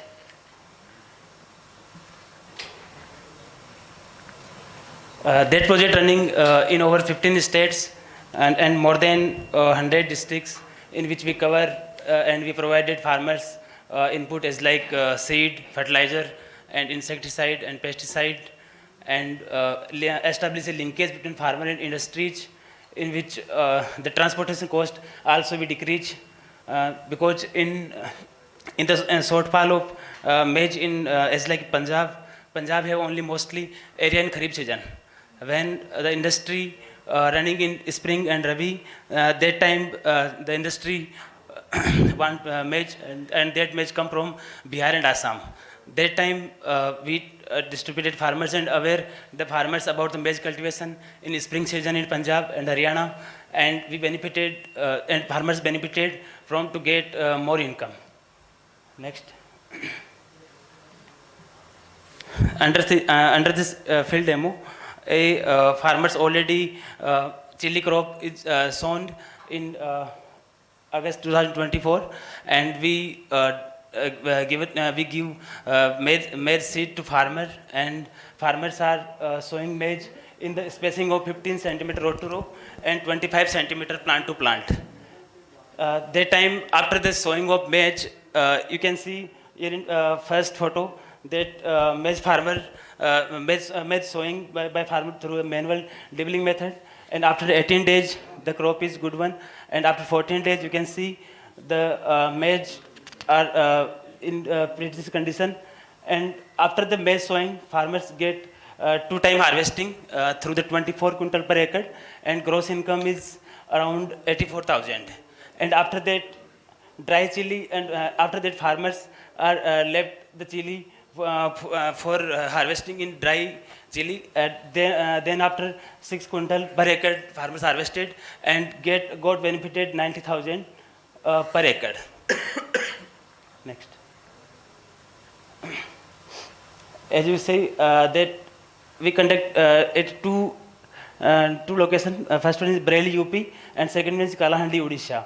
In Bareilly, UP, red chili that farmer harvested around 6 quintal per acre and benefited 90,000 income. And that time maize are also in higher yield, 35 per quintal, and benefited through 64,500.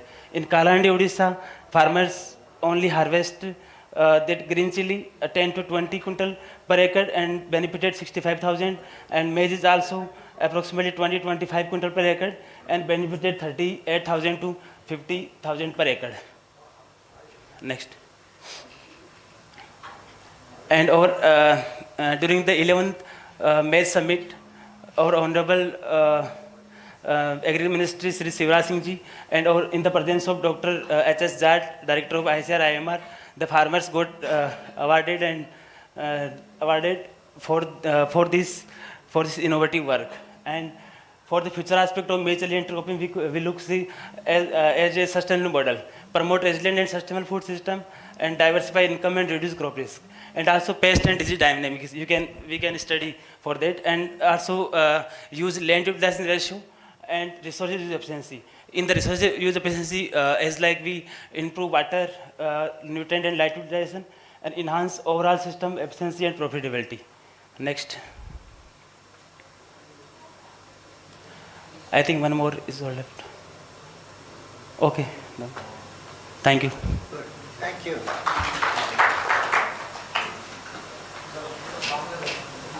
Thank you very much. Thank you, Ram Nawazia, for this short and crisp presentation. And you brought out again 4 major points in this. And that was with respect to the suitability of the crop which is being used, which should be of benefit profit. Then how if that has to be prevented from pests and how it has to be managed. You also talked about what is the type of resource which are available to you. And finally that you try to qualify that whenever we are doing such thing, we should know how best to utilize that crop. I think these are the very important points. And you gave the examples of maize and chili, and very nicely you made up about 50,000 rupees more out of it. So this is a good lesson which you have tried to pass on. I think the presentation is from Ramanjeet Singh from Dehradun. He will be talking about ecological restoration, repurposing and ecosystems service, accounting for the degraded and constrained landscape under global change. It's a very wide and vast subject. He is trying to incorporate how the global change is going in the constructed land area. So let's listen what Ramanjeet Singh has to say. Okay, sir. Ramanjeet, welcome. Okay. Respected dignitaries on the dais and off the dais also. I'm here to present the, I think this is too much difficult to from here. Yeah. Yes. Thank you.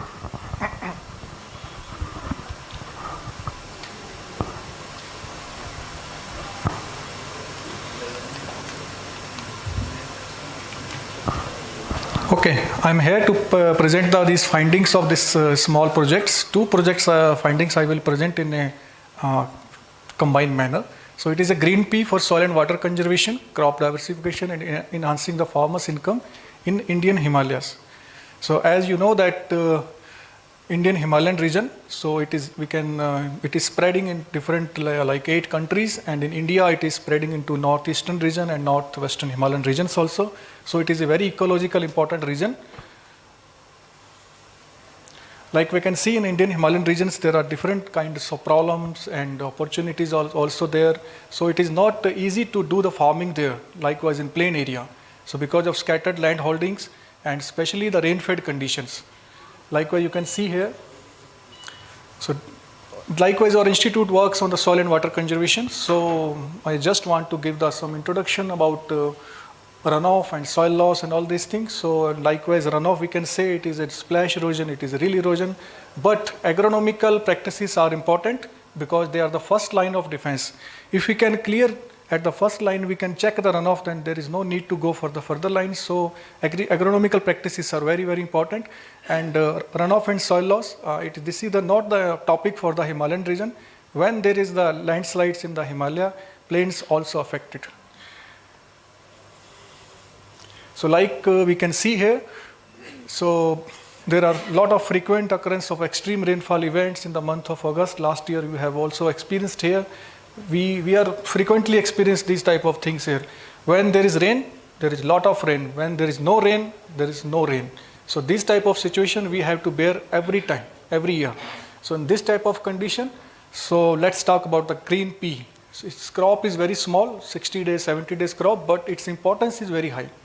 Likewise, every home we see the green peas starting from the November to the mid of April. So हम लोगों को छीलना भी पड़ता है. So every I think household they know the importance of green pea. So like the condition in the rain-fed Himalayan region, you can see the arable land in the month. This type of condition you can see here, the sloping arable lands. So if you are not practicing any kind of soil conservation measure, then this type of situation you will see. And the maize crop is the most important system is there, maize wheat. So maize is generally sowing from the June 15 to September 15, 90 days crop is there. Then farmers sow the November onwards wheat crop. But there is abundant soil moisture in between this October to November and December. And farmers, they are not utilizing this moisture to grow any crop. They are going for the wheat. They are only taking 2 crops. So this was our hypothesis that why not we use this type of area like October and November rainfall. There is no rainfall in this season only, but good amount of soil moisture is there. So then we tried that at least we can fit 1 crop here. So like you can see the rainfall situation is there. In the monsoon season there is abundant rainfall, but after post-monsoon season rainfall, very less rainfall. Rainfall is coming in the month of March, this year March also. So in this type of condition, how to take the 3 crops in a year in a complete rain-fed system? This was the challenge for us. Because this green pea is giving the very good income to the farmers, because this crop is coming around Deepavali and that marriage season. So that time farmers are getting 80 rupees kg. So we take this risk there that at least we can grow a crop. After maize, we immediately planted this pea crop, and after that wheat in the month of late December. So by this way we have utilized the soil moisture also. So then we tried this pea crop in different type of condition like conventional tillage, reduced tillage or without tillage also. Likewise we also tried this maize pea wheat system with some soil conservation practices also. So what was the behavior you can see here. Like these are the situation. So this crop is pea crop, you can see in this picture also when there is no crop in the month of October, but this green pea is growing there. So likewise in this situation also, so this is the condition in the month of April. So both the crop like maize wheat cropping system and maize pea wheat crop system. Wheat crop is almost same, and particular in the likewise now we are facing the late rain also. So in this condition the late wheat will give the good yield because of no damage because of rain. So you can see here by the growing this type of crop like green pea, we can add at least 1.5 ton per hectare of green biomass, and 1 ton of biomass is also having lot of nitrogen. So it is also saving of the nitrogen in the form of if you are incorporating a legume crop. So you can see the effect also by doing this type of situation.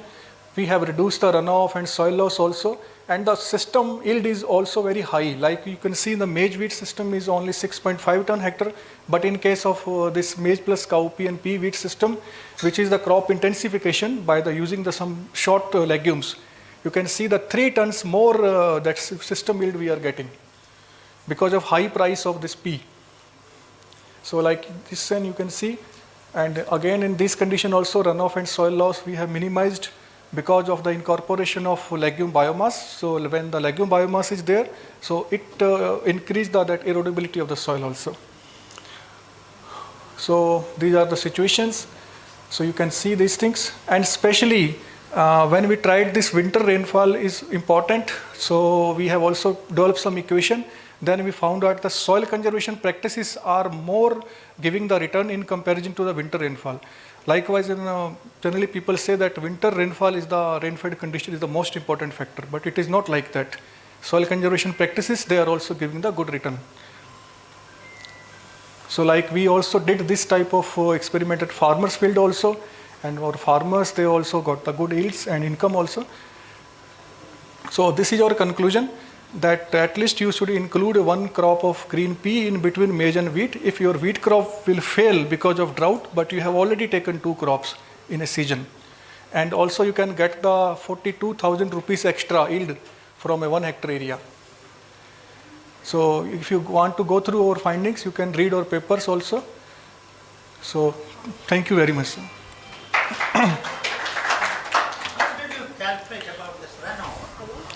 We calculate because we have gauging the structure and then we are calculating. Yes, gauge base, yes. But you know that there are several objections which come to this type of study on which the gauges are used. Especially that where we feel that there has been, for example, a heavy rain, and at that time if the water flows out, and if that you have got the traps, the readings which are getting at that time are different than the readings which is when is a streamline of water coming in here. So the total calculations of it come obsolete. There are different kind of standard methods. We found this in, especially in rain-fed areas in Maharashtra. That's where we see that the rain suddenly comes in there, and then we have got a tremendous amount of soil down along with the water is there around. But if it is stopped at that point of time, that runoff does not come in there. Actually, there are different methods like multi-slow, tipping buckets, and stage level recorders are here. So we calculate the runoff based on the 24 hours rainfall. Will you like to comment on that? What I have said?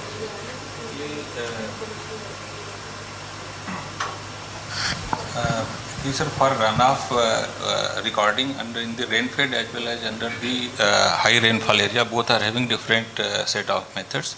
In that they usually develop the plots, and whatever the runoff is generating, it passes through the multi-level recorder, where they record the how much amount of runoff is coming, with that how much silt load is there. So that is the standard technique, and it has been I have seen it in Dehradun as well as in northeast region also. So it is a standard practice of recording the runoff and how much silt load is coming, and then that is used for multiplying it, means that smaller area is extrapolated to develop the those extrapolations are, that is what are not supposed to be very accurate. Yeah, actually it has a certain limit of error that we have to accept with that methodology. It's just like estimation. Sometimes it also gives the accurate results also. Because That's we have one very standard plots. The other thing I would like to know from you is that you have said that about the benefits which come out of it. You have did you make a quantitative estimate of that what has been really that output in terms of finances? Yes, sir. Yes, sir. We have some standard plots also.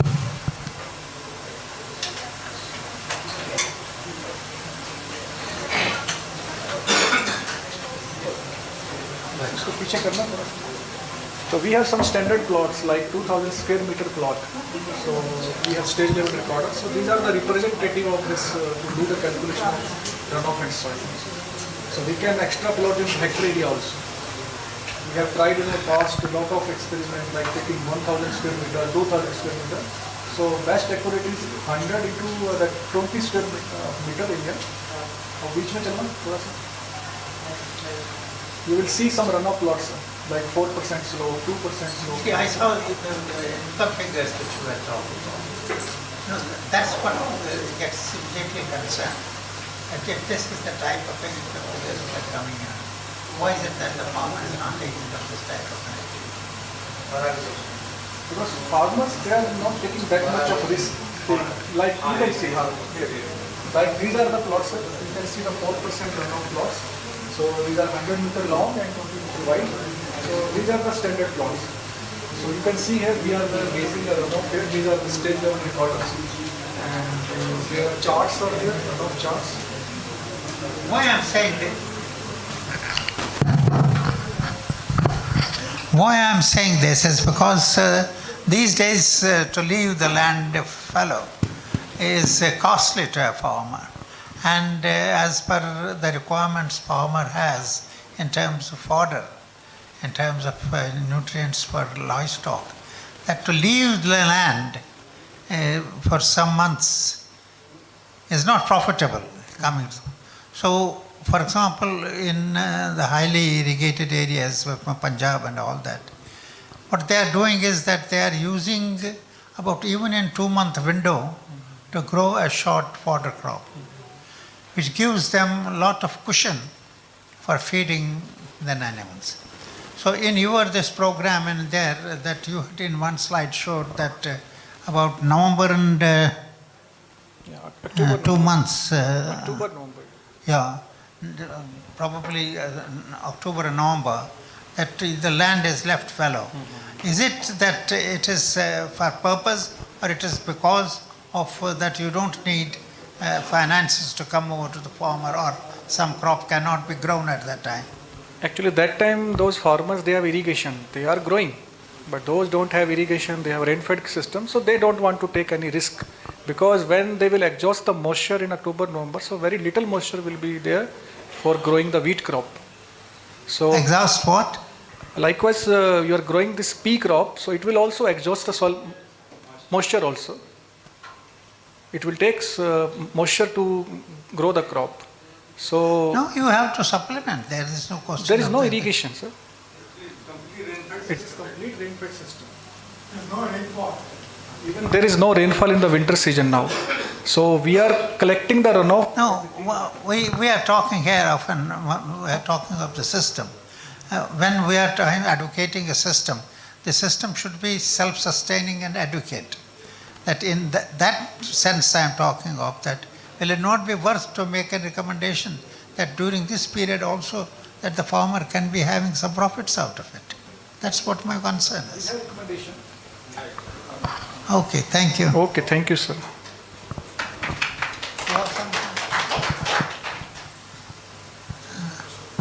That's all in the session.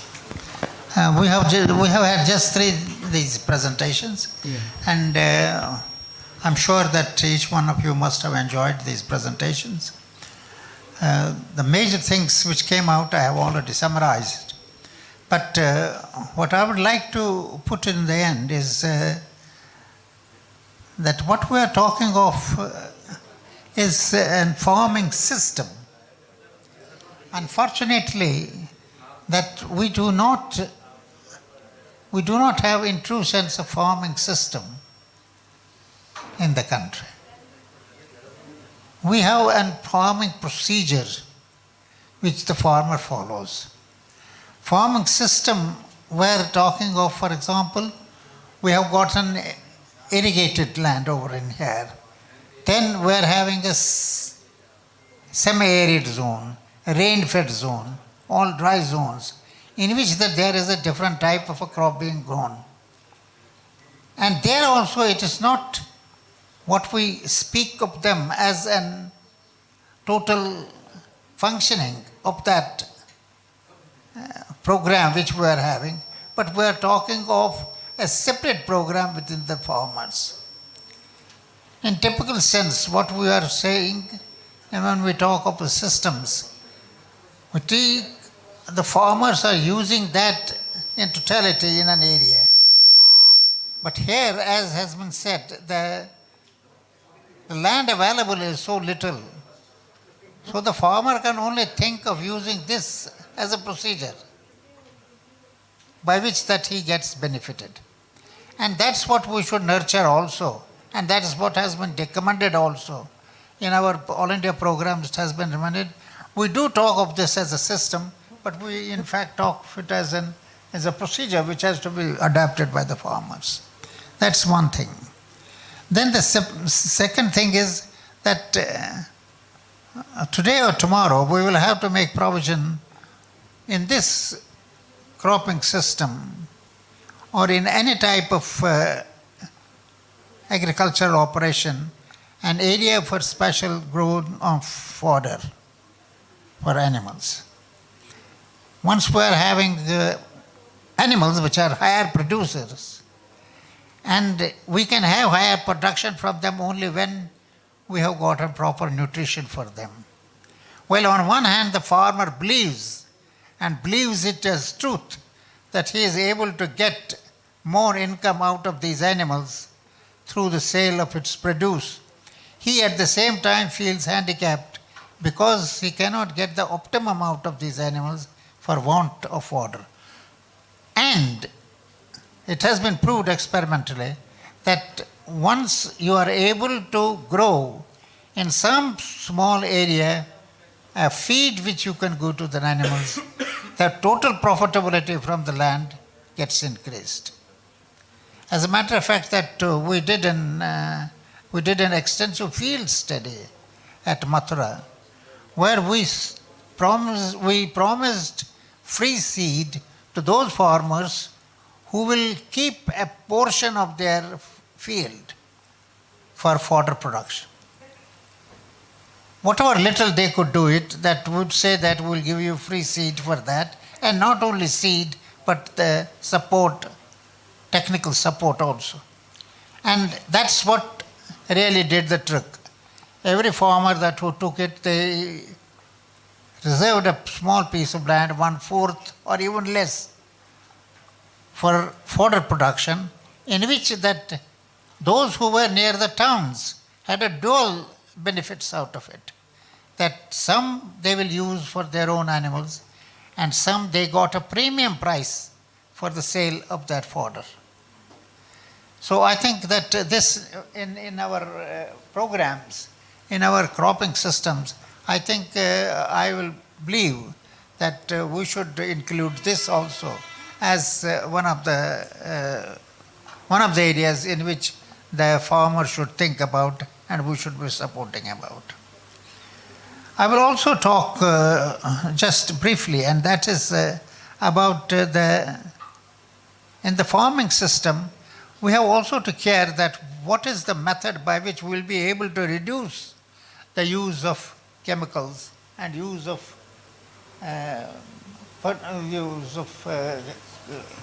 these chemicals which are harmful to the total farming system. And today we know that we know it for certain that using of these chemicals is harmful, but not the fertilizer itself. This is often being confused that using fertilizer is harmful to the crop. Certainly not. from my own example and from the available information, that we are about 180 kilograms of, between 80 to 180 kilograms of fertilizer which we put. I think Samara Sahab will be knowing better about this. But imagine countries that were about 470 kilograms of fertilizer is being put. And these people who put this much amount of fertilizer per hectare are the ones who live the longest.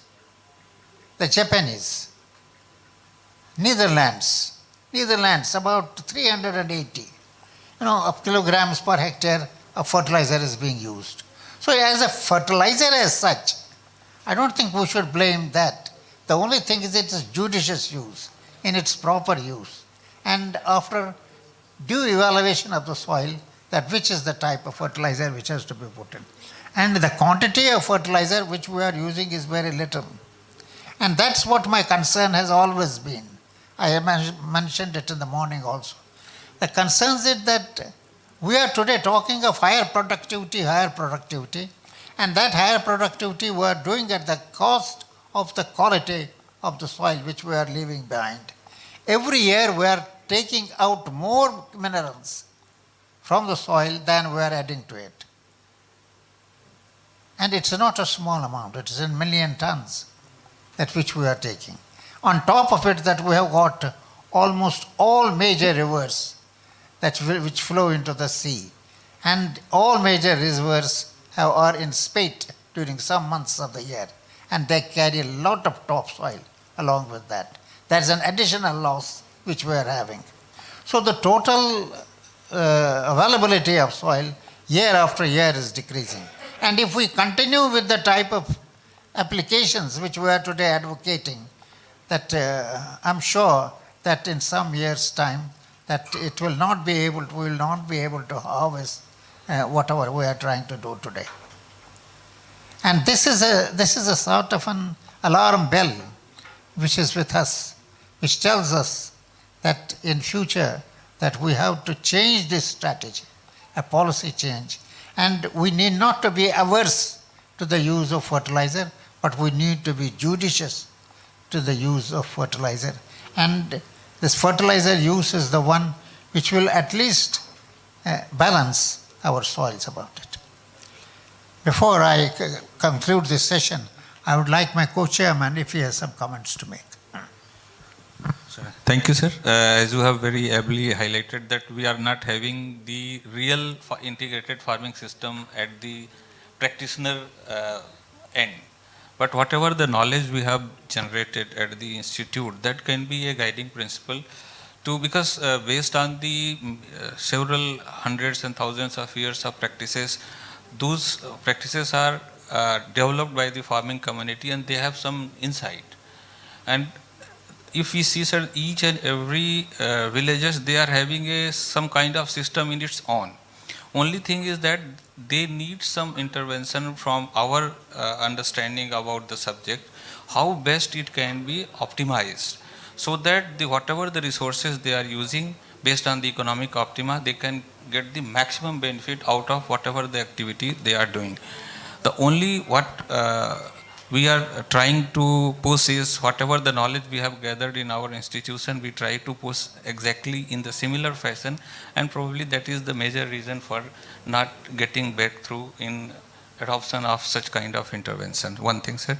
Second, as all the three presentations that have been made, they have all touched upon the specific component of the, we can say, of the integrated farming system, which is the real answer for the climate smart regenerative agriculture. So if we see the present status of our natural resources, whatever the data that we have generated collectively at CSSRI, that about 40% of the underground water resources, the mappable water resources, they are having either salinity, sodicity, or some degree of problem.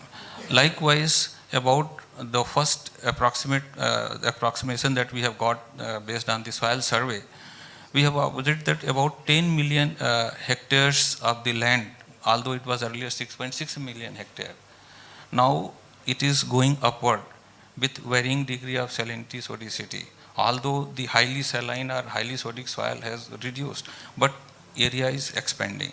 So if we integrate both the things like water quality and the soil quality, and there is a several scenarios that is developing, and each needs a specific prescription of the integrated system, so that whatever the resources we are having, that can be utilized within its natural boundary, so that there should not be any issue of degradation. Rather, we should try to aggregate these natural resources.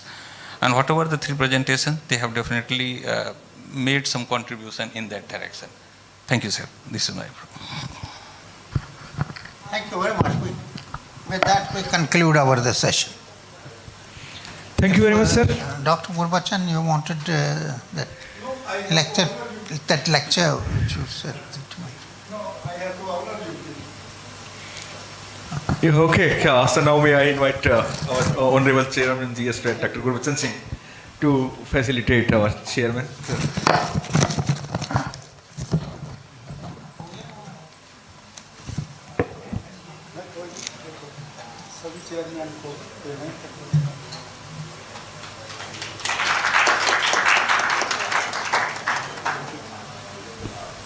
Our co-chairman, Dr. A.K. Rai, sir.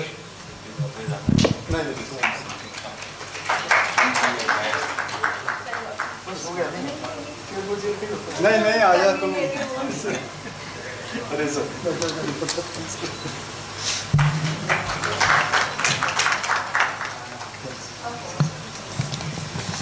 So,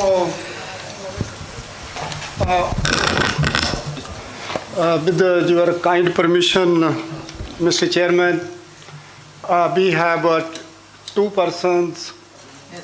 Dr. Gopal Lal, I already introduced. We have another scientist, Dr. S.K. Dubey ji.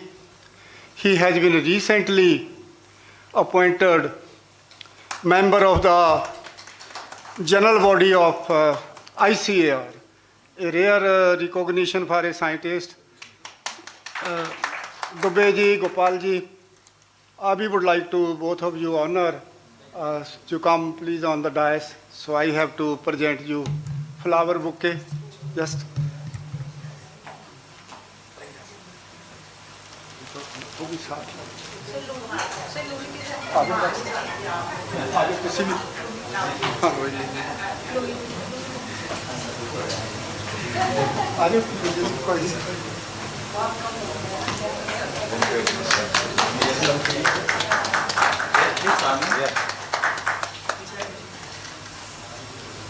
Thank you. Just 1 minute. Just 1 minute. ये आप सुबह उसके हो गया आपको 10 minute में. Very nice. Yes, sir. Thank you. Dubey ji, it's honor for us because he worked with us. Now he is a member of AGM of very ICA. मैं sir 80 में ज्वाइन किया था CSRI 1980 में और 2005 तक रहा 25 years.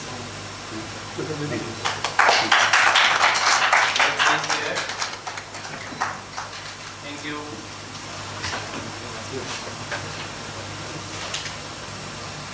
बड़ा अच्छा लगता है जब लोग राइज करते हैं बढ़ते हैं और आपके साथ काम किया है. सर्वदा ICAR 98 Thank you.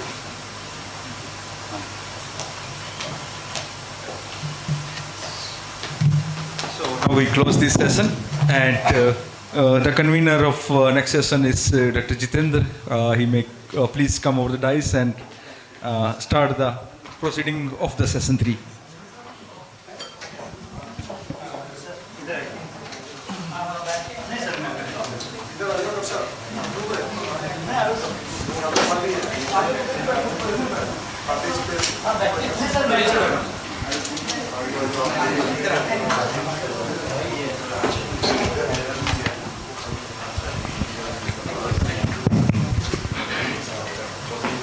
Very good afternoon to respected dignitaries, respected scientists, and dear participant.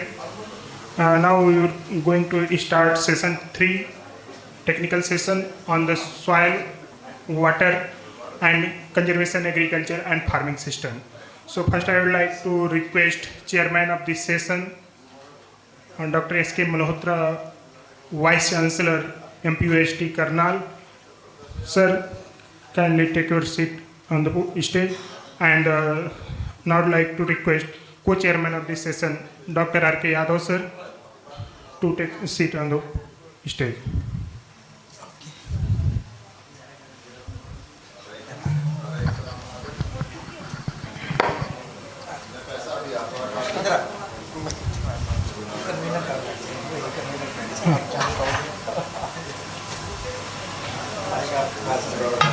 I would like to request chairman of this session, Honorable Vice Chancellor, Dr. S.K. Malhotra, sir, to start this session. Well, thank you so much, Dr. Jitendra ji. Well, good afternoon, everybody. So I welcome you all to the technical session number 3. Already we have discussed a lot in 2 previous sessions, and the session 3 relates to water, soil, conservation, agriculture, and crop diversification.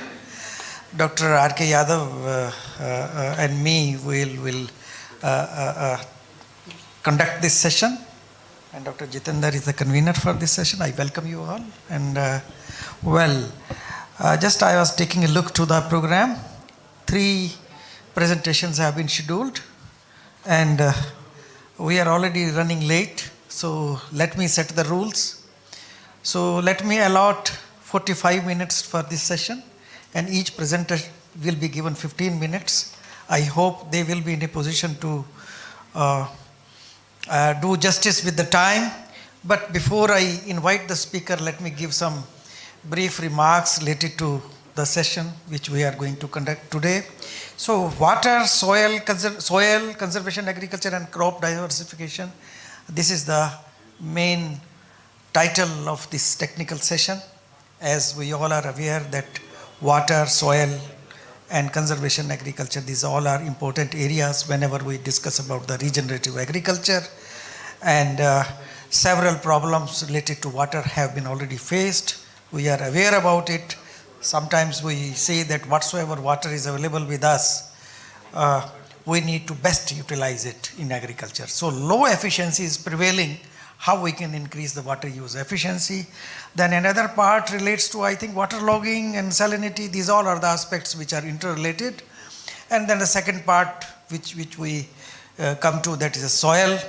And soil management practices again are very important from that point of view, where we used to speak about the protection of the soil and further enhancing the fertility, improving the physical, chemical, and all other aspects related to biological properties, etc. But how we can do that, there are several interventions. Similarly, for water, irrigation scheduling, irrigation, efficient irrigation systems have been worked out, but we'll be very keen to listen our speakers, that how they highlight on the crop diversification part and conservation agriculture. These are again important areas. Whenever we speak about the conservation agriculture, we mention many things. Those recommendations are already available. Reduced or no tillage, cover crops, and then even we discuss about the residue management. Several technologies, set of technologies have been set for this purpose: integrated nutrient management, soil testing, precision agriculture. Anyway, there are many things about this one. But crop diversification again assume the importance, because we used to say that if we have to address the climate change impact issues, then we need to speak about the alternate cropping systems, integrated cropping system, integrated farming systems. These all are the areas which are usually discussed. But I'll say in one line that if we feed soil, it will definitely feed us back. Another beautiful term which is mostly used, that only production only productive soil can support a prosperous people. So with these words, I'll just invite the speakers. So, Dr. R.K., would you like to say some words before we give start to the session? Okay. So let me give a start to it. Dr. Gopal Lal has been added into it. Okay. So let me invite Dr. Gopal Lal, though it was not in the schedule. I have been just mentioned and told about by the organizers that Dr. Gopal Lal, everybody knows Dr. Gopal Lal, presently he is the director of the National Agriculture Research Management Institute, one of our premier institute in management, and he is providing leadership in that institute for the development of the human resource of par excellence in the country, meeting the requirements of the scientific and non-scientific, which you will mention in that one. So, okay, it will be better, Dr. Gopal, if he give his own introduction, but I'll just one line I would like to mention that a good friend of mine, and we have worked together at NRC Seed Spices Ajmer. I wanted to say this line. Please continue. Floor is yours now. Thank you very much, Dr. Sir. Honorable Gurbachan Singh Ji, the ex-chairman SRB, Kadam Saab, Dr. Malhotra Ji, chairman of the session, all the dignitaries sitting over here. Very good afternoon. And I would like to give so many thanks to Gurbachan Singh Ji for inviting me in such a very vibrant conference. However, he told before 2 years to me that we will conduct one good conference over here. I visited this institute twice before also. Second foundation day I was also here, and then before 2 years I was here. And he is very particular with all the enterprises he is working over here, including some falsa trees also there, and he showed me at that time. And sir, Dr. Malhotra told already, we work. ये ज़्यादा गर्म होगी.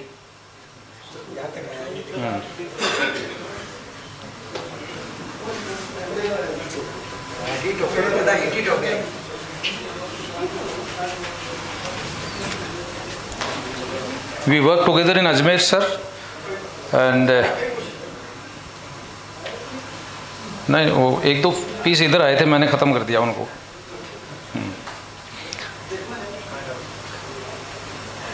When I joined Ajmer, sir, he left. Yeah, correct. It's true. हाँ, थोड़ा सा disruption हुआ है. I wanted to have some knowledge about seed spices from him, because Dr. Anwar was director at that time, you might be knowing, sir. And Anwar साहब थोड़े management के आदमी थे, रिसर्च थोड़ा सा कंस्टेंट था, इनके पास रिसर्च का नॉलेज था, इन्होंने भी छोड़ दिया. तो मैं अकेला प्रिंसिपल साइंटिस्ट वहाँ मजदार में छोड़ के आ गए दिल्ली, और फिर हमने दिल्ली में काफ़ी अच्छा काम किया. आफ्टर योर लिविंग डॉक्टर साहब visited Ajmer after some time 4-5 years. And at that time, Ajmer was flourishing like anything, sir. Seed Spices Institute. And all crops also. He interacted like anything at that time. I invited him. And then, because he has selected me director there also, we worked with our potential. And you might have also seen 2007-8 onwards, sir. Up to 21 I was there. We could increase 3 times production and area, 8 times export of seed spices. You will take this one. Have this. With the efforts of all R&D institutions, departments, and the farmers, all the people, he has also supported from horticulture division. After some time, he became horticulture commissioner, and then he became agriculture commissioner also, ADG horticulture also. So we were having a good support from all the related departments, and 100% productivity also we increased. When he left the institute, at that time it was 600 something, and when I left the institute it was 1036 kg per hectare average. तो हमने मिलके काफ़ी अच्छा काम किया sir. And 12 varieties which we continue. Yes. At that time 12, I released and notified 15 varieties in 5 years. And till date no variety is coming, I don't know why. The last 5 years. But within my 5 years tenure, I released and notified with the help of all the committees at Delhi level, 15 varieties in 5 years, sir. आपके time में notification नहीं हुई थी, पर लेकिन हमने notify कराई इनकी। हाँ, एक ACR1 अजमेर कोरिएंडर 1 सर, इस प्रेजेंटेशन से पहले मैं बैकग्राउंड बताना चाहता हूँ कि किस तरह से हमने काम किया। He developed one variety ACR1, by the way वो नोटिफिकेशन में नहीं आई उस समय। हमने रीजनरेट किए डाटा 2 साल एज पर the recommendation of the committee, and then I release and first author is he. ऐसा भी हमने किया है। और वो वेराइटी सर स्टेम गाल से रेजिस्टेंट है, और कोटा एरिया में जहाँ मैक्सिमम कोरिएंडर होता है, the variety is ruling today about 40 to 60% area under that only variety. And then after we have also developed one stem gall, another variety ACR2, the first breeder is myself. So this is about Ajmer, the institution developed under your umbrella at that time. And now I switched over to Ministry Water Resources for 4 years on deputation, and then from last 1 year, I don't know कैसे, मुझे तो पता ही नहीं था कि मैं नार में चला जाऊंगा. I have been selected on the post of joint director, and then I am looking after last 1 year because director's post is to be filled now. For this program, sir, you can see as per the title, Integrating Natural Resource Management, Post-Harvest Technology and Value Addition. These are 3 terms we will discuss little bit about for sustainable regenerative horticulture. Some challenges are there. We all know that we are having some good challenges. If challenges are not there, we can't work. We have to address the different type of challenges, like erratic rainfall, one producer has spoke upon. Then the temperatures always rising, droughts, many places in India we are facing. Then the weather conditions also, lower production, even productivity we should say. Supply chain, some issues are there. Many a times due to abrasions or the different type of climatic factors we are failing, and then quality produce also. These are the challenges, and we have to address with respect to different activities. Soil organic carbon we have to increase, then irrigation water using micro irrigation system, then post harvest losses reduction. Today we are having up to 35 losses after harvest, especially in the perishables. And I don't know, from last 30 years or so we are listening the same figure. Though we made good progress in post harvest processing and value addition, but still losses are very high. It is still up to the tune of 30 or 35%. If we can reduce at least 50% losses, next 10 years we need not to produce anything. So these are the issues will be. Then some principles of regenerative agriculture. What we have to do? We have to conservation tillage, no till, residue mulch, crop covering, etc. Micro irrigation system, there is no comparison. Then the soil restoration, land degradation, then waterland restoration. Agroforestry is a very important intervention. We have to increase the number of trees in our systems. Then biodiversity, we have to diversify our cropping system, including horticulture. And horticulture is out producing from last 15-16 years. We have to diversify our system through the horticulture crops, especially the high value crops. You see why? Why it is so? It is very high value, resource intensive, crop aligned neutrally with the regeneration through ecological design, organic fertilization, etc.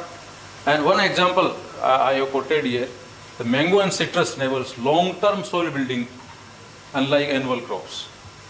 All horticulture crops, especially the plantation and the orchard crops, they are having the capacity to have the soil in binding capacity, you can say. And little bit some approaches are also there. Perishability necessitates the integrated post-harvest handling, diversification and intercropping. Resilience will come, we all know that. Agri-horti and hortipastoral system, they will yield more if we are doing. There are economic yield also. There are so many factors that which will be enhancing in our system if we are doing the crops by cropping system or the farming system or the integration of different type of enterprises, especially the horticulture crops. You can see over here soil health and carbon management through organic amendments or cover crops and mulching. Practicing the practices are ongoing, but we have to accelerate the practice to support our soil and water. Under the water resource management, fertigation, there is no comparison. We all know that we can reduce the inputs, all type of fertilizer or the other inputs, then water we can save up to 40 or 50%, and we have to increase this. However, the progress through different type of interventions through MIDS and the different schemes, but still it is very much needed higher.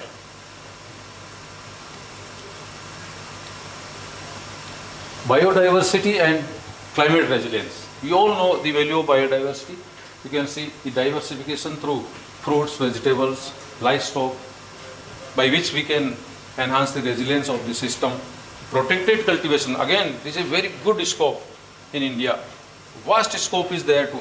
We have conducted some experiments in seed spices also through protected cultivation. 100% yield depreciation is there, especially in off-season crops. If you grow leafy vegetables or the leafy spices, again 100 to 150% crop, this yield depreciation is there.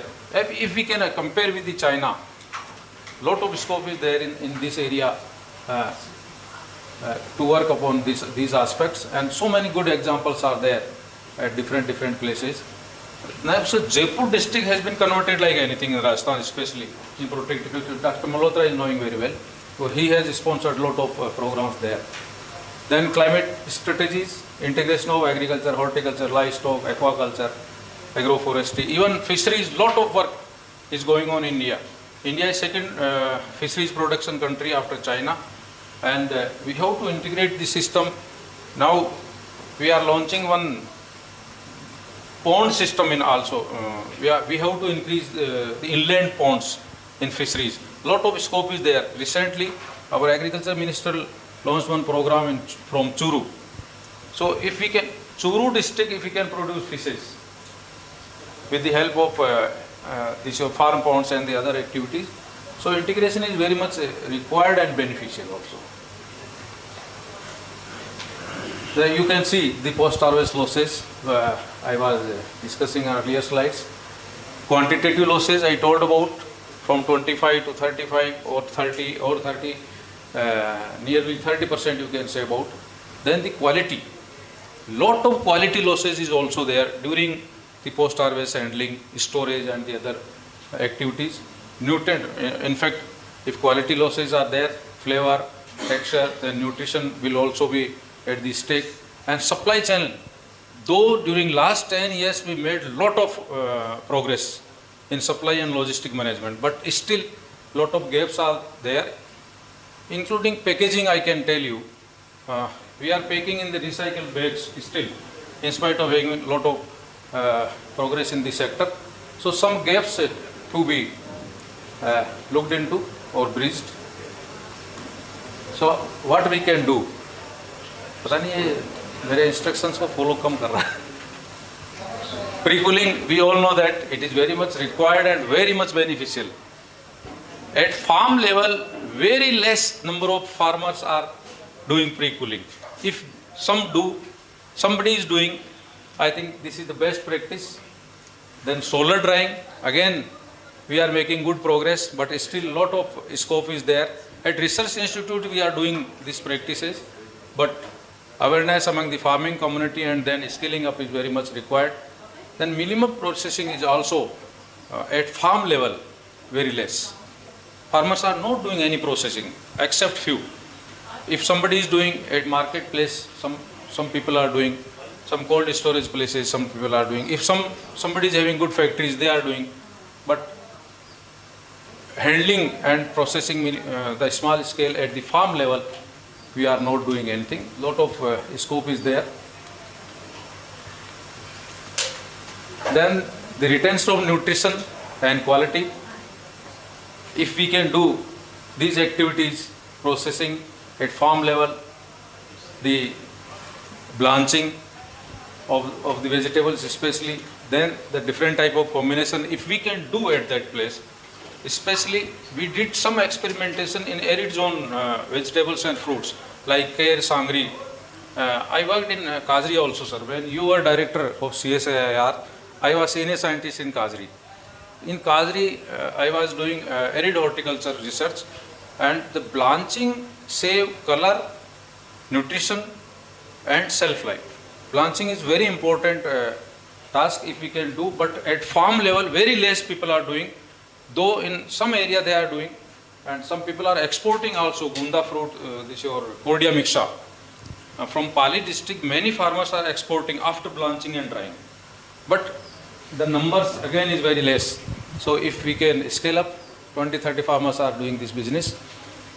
Sir, Panchkuta, integrating these crops which I named, selling 1500 to 5000 rupees a kg, vegetable only, and at the time of Holi and क्या बोलते हैं शीतलाष्टमी, इस duration में बहुत use होता है पंचकुटा की सब्जी का, और बहुत प्रेसियस, आपको तो पता ही है, जयपुर दिल्ली में भी काफ़ी यूज़ करते हैं आजकल हम लोग, very precious and very remunerative, and उसमें कॉस्ट ऑफ प्रोडक्शन जो है ना सर बहुत मिनिमम लगता है. If we can scale up these things, non destructive technology some are to be there. Traceability is very big issue nowadays. Except few crops, we are not doing this one.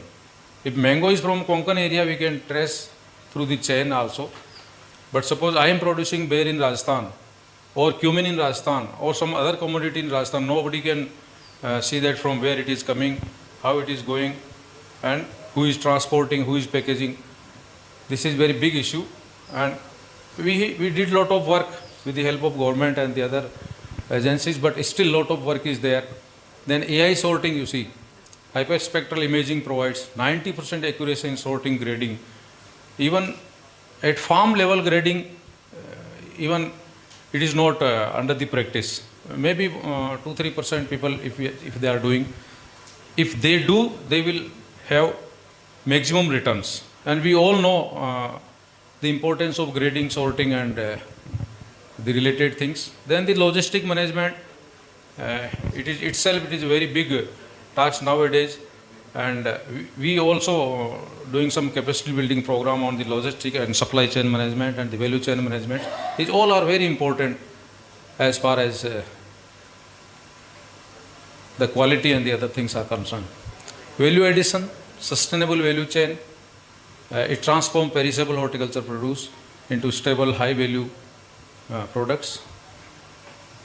No, it is not coming. You please help me. Then the global functional food.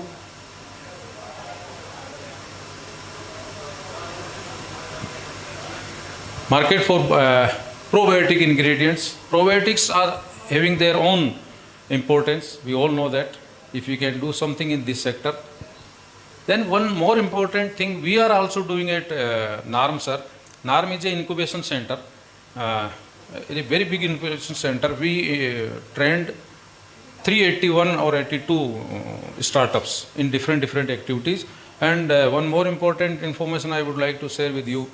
Bharat Rohan, the startups entrepreneur working on drone technology, he listed in BSE, Bombay Stock Exchange, last year. October, November. So the people are doing like this, and we should promote these people. FPOs, they can link also the farmers. They are having good connections with the people. Cluster-based approaches, integrated with the processing hubs and etc. Organic and regenerative certification. In organic certification again is a very big issue. We are doing certification for product, but we are not doing for farm. The farm certification is very much required, but there are certain issues. Somewhere we are doing, somewhere we have to do little bit with more energy.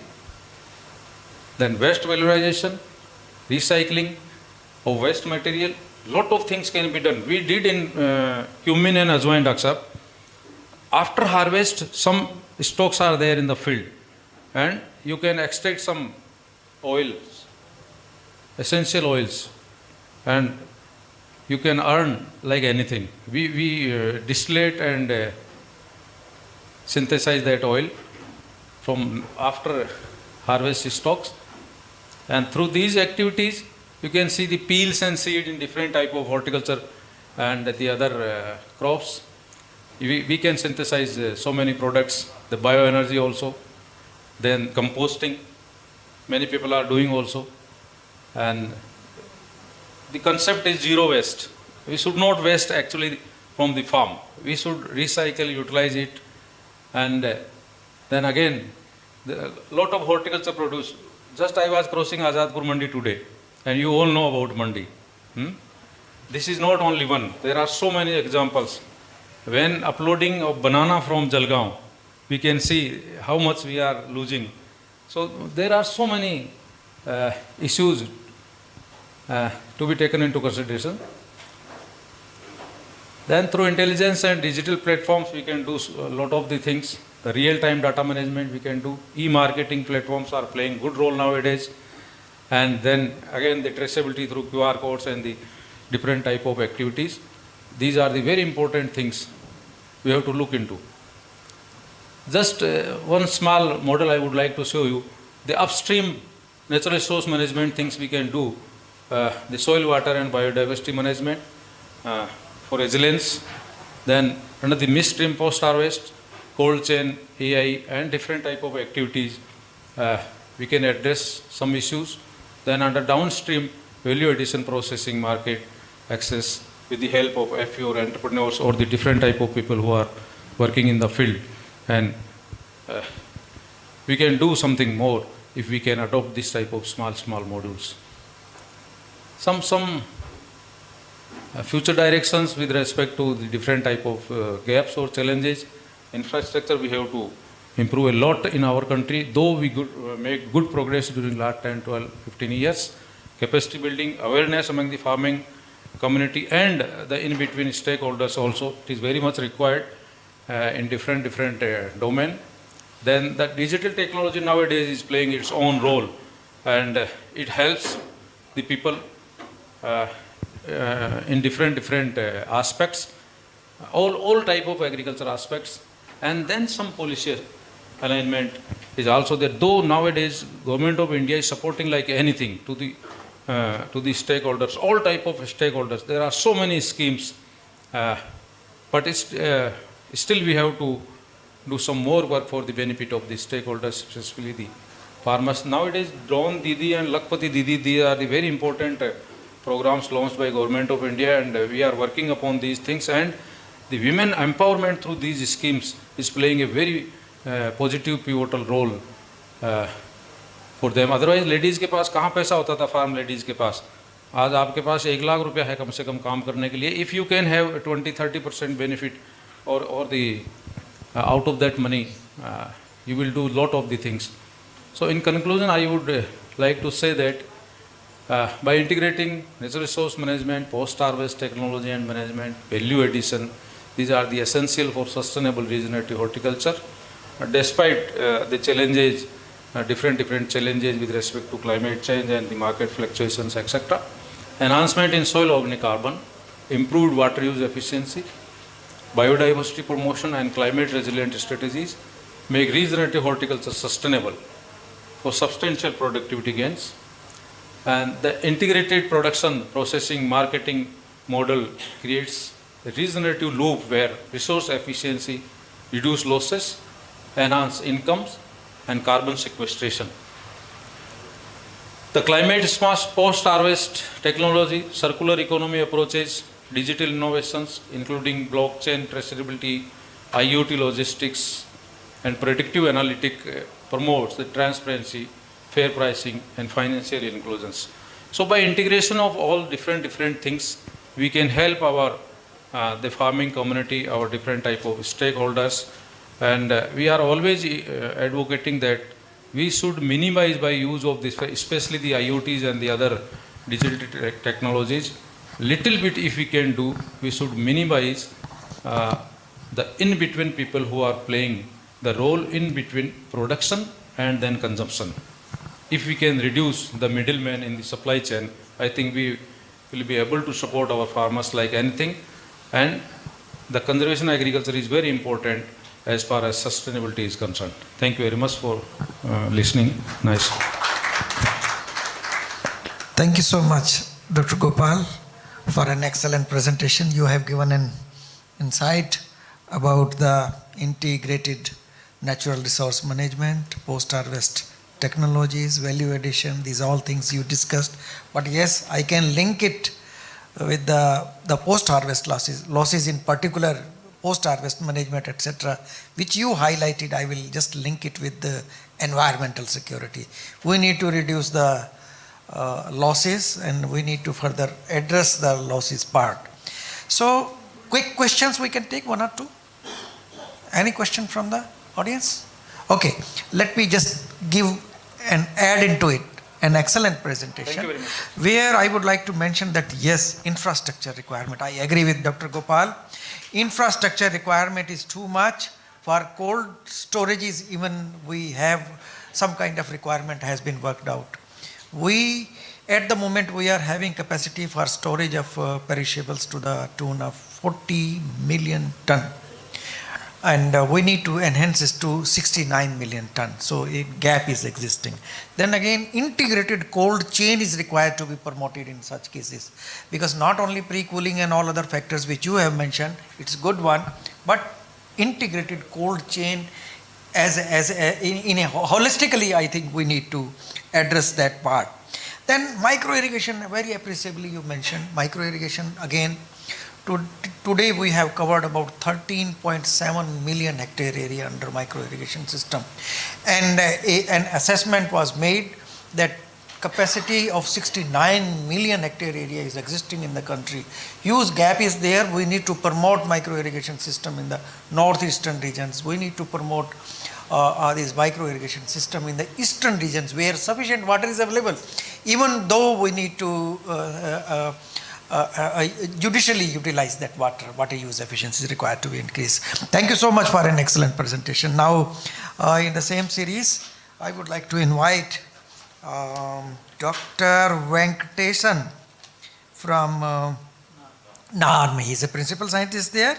So he is going to speak today on Farmers First, Water, Soil and Diversification for Climate Smart Resilience. So I'll ask Dr. Venkatesan to please introduce yourself, and then you can start your presentation. But we all are aware that Farmer First program is one of the very important program where we highlight the success stories of the farmers. And a lot of success stories are there which are existing. I remember when I was director knowledge management, we made publication, and some special issues were also published. So we would like to listen from you. Please. Thank you, sir. Respected chair, co-chair, and my dear friends and delegates who are seated. And this is Dr. Venkatesan, the principal scientist of Extension Systems Management Division of NAM. Moreover, most of the person, they don't used to give me mic, or else if I happen to use the mic, it will be loud enough. So mic to work nahi ho raha hai. Pehle se, right? Yes, sir. So the Farmer First program is known to most of the person, and I will be depicting about the impact which was there due to the Farmer First program and the diversification which happened in food also. Because the first, during the inaugural, Dr. Malhotra, he said about the diversification in the food. Food security and sustainability part is to be taken into consideration. I will be going ahead with that. And moreover, the best part is I was inspired by Dr. Robert Chambers, who was the man who wrote the book on putting the last first, because the farmers are always first. So I was inspired by him. And the main thing is we very well know the pathway of agriculture development. First, initially during 1947 and to mid-60s, we were going with maximizing the production. After that, we went with the Green Revolution. After that, the farm diversification. And at last, it went with the sustainable inclusive growth. And moreover, I will be depicting about the sustainable development goals which were achieved due to the Farm First program also. And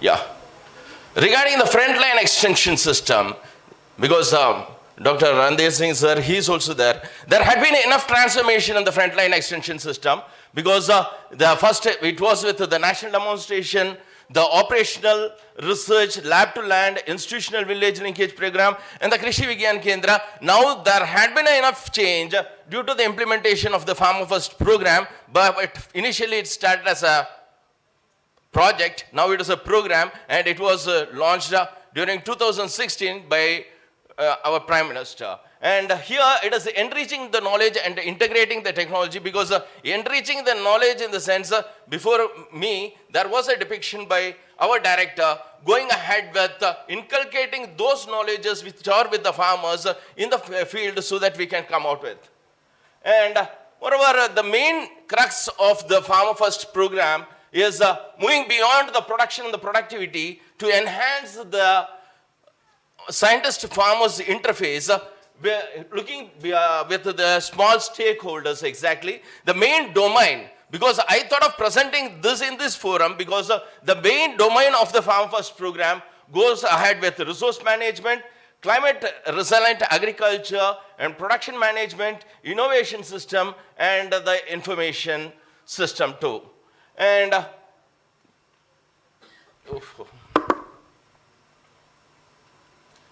this is regarding the Farmer First program, and moreover, we are going with the key features of the sustainable focus on the aligning to the SDGs and the technology assemblage part and the stakeholder engagement part. And now we are concentrating towards, because we are the process management team, that is ourselves, NAM, NCAP, DKMA, and we are looking about 51 agro-eco zones, 51 centers in 15 agro-eco zones.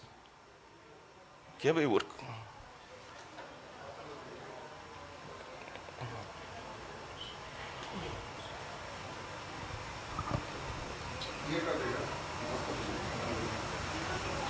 Next कर दो. Next. Yeah. So the Farmer First is an acronym actually. The Farm Innovation Science, Resources, Science and Technology. But most of them, they do think that FIRST means it is not an acronym, it is an acronym actually. And the main two focus term is enriching the knowledge and integrating the technologies. Next. And these are the objectives of the Farmer First program. And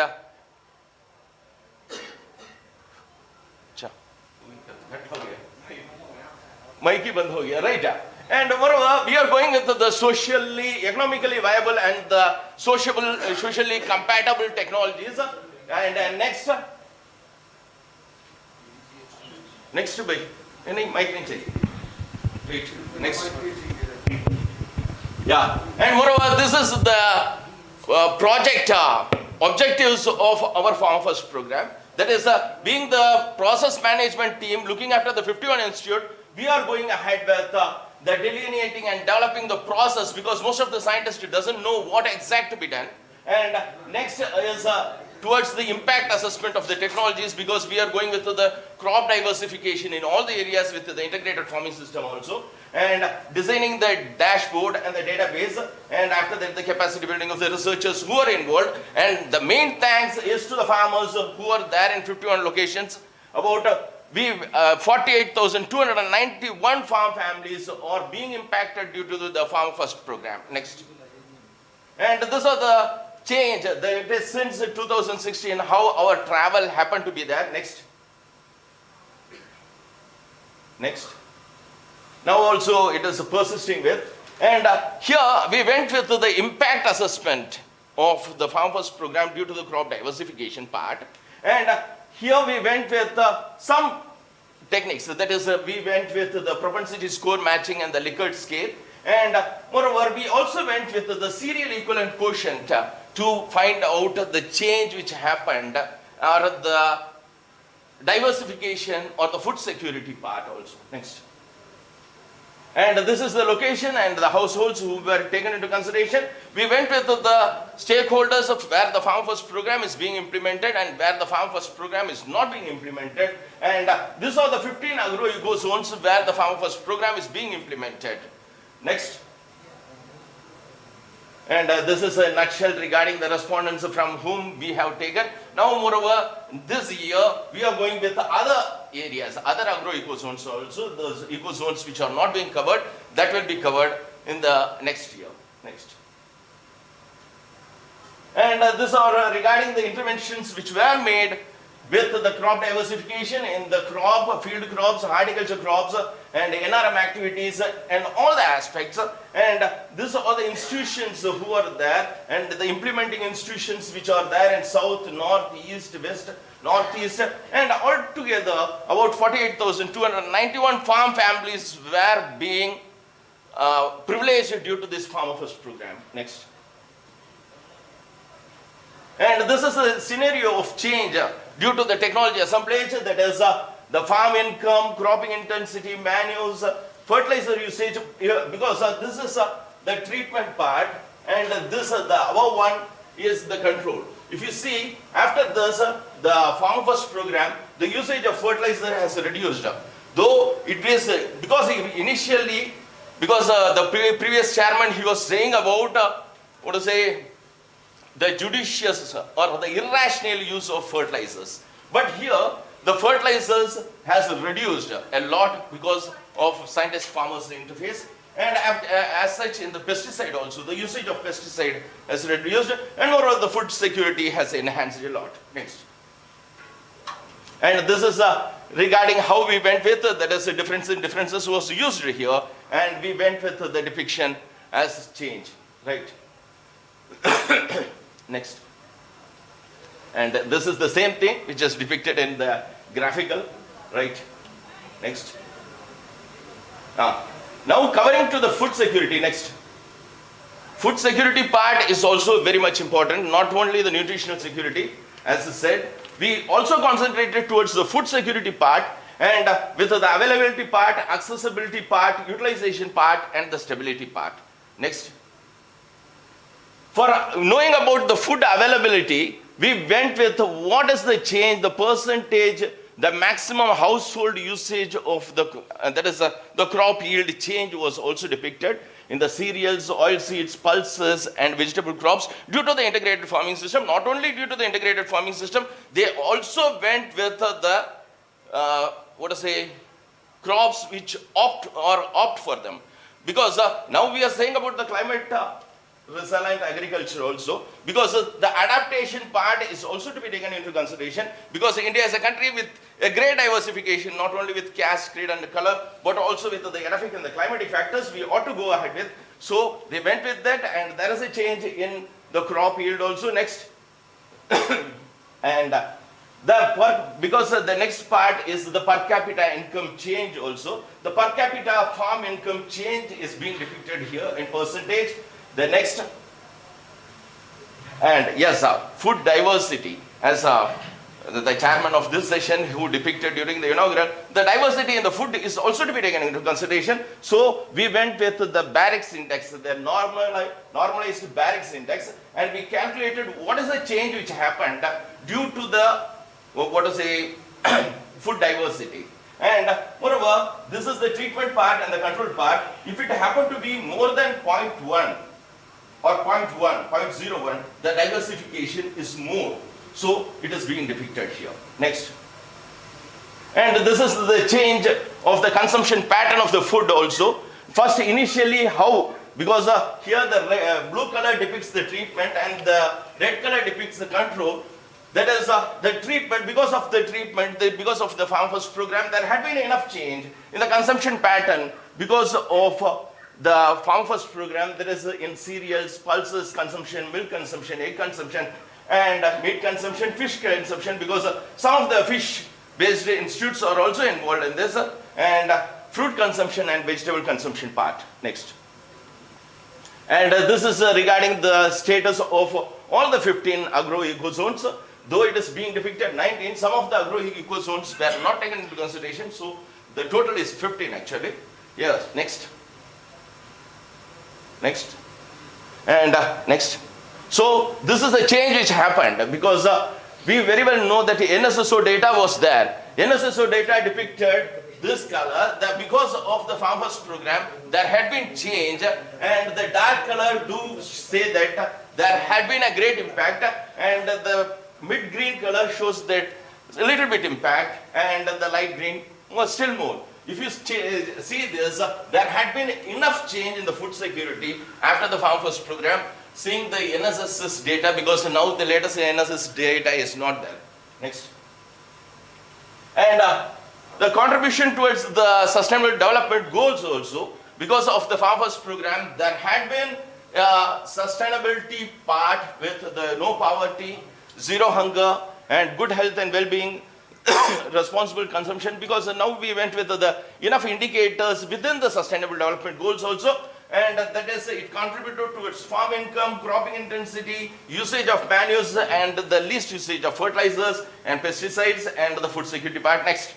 Yes, sir. I will be completing. This is the perceived effectiveness with the changing scenario which persisted due to the implementation of farmers program. Next. Yeah.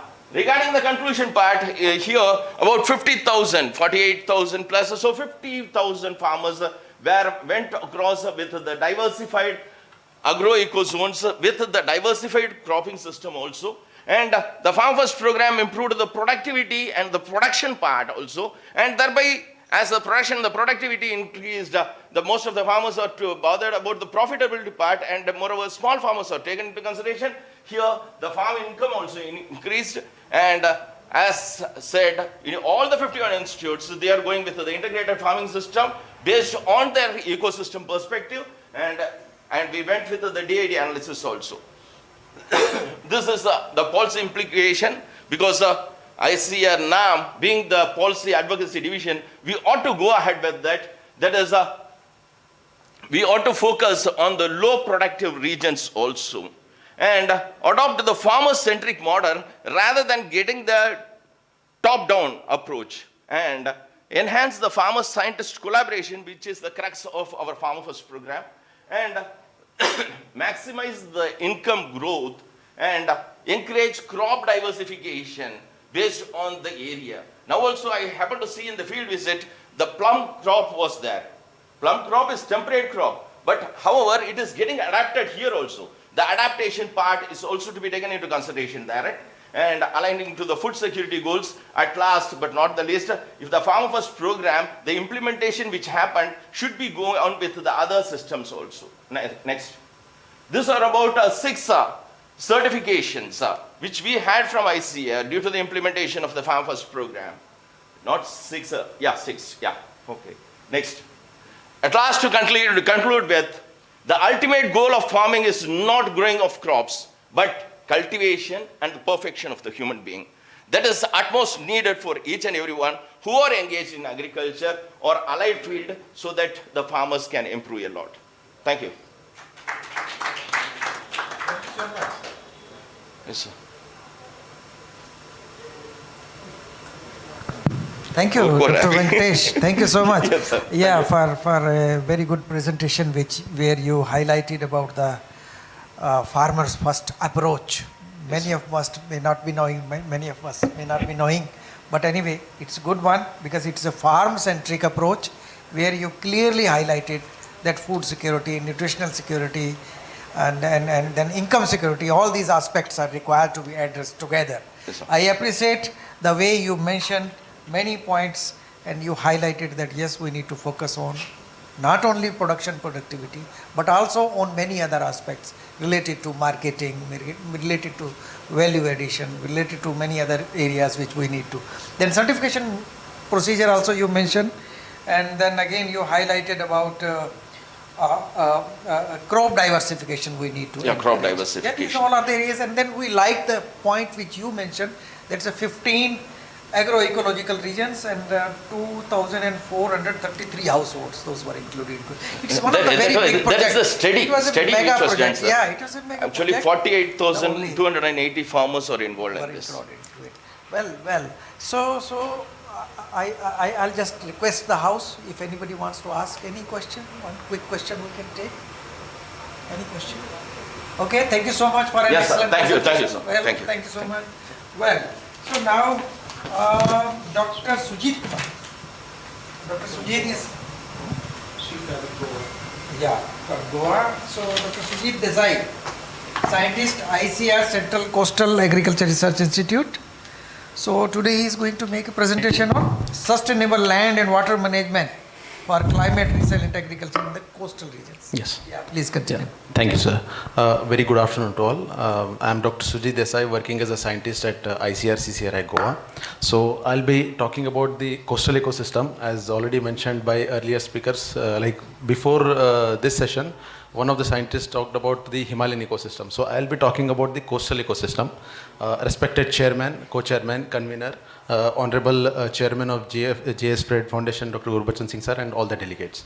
So, coastal ecosystem, again, one of the challenging ecosystem, as you are already aware. But I'll be talking about the sustainable land and water management practices for climate resilient agriculture. Like based on our experience, based on our work, what we have done and what could be done, I will be discussing on that. Next. Yeah, if we just talk about the coastal ecosystem, there are a lot of challenges what we face. So, we have mostly laterite soils in the coastal ecosystem, especially in the west coast, with a low water holding capacity and also nutrient deficit soils. And some other anthropogenic problems are there, like we have mining, we have industrialization and all those things. And especially the natural calamities, like we have floods and drought also is there, and water scarcity problem, especially during the post-monsoon season. Next, please. And it is a rich biodiversity hotspot. Some of the biggest challenges which we are facing in coastal ecosystem is land degradation, that is mainly due to erosion, seawater intrusion, waterlogging, soil salinity, acidity, and some other natural factors like cyclones and landslides. Next, please. If you see the erosion map of the coastal region, especially the west coast, starting from Konkan up to Goa and some other parts of east coast, we can see even up to 40 to 80 ton per hectare per year of soil loss. This is mainly due to the steep topography and high rainfall intensity, which is causing the erosion. You can just see the picture. And in 2024, I just want to tell that we got around 330 mm rainfall in a single day.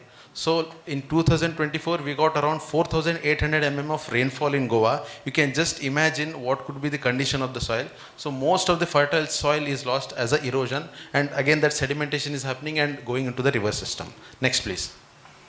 If you see the availability of water, again, we have a lot of rain in the west coast region. We get around 3,000 mm rainfall, but the availability is less because of the challenging topography and also due to the poor water holding capacity. Whereas in the east coast, due to the comparatively flat topography, the water is available and the land is flat, and mostly you can see that it is dominated by a rice-based cropping system. But whereas in the west coast, we have only one crop. So the cropping intensity is almost, only 112%. Whereas national level it is about 152%. Next, please. Next one. Yeah, next, please. These are some of the data which I will not be discussing on that. Basically, they are about the challenges of the coastal ecosystem. Next. Yeah, net irrigated area. Again, if you see the west coast region, less than 30%. Whereas in the east coast, it is mostly irrigated area. It's not working. Yeah, next, please. Next. Yeah, next. Yeah, again, apart from the water quantity, the quality is also important. If you see between the coast, the west coast region is comparatively safe because the water quality is in permissible limit. The fluoride levels, the salinity levels are still within permissible limit. If you talk of just Goa, less than 30% is a groundwater development, so still we are in a safer limit. But as for the quality point of view, you can see the nitrate levels are higher in case of east coast region. That is mainly due to non-point source pollution, whereas in the west coast, especially Gujarat, where you have most of industries located in the coastal region, there is a problem of nitrate pollution. pollution. Next, please. Now this is typical condition which I was mentioning, that what is the reason for this low cropping intensity in the west coast region. You can see national level it is about 152% cropping intensity for the country. Entire coast it is 132, but if you talk of Goa it is only 112%. The main reason being poor water availability in the post monsoon season. Next. And again, under the changing climate, the projected water requirement again is increasing, and it is going to increase in the tune of 32% as compared to 2025 in future. Next, please. And some of the impact of climate change, which you are already seeing, that we are having natural calamities like floods and droughts, and we are having landslide events, especially in state of Kerala, we are facing these issues. Seawater intrusion, and in east coast, cyclones are affecting our agricultural farm, and very recently, even the west coast is affected by a lot of floods. So this is happening in west coast also. Next, please. Next, please. Actually, basically, to understand the coastal ecosystem, we have developed a database of coastal agriculture information system. We are trying to collect all the data of coast, so that we come up with a collective recommendation, so that all the demographic features, all the soil features, water availability, everything can be mapped for the coastal location, so that we can go for a good land development plan for the coastal region. Next, please. And especially the climate resilient agriculture, when we are talking, we have developed some technology, especially we are talking about soil and water conservation. So the important crops like cashew, coconut and areca nut, which are cultivated in the coastal region, can be adopted on the slopes, but provided we need to go for the soil and water conservation measures. And based on our experiment, we have found the soil loss could be reduced, and erosion and soil loss could be reduced with these conservation practices. Next, please. Next. Yeah, and this is a holistic rainwater harvesting system. People ask, you are in Goa, you get a lot of rain, why there is need of water harvesting? But let me tell you that after rainy season, there is a acute water scarcity even in states like Goa. So water harvesting becomes a mandatory thing with soil and water conservation, especially in the coastal ecosystem, if you want to go for crop diversification or even for integrated farming system. Next, please. With these interventions, actually, we could save around 3 crore liters of water at our own campus. And one more idea, what we are thinking is, we want to integrate both in situ and ex situ moisture conservation. Because in situ, because we have a lot of rainfall, and in sloping lands, we cultivate cashew.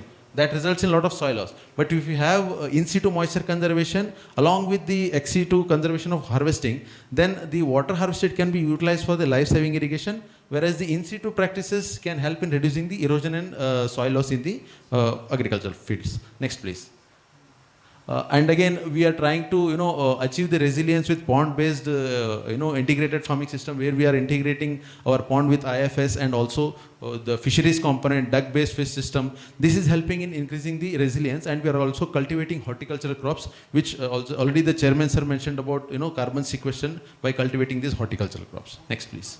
And we are promoting groundwater recharge. All our structures in our institute, we are utilizing for groundwater recharge, so that we increase the water availability for the post-monsoon season. Next. Through different approaches, through different our watershed intervention projects, we are trying to revive the water bodies. Even the defunct wells, we are trying to revive through recharge wells, and we are enhancing the water availability and accessibility, even for the schools, even for the farming community, for drinking water. Next, please. And yeah, we are promoting agroforestry system through this, because mostly the degraded lands which cannot be cultivated, the agroforestry is one of the best options. Bamboo is coming up well even in the type 5, type 6 type of land, and it is also helping reducing the erosion and also increasing the livelihood security of the farmers. Next.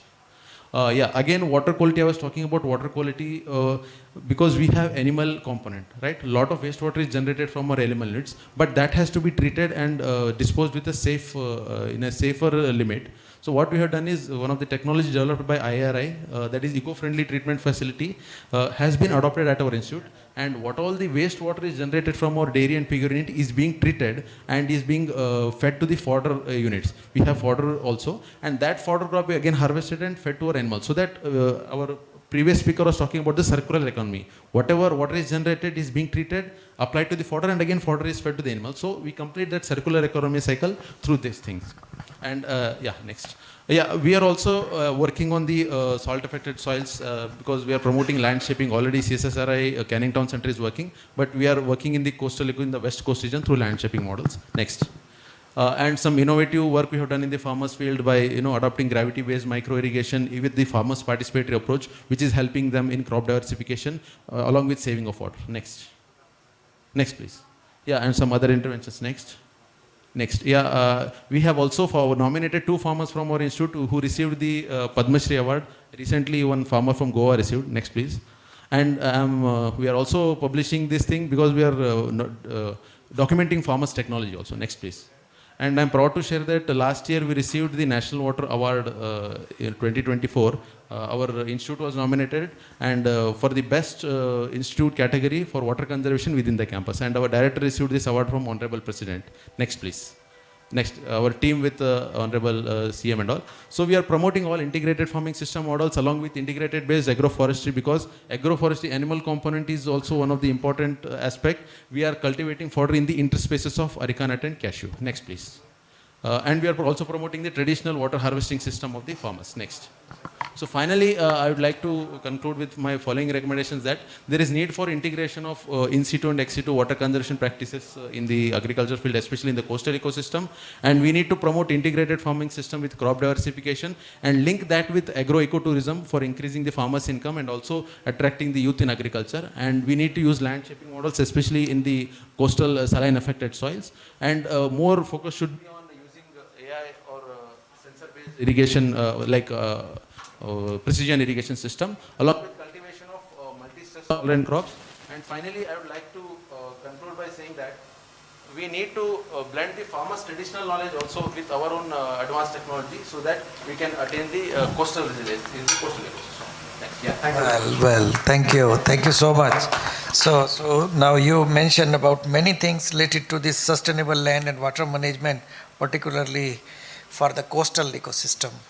Well, would you like to? Okay, please provide the mic. Mic दे दो भाई उधर, साहब को दो. No, I can speak also quite loudly. That's good enough. What my question to you is that when I last visited, there was hydroponics. You have not spoken anything about hydroponics because it's a very much talked about methodology for conserving water, and the same water gets circulated and you can produce a large amount of fodder for the animals, which is a great requirement. Why is it that you're not incorporating it here? Sir, actually, thank you for your question, sir. We are working on hydroponics, which is a low-cost technology using shade net. That we are doing. But again, sir, one of the important constraint is the fresh fodder which is required for the animals is not available in the state of Goa, or even for the matter in West Coast region. So what we are doing, we are using the interspace of coconut. Usually coconut is grown in 7x7 spacing, but the interspace is left fallow. That is also causing problem with erosion and all. We are utilizing that interspace for cultivating the fodder crops. So that is how we are trying to get more fresh fodder and increase the productivity of the land. We are working on the hydroponics also, but the fresh fodder availability is very less in the state of Goa, sir. That's why we are focusing mainly on agroforestry component. Yeah, that's fodder-based agroforestry component. On that we are working. Okay, thank you so much for the presentation which you have made. So now we are left with the last presentation. I'll just invite Dr. Jitendra.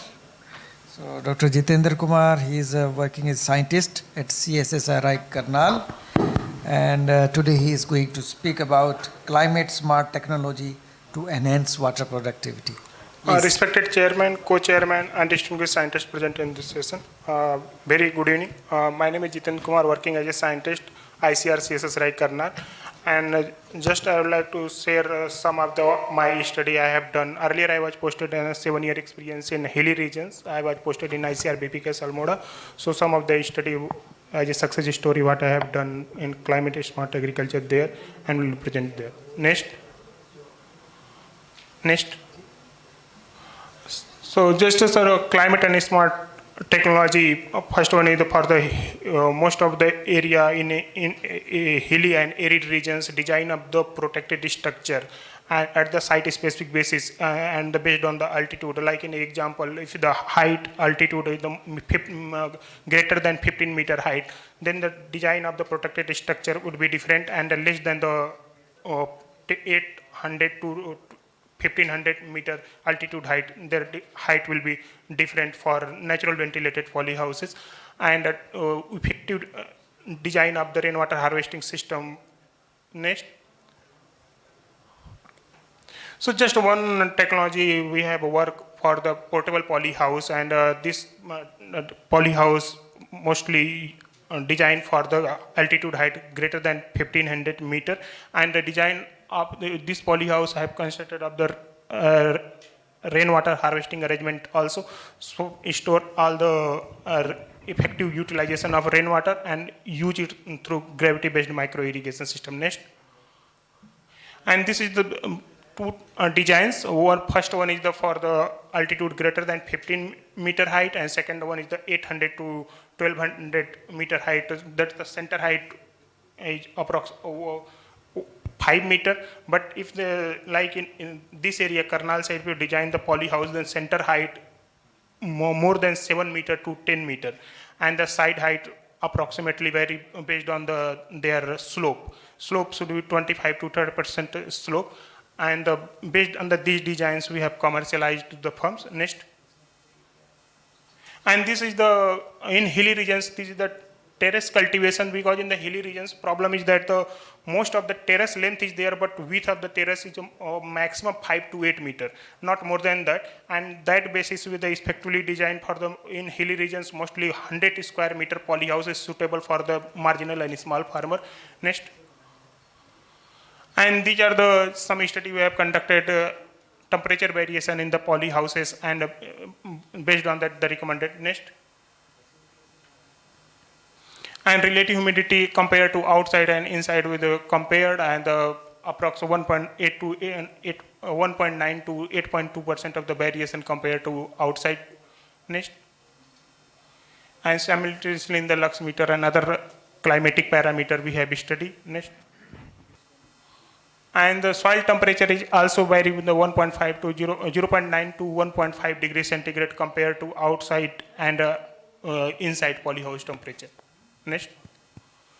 And based on the that we have just integrated polyhouse and integrated with design of the rainwater harvesting structure like poly tank, because in design of the poly tank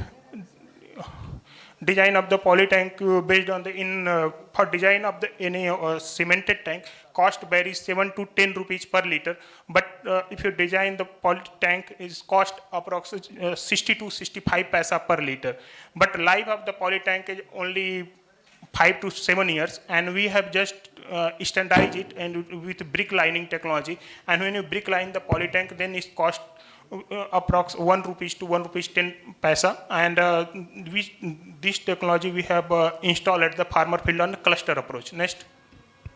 And these are the studies we have finally outcomes. The farmer's income approx 47,926 rupees per acre increased to 1,18,000 rupees, and this we have constructed 132 number of poly tank and integrated with poly houses at farmer field, and compare with the economic benefit of the farmers at the hilly regions in Uttarakhand regions. And in compared to design of the irrigation system, these are the common guideline for design of border and furrow irrigation system. Next. And simultaneously these are the design of the micro irrigation system, so commonly available in literature, but most of the times this guideline is not applicable most of the part of the country because of the undulating land and terrace. So we have the standardized the micro irrigation system designs, what height of the terrace and what height of the poly tank should be installed. Next. And solar power is a most emerging technology, and based on the solar pump only 0.25 horsepower we have tested for small and marginal farmer, and we have tested and it's approx 3,000 liter per hour capacity. And next. And we have just 0.25 horsepower tested at the 5 meter head, covering area 220 square meter. At 10 meter head it covering area with sprinkler set 198 square meter for hilly region, small and marginal farmer for the hilly regions. Next. And this is the after that this is the water budgeting of the tank based on the in hilly regions only water available in form of rainfall, and most of the times we have to store rainwater and the spring water. So earlier, this is our ICR BPKS form, and we have just water budgeting the area, only 46 cubic meter of the tank available, and most of the water goes in the form of runoff. And first we conducted a study on the water budgeting of the area, and after that it was found that we have to store 250 cubic meter of the water at farm, and based on that we have designed different poly tanks installed at the site. Next. And this is the water budgeting area based on the 230 cubic meter of the water in July month goes in the wastage. So we recommended that the auxiliary water harvesting structure required for store 250 cubic meter of the water at the site, and based on that we have installed all the poly tanks at our site. Next.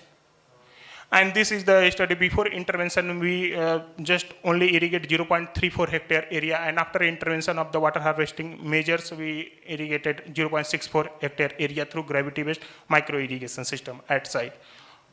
And this is the work we have done at the Jal Shakti Abhiyan.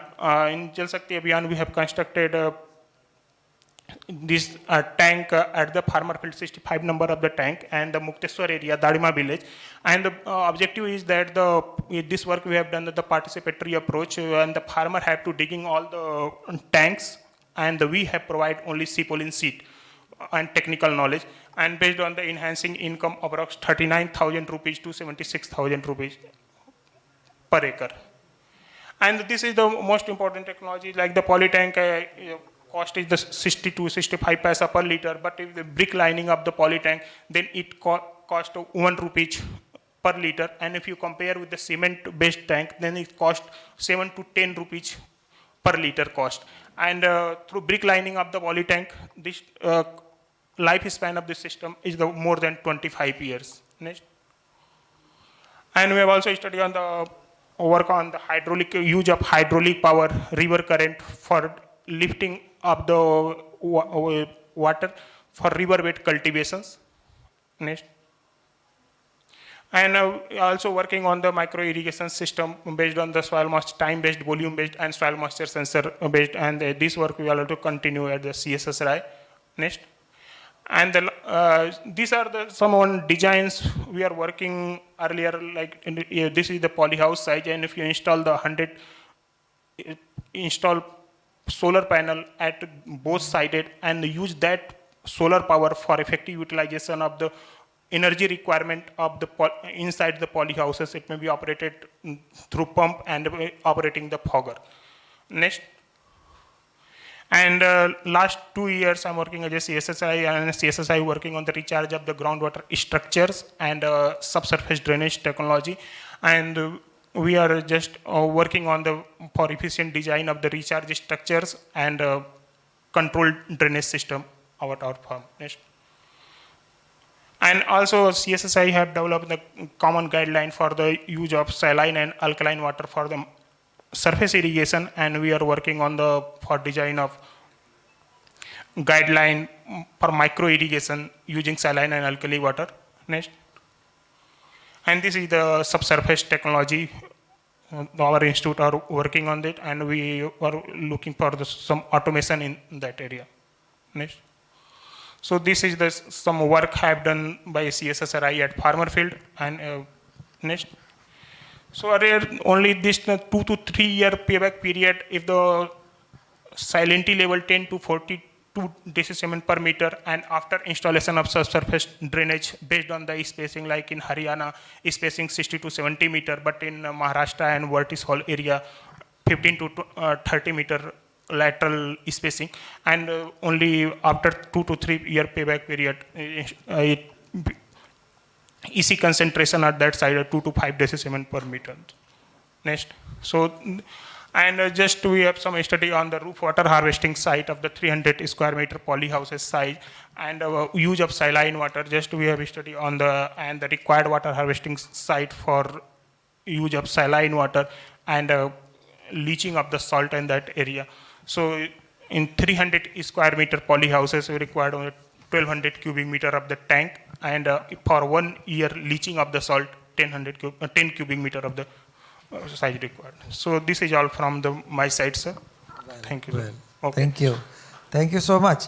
Really, we liked your that portable poly house which you have designed yourself, and again you have commercialized the new designs which you have prepared. Really, it's a new work which you have done.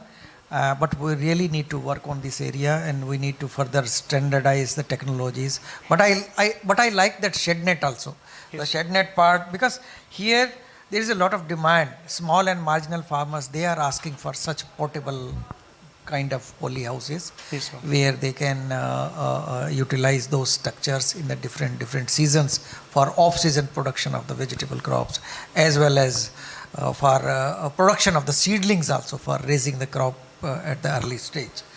So it was a good presentation.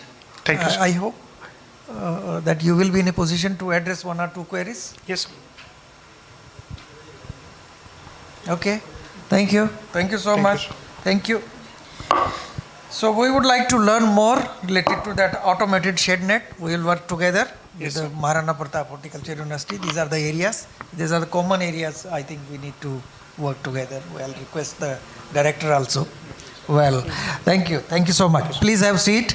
So in this session, total 4 presentations were made, and all of the presentations were excellent. And in each case, at least we got some kind of ideas that what is to be done whenever we speak about the regenerative agriculture, and some concrete recommendations have come out. And at the end of each and every presentation, I have already given my remarks. So I'll request my co-chair if he would like to add something into it. Thank you, sir. As you mentioned, that all the 4 presentations were excellent, and it's progressing economically and creating further deterioration in soil, water, or environment. So all the 4 presentations, if I summarize, have given us some way forward in this direction. And right from, if I talk from bottom to top, then farmer first, farmer innovation resources should go in hand with science and technology. So that was the message from farmer first project presentation, and that suggested that yes, we should consider the farmer-led innovations and his resources, his or her resources for including science and technology in that particular component. And if we go further at higher scale, then agroecological region-based resources have to be considered, like hill ecosystem or coastal ecosystem. And that way, Dr. Gopal Lal has very aptly related those things with infrastructure, processing, post-harvest technology, and value addition. If we include all these, then definitely, sir, our aim of improving soil health, water resources, and farmers' income would be feasible. And in that direction, today's this session of soil, water, and crop diversification has given good leads, and I believe we'll be able to give some recommendations out of that. Thank you very much. So let me quickly sum up now. Some of the concrete recommendations, core point which have emerged out from this session. One thing is that there is a limited use of the real-time technologies. Real-time data that is required to be utilized, real-time data management that is required to be used, because a lot of information are available how we can use and integrate with the AI system. Then reducing the post-harvest losses, where we need to see that if we can adopt some other measures, and infrastructure requirement, there is a huge gap, and people should come forward to take advantage of through those schemes, through Ministry of Food Processing as well as Mission for Integrated Development of Horticulture for establishment of the integrated cold chains. Then soil restoration, because the point which has been raised that we need to maintain the soil health. That's very important. So soil restoration, adopting a landscape restoration approach, that is very important for that point of view. Then agriculture ecological region zonation, again important. We are doing it for research purpose, but for developmental programs, several programs are there: National Food Security Mission program, National Mission for Oil Seeds. Then again we have Mission for Integrated Development of Horticulture. But this agriculture zonation, which we are adopting for our research purpose, is not being followed for developmental purposes. I think we need to put in the recommendation that it should be taken care of. Then farmer-centric, to that Farmers First program, again important one. Then portable polyhouse, we really like that technology for the small and marginal farmers. It will fit well, and I think these are the few points just I wanted to add into it. Thank you so much for an excellent presentation which it was made, and I convey thanks to our co-chair as well as to the convener and to all of the listeners and presenters who were present in this session. Thank you so much. So now I close the session.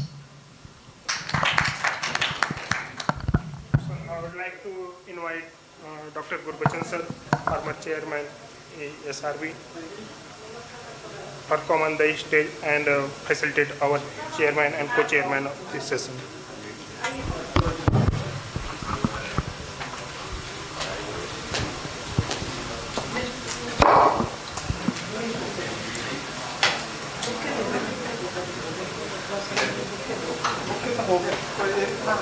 मैं sir को देना अच्छा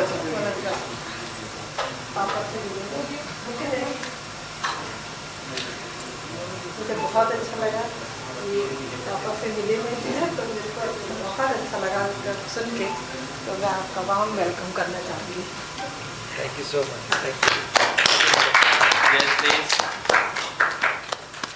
Wait. Look here. Thank you. Thank you so much. Thank you.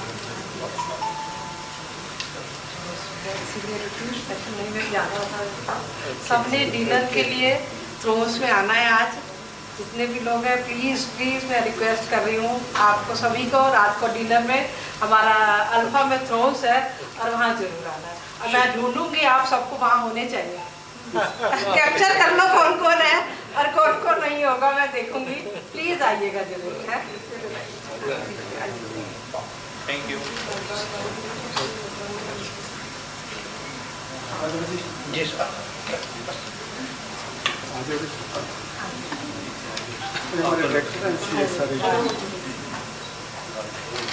Yes, look here, please. Look here. Thank you.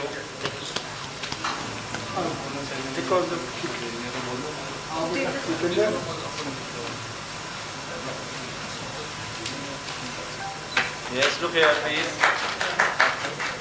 Thank you. Okay, thank you.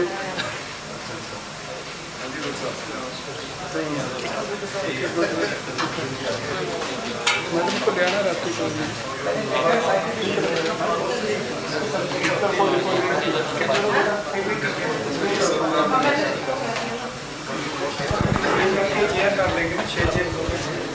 जैसे अरे आप kilo वगैरह तो लेके गए बैग था.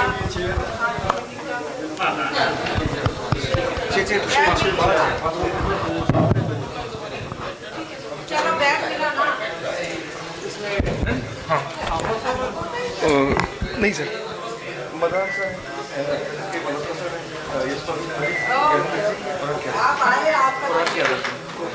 All participants are requested to join tea session outside.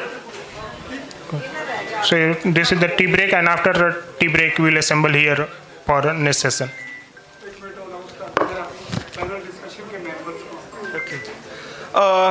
Okay, after 15 minutes we will reassemble here for a panel discussion on One Health, One Planet. The honorable members of the panel discussion is Dr. M.L. Madan, Dr. S.K. Malhotra ji, Honorable Vice Chancellor of Horticulture University, Dr. Yashpal Singh Malik, Dr. Gyanendra Singh, and Dr. R.K. Yadav.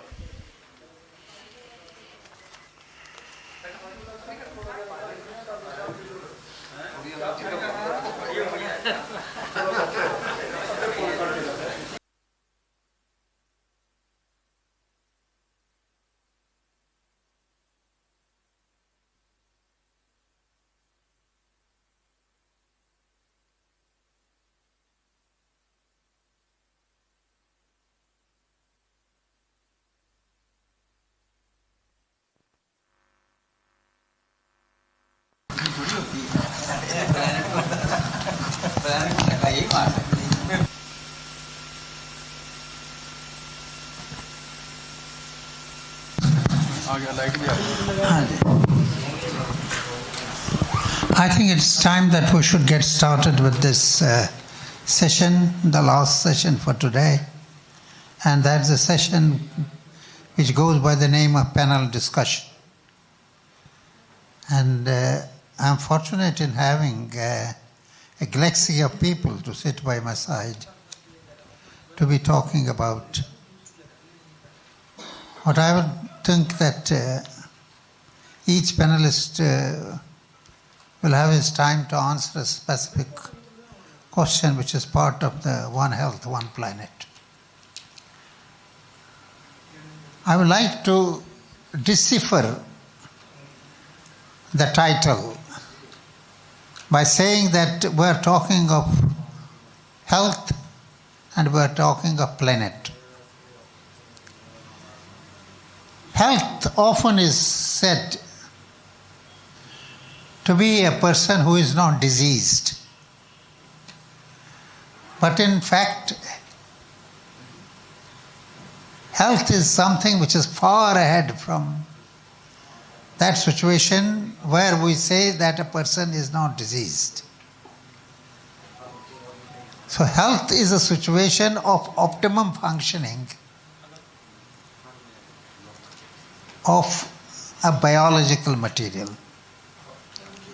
Over years, since the planet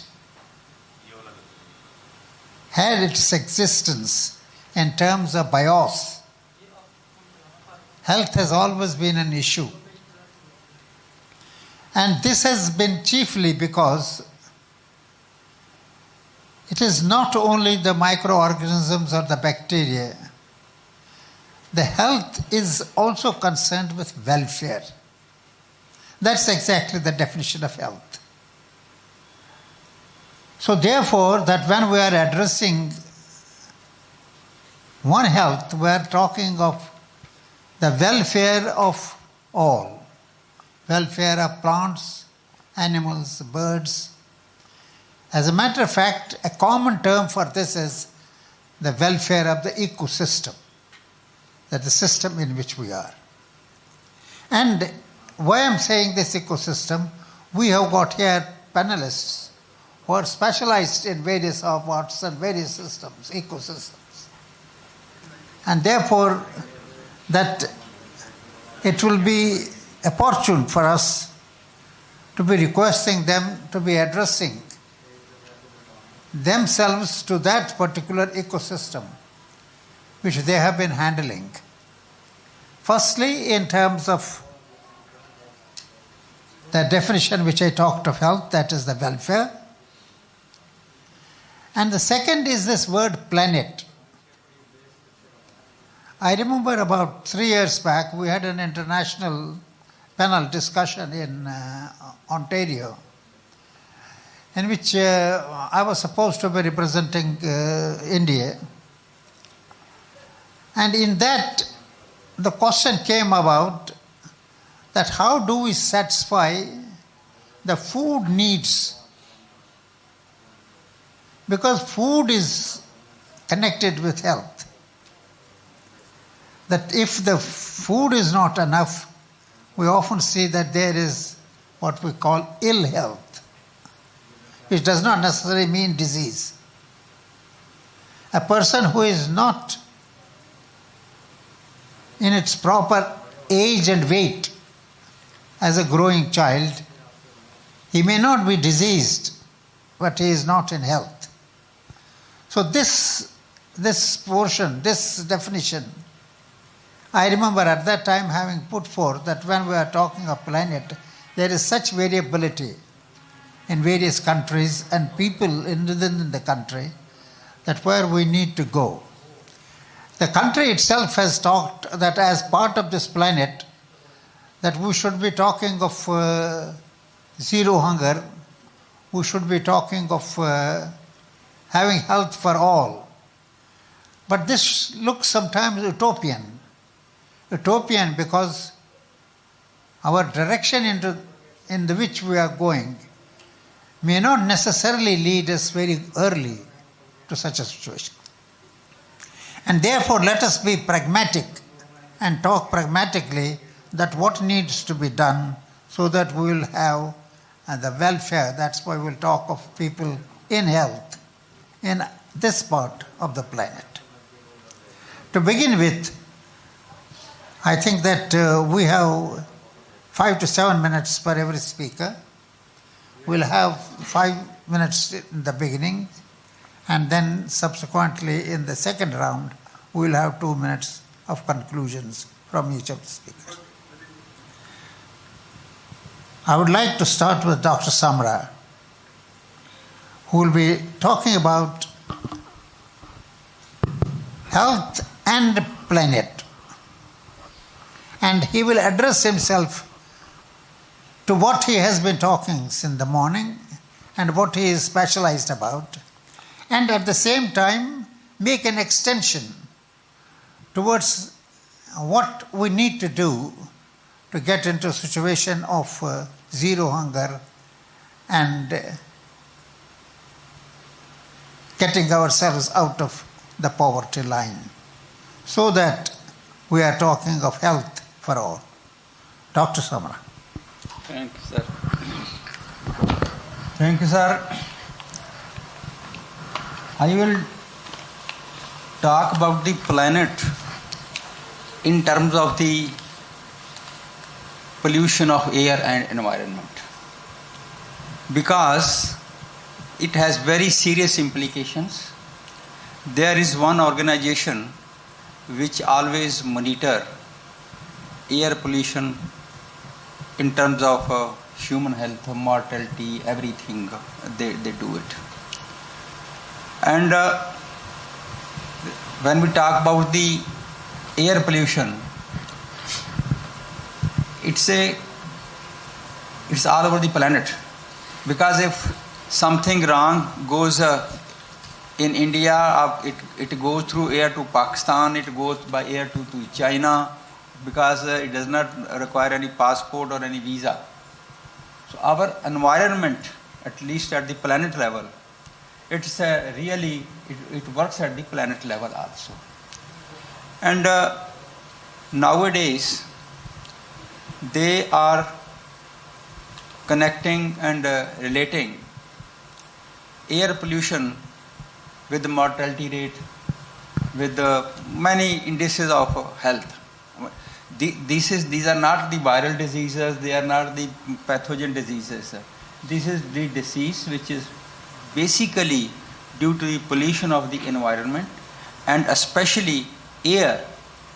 And they have also found, even in India and elsewhere, that air pollution has very adverse impact on the pregnant woman. They have also found, there was an international project of the International Meteorology, and somehow my daughter was also concerned with that. They discovered that carbon, black carbon, it has been found in the blood of the pregnant woman. The black carbon has been found in placenta also. I mean, it's a very high, and it's not if we want to combat it, if we want to eliminate it, it's not only one country, unless the entire world, they reduce the consumption of the fossil fuels, of the diesels and oil engines.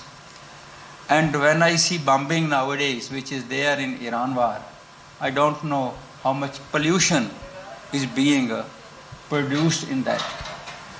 When we burn our stubbles, our smoke goes 5-6 meters above ground, but when they drop a bomb, that you can see the smoke, it goes 5 kilometers, 6 kilometers, 7 kilometers around. So if we really want to have a good health, then we have to work not only at local level, we have to work at the planet level also. Now the biggest problem is that new president of America, he is from a lobby of the fossil fuels, and he is discouraging green movements, use of renewable energy. He does not recognize. And many organizations which were being financed by the USA for international pollution control, he has walked out of them. So there it's from my point of view, I think burning of the fossil fuels, burning of the diesel, burning of biomass, and many other things. And nowadays I got some report that black carbon has been found in the glacial, in our glaciers in Himalaya also. It has traveled so long. So my point of view is that nowadays overconsumption of the fossil fuels, of the diesel, coal, and lifestyle, that is going to make a difference, and in any case has to be tackled at the planet level, not at the individual level. Dr. Samra, you started by saying that you are going to speak about planet.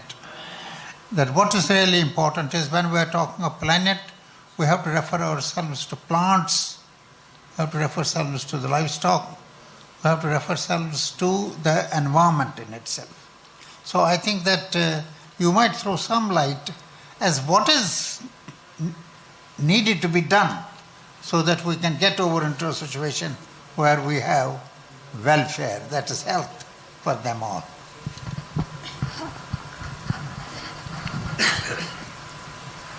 Look here, when we change the environment, there will be change in biodiversity also.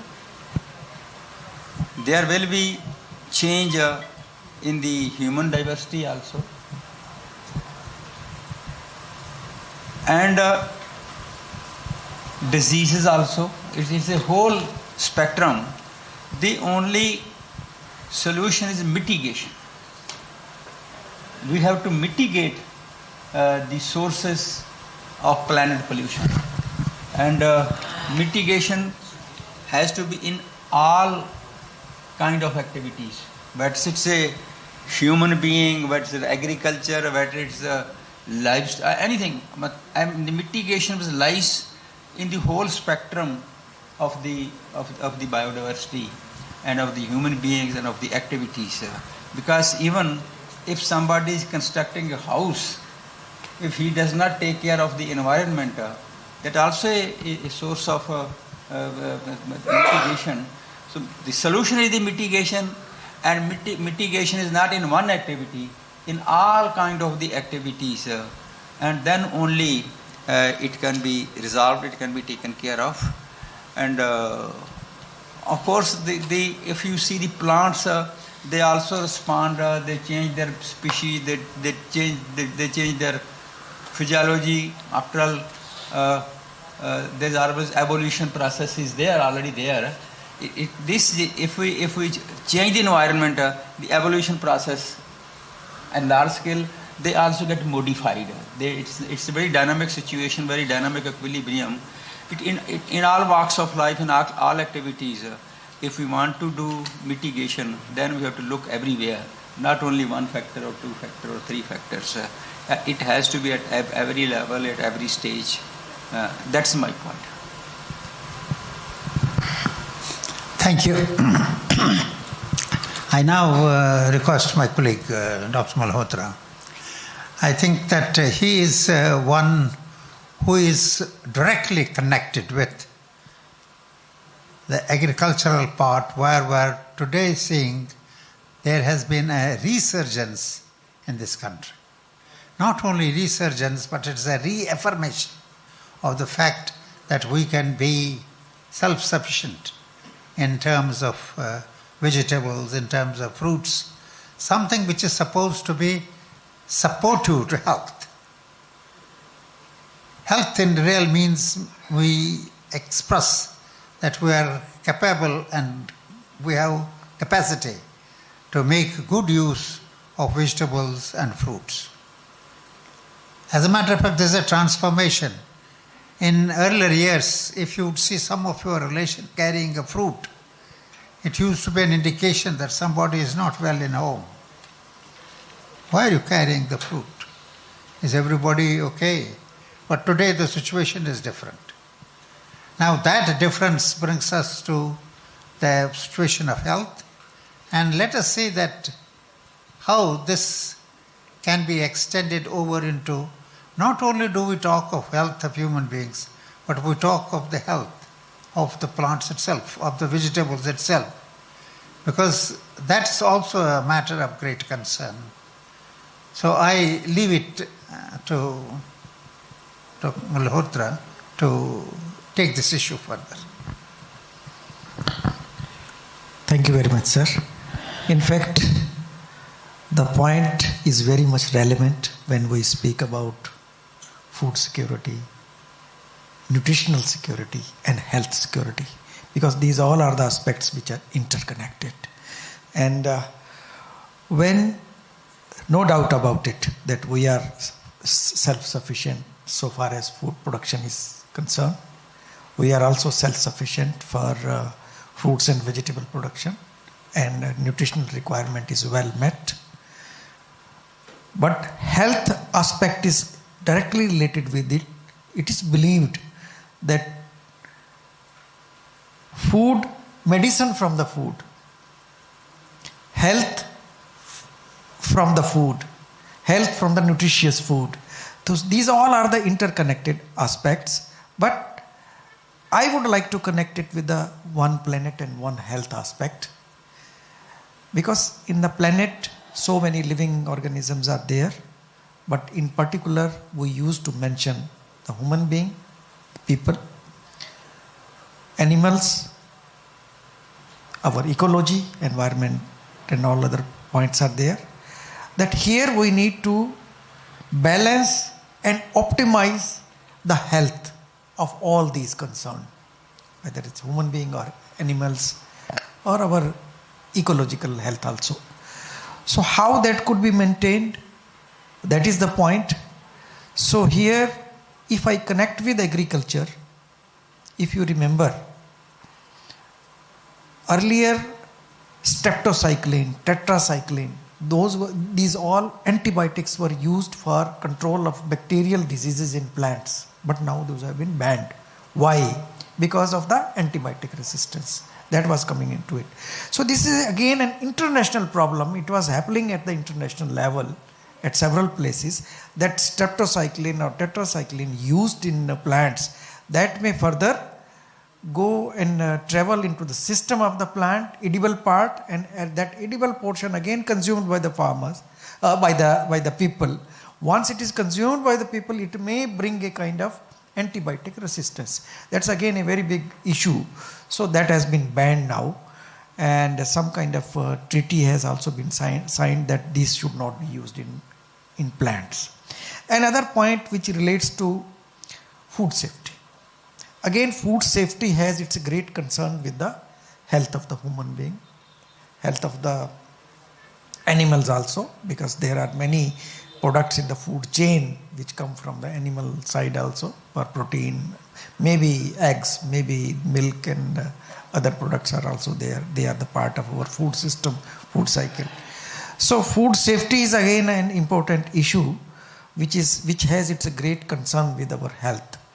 So that point is required to be taken care of. So good agriculture practices are required to be followed, and some kind of certification system has been brought into the country. Earlier, I got the chance to prepare INDGAP. So now a new name has been given, Bharat Gap, a certification system where we will ensure that safe food is produced and made available to the people. Then another point that relates to our environment also, that lot of perishables means they are being wasted, food losses are occurring. How we can prevent those losses? Because huge food requirements are to be met. So it is also believed that food saved is food produced. So we need to reduce those post-harvest losses, and nutritious food is required to be made available to the people so that they can maintain a better health. So we link with that part also. And here again, there are some pollution aspects, wastes, and again I'll connect with the paddy straw burning. That's again a live example. You can see that lot of smoke which will emerge and will cause harm to the people, human being, to the animals. That is required to be stopped, and several interventions have been made, and even government is vigilant on that part. So that's the aspect where agriculture waste is required to be retained in the field, used in the field, and further decomposed, and as a manure that is required to be used. So these all are the points just I explained and connected with the One Health program. And this One Health program, in fact, long back it was introduced by FAO in the year 2013. But India took the lead while chairing or hosting that G20 countries meeting, and ICR got the chance to host meeting for agriculture chief scientists. I got the chance to attend. So One Health program, special one session was there. Exclusively one day it was discussed, fully it was discussed at Hyderabad. And our animal science division, they were given this responsibility. And these all aspects were discussed into it. Zoonosis, zoonotics, so many zoonotics are there. Even we say that we should not use the raw vegetables, root vegetables in particular, because there are many worms. They are adhered to the root crops, particularly radish, carrot. If we will use those raw one, then worms will come into it, our stomach, and then again it may cause harm. So that's also one of the part of One Health program. This was also discussed. So these all are the areas I think which are interconnected with this one. But here multi-sectoral approach is required to be followed, because here veterinarians are also involved. Here ecological scientists are involved into it. Then even this behavioral scientist, ecologist, wildlife scientist, vector population experts, they all are involved into it. So multi-sectoral approach is required to be followed, where all needs to come together, and some kind of One Health education that is required to be further emphasized upon. And it should be included in the course. I think it has been included in the course now, One Health. One chapter has been included in this. These are the few points, sir. Just I wanted to share with it. Please. Thank you very much. When we talk of food, when we talk of food security, when we talk of health connected with food, the important things are the crops. The important things are about cereals. And we have Professor Gyanendra here to speak about our crop situation in the country. On one hand, we are saying that our granaries are full. We are talking about 38 million tons of food grains being stored annually. And at the same time, we are talking of acute poverty and hunger, which on one hand, is very damaging to the country, and on the other hand, it is where the health of the population is involved. To speak on that thing, I think we have got the former director of the Wheat and Maize Institution in here. I would request him to confine himself to those health aspects of what should be done in order that we can reach this population and what needs to be done in terms of further cereal production in this country. Thank you, sir, for a very nice moderation and also for giving me the background. Before I come to the crop production, I would like to just make two things for the house. One is about the kind of health we are talking. Because the health also is a physical health, is a social health, is your mental health, and your spiritual health. If we talk about individuals or human beings. The second point that I would like to highlight is the coexistence. That's why I used the word welfare. I would like to call the coexistence. All the things that we consider as bad for human health will also have to exist in the ecosystem. We cannot imagine that we will have good agriculture, horticulture, animal science without having bacteria, viruses and other things. And in plants we say that there is always race between pathogen and host. And the one who is healthier will take over the other one. But that doesn't mean that we will stop working on science. Now coming to the science part, as a human we take food in different forms. And the forms could be the plant, the animal, the horticulture. So the quality of the food that we eat, even if I say that we take, say, 800 grams of cereals or pulses or put together, or whatever quantity individual takes, it's not only the quantity that makes difference, it is the quality also that makes difference.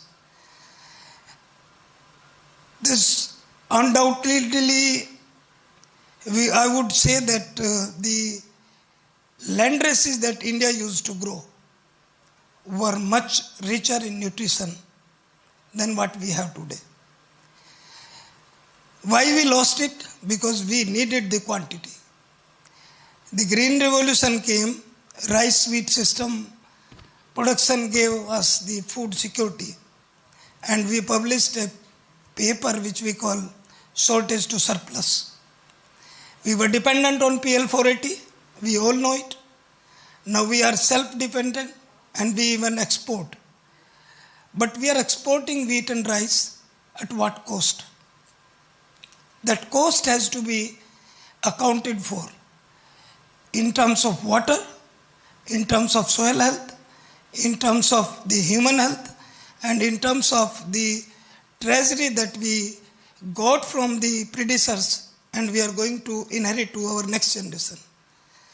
So I'm sure that the food production in the country is going to be sustainable, will meet all its nutritional and food demands, but at the same time we need to look at the ecosystem health.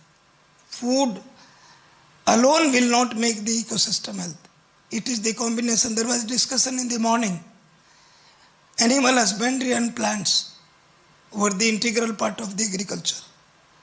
Horticulture was on the, I would say, secondary level.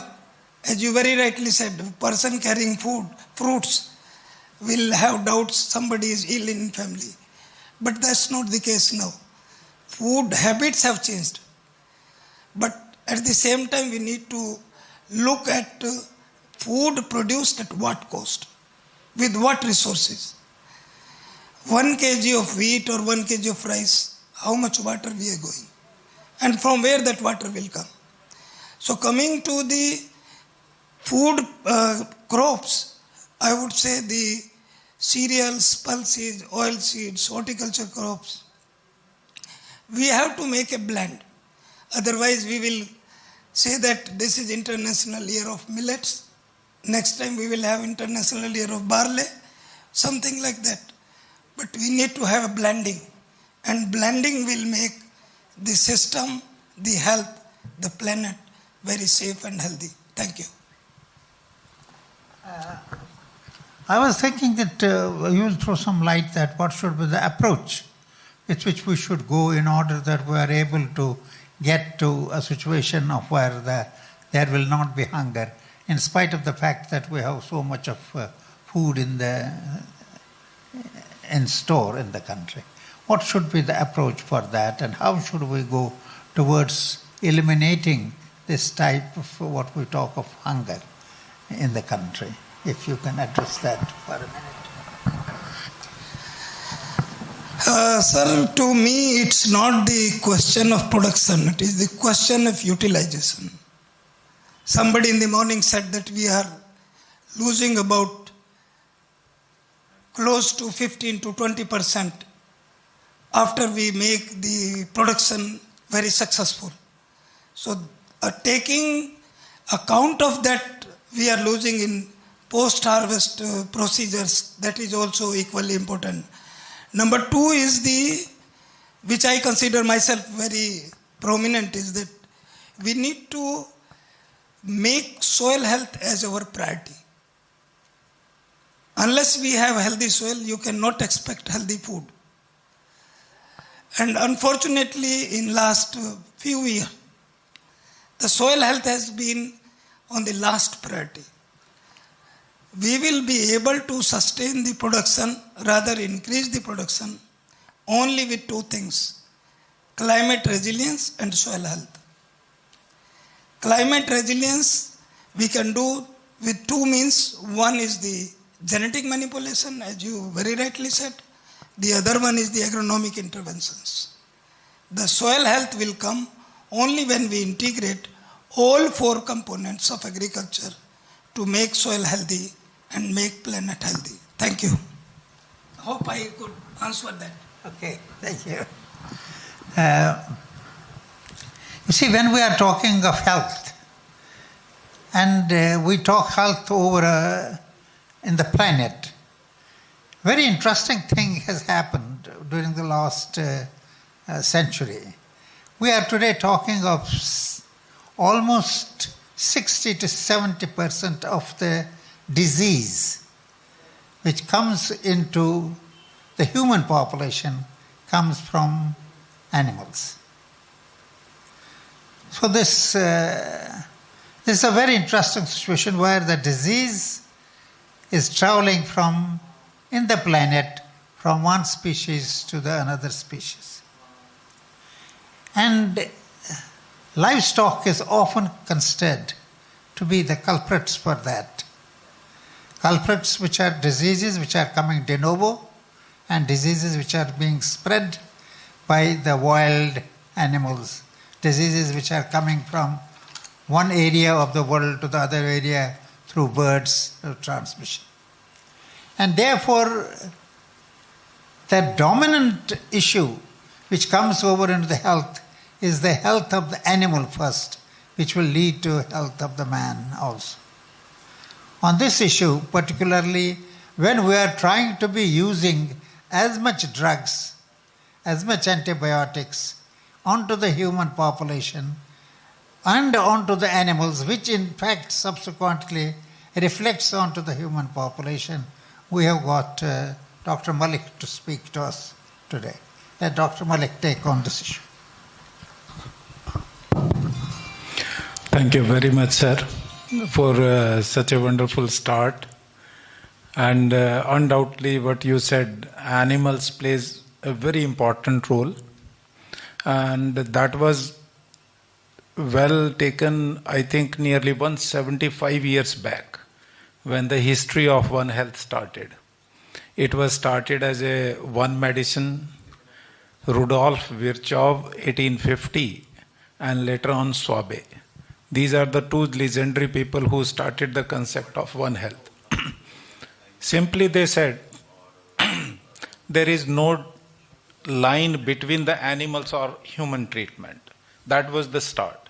Later on, we came out with the environment, adding the environment, ecosystem, everything was included. And based on that 1850s, shortly there was a big disease outbreaks in Southeast Asia. And that was because of unknown pathogen. It destroyed millions and millions of the cattle. And that time, because I'm telling this story because I'm coming from that institute, I'm representing Indian Veterinary Research Institute, the Makkah Madina of veterinary sciences, where the work on animal health started in 1889 at Mukteswar. And that institute was run by one medical microbiologist. So One Health again came, that medical MBBS doctor. He has been the director of that institute for 17 years. They started working on a disease for which pathogen was even not known. And the institute came out with a vaccine developed through the goat tissue culture vaccine. And use of that throughout the world ultimately eradicated that disease. And 2011 was the year when the World Health Organization declared that now we are free from that disease. It is not only that disease which is very important for the human population and the animal population, rather our institute started working on anthrax. Still it is a very dangerous disease. Even we all remember the name of Bin Laden associated with that anthrax spore. We started working in 1890s on anthrax, tuberculosis. Robert Koch, the Nobel laureate, along with two more Nobel laureates, they worked on that campus. So diseases were the priority of the whole world. Because we all know that in the morning also, Dr. Madan told that 60% of the farmers are landless and they are dependent on the animals. So we have a huge demand of the protein if we correlate with in the current world time. Everyone speaks about the nutritional security. So protein makes a very big component of that. From where it will come? We are having nearly 53 crores of the animals, 85 crore of the poultry, and we are going to feed 1.5 billion population in the country. So ultimately we have go with the intensification of the livestock. Intensification is leading to the closeness of the animals and the humans. Multi-story buildings are coming in. If you go to the Madhya Pradesh, Jabalpur, the buffaloes are reared in 5-story buildings because they don't have that space. So ultimately what will happen that animals and humans, even in the wild core areas, wildlife core areas, people are going in the inside. Even if you come to the Mukteswar, the animals and the contact of the humans are very close with the wildlife. So all are very much possible that they will interact and transmit the diseases. But the concept became One Health, and I must say that some of the institutes at the national level, they are playing a very important role, and in that I keep ICR on the top. Even not only the IVRI, which is looking after the animal health particularly, if you go to the NIMRI, that is Hyderabad, they are looking after the meat, how to process, how to keep it safe, and how it will safely reach with nutritional content to the consumer. So that is the priority of that institute also. If you go with any of the animal science institute, that may be yak, that may be cattle, that may be goat at Mathura, everyone is having one mandate that the animal must be reared in a best condition, healthy conditions, welfare must be the best so that we can give best to the consumer. Ultimately the human is the consumer. ICMR is parallelly working. ICR and ICMR both are working parallelly with several diseases, and I am one of the national coordinator for one program in the ICMR. We are working on the slaughterhouses because that is another one place where exchange of the pathogen occurs with the humans. Butchers cut the animal and they are taking the infection also, and then that goes to their houses. So we are coordinating with 6-7 medical hospitals and 6-7 veterinary universities. Ultimately at national level we have done a very great work in that. Dr. Nivedita from the medical side and I am from the animal side. We are looking after that project at the national level. Similar number of projects now we are running from ICMR on the migratory birds. They are also one of the problem. We can't stop them migrating using 5-6 flyways internationally. Then we are working for some of the diseases which are unknown pathogens. We are going with the whole genome sequencing. And now we have a very good institute at Nagpur. That is the National One Health Institute that has been developed. And Dr. Pragya Yadav, she developed the COVID vaccine also. She is the director of that institute. So ICMR, ICAR, they are working hand to hand and coming out with very important solutions to the country, developing the vaccine. That is only the way out for because we don't want to have more antibiotics. So better to have some good vaccine. We can control the infection. There is no need to give the vaccine. Some other important problems for which even Dr. Malhotra said that antibiotics uses, that indiscriminate use is theirs in both the sides, that you go to the human side or the animal sides. So we have to control that. And now at the national level, we are having national antimicrobial policy, and that is very effective. And under its 2.0 version, we are going to have a very restrictive its implication at the national level. So we are looking forward that whatever the leads, what has been taken at the national level, they are going to give some relief to the human population. And exactly I go with the wording of Professor Madan. Welfare is our aim. That is done through the veterinarian, that is done through the agriculture scientist, or that is done through some ecologist and other our colleagues. So thank you very much, sir, for your initiative on this. Thank you, Dr. Malik. I think that we have had our views from the panelists. I will briefly talk about 2 or 3 things before I have the final word from each one of them. When we talk of modern times, we are not only going towards what crops or food products we have been producing so far, but we are now in a new paradigm of food production.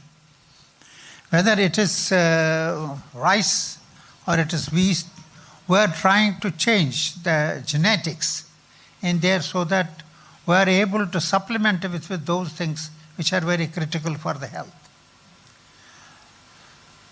So this modern science, that's for example when we are talking of putting in the gene corrections, which earlier were not possible, but now have become possible because of the technology of CRISPR, that where we can tinkle with a single gene, and it does not mean that we are producing transgenic. Now extrapolating this from those where we are talking of incorporating so that we have got the essential nutrients going over into the food, we on the other hand have got now situations where the diseases which previously were not controllable have now been taken. The avian influenza, a gene has been checked out where we can now completely get rid of the avian influenza. Secondly, that for the pigs, the swine fever. Again in the swine fever, that genetic technology has been evolved by which that the animal has been got rid of. We are today having technologies on animal where we can specifically eliminate a particular disease from an individual. Technologies are also in there where we can find out that which are these individuals who in future are supposed to get certain genetic diseases susceptible to conditions of ill health. Today we are talking of embryo health, in which that animals early at 6 or 7 days of age are being examined how they will be in future. And same is true with plants also. That we are today talking of tissue cultured plants where we ensure that they don't have the type of disease of which we were trying to have. So taking those things into consideration, I see that the disease load which previously used to be may get reduced, but a welfare word is still a little far for us, unless we have got a united action to them. I believe that the first and the foremost thing when we talk of One Health is that this One Health should be in the part of our education. We are today talking of One Health in the livestock sector, while some portion of the syllabus has been changed. Similarly, we talk of One Health in the human section, that where we see that in pathology they are putting up a few lessons. But if we talk One Health in the real sense, we see that a veterinarian should be able to appreciate the human health, and the health people should be able to appreciate the veterinary health. The second thing which becomes very critical for having One Health is that we must know about our wildlife. And we must be able to graph the dynamics of disease transfer and the wildlife. The third thing for One Health, which is very important, is that today when we are talking of welfare, we have got a huge population of cats and dogs coming up in our country, especially the cats. The cats are very susceptible to psychological pressures and welfare. Today, world over, in the United States, that millions of dollars are being sent in order to see that we have got a proper welfare, we have got a proper psycho understanding of these our pet animals, because they have become, in fact, not the psychology is not of the pet itself, but it helps more the psychology of the pet owner. So that's where the total welfare situation is coming. In this scenario, let us conclude this dialogue here by asking one simple question to everyone, that how do you see that in the near future, near 10 years or so, that this word health and planet will have a physical rationing, a physical presence in the area of your specialization? We will again start with Dr. Samra. It is a simple question. It has to be answered just with 2 or 3 sentences so that we conclude this panel discussion. Well, I'm not a genetist or something like that. But when I see the developments for taking place in the digital technologies and other technologies, maybe genetical engineering and engineering the embryo stage, I think it can be at least expedited. Because previously it used to take 7 to 8 years to develop a variety, maybe 10 to 15 years to develop a new breed of animals. I think one you bred after 40 years now. One is that with these new technologies, which is engineering technologies, genetic engineering technology, and other methods available with us nowadays, at least we can hasten the process of that. And I agree with you, wildlife, because we say that animal has, the man has evolved from the wildlife itself, like monkeys and all those kind of things. Wildlife and pet animals in the households. This is a big fashion At least it used to be a fashion in America and European to have a cat and this and that. When I was in Germany, वो dog को हुंट कहते थे. वो पहले पूछते do you have a हुंट, तो dog है कि नहीं है. मतलब उनके ये डॉग जो था ना वो ह्यूमन बीइंग से भी ज़्यादा इम्पॉर्टेंट था. तो I think we should look into that part also, that there is a continuity from the wildlife also, and but there are now possibilities at least now to hasten the process of treating the health. For example, this detection of cancer. Detection of cancer.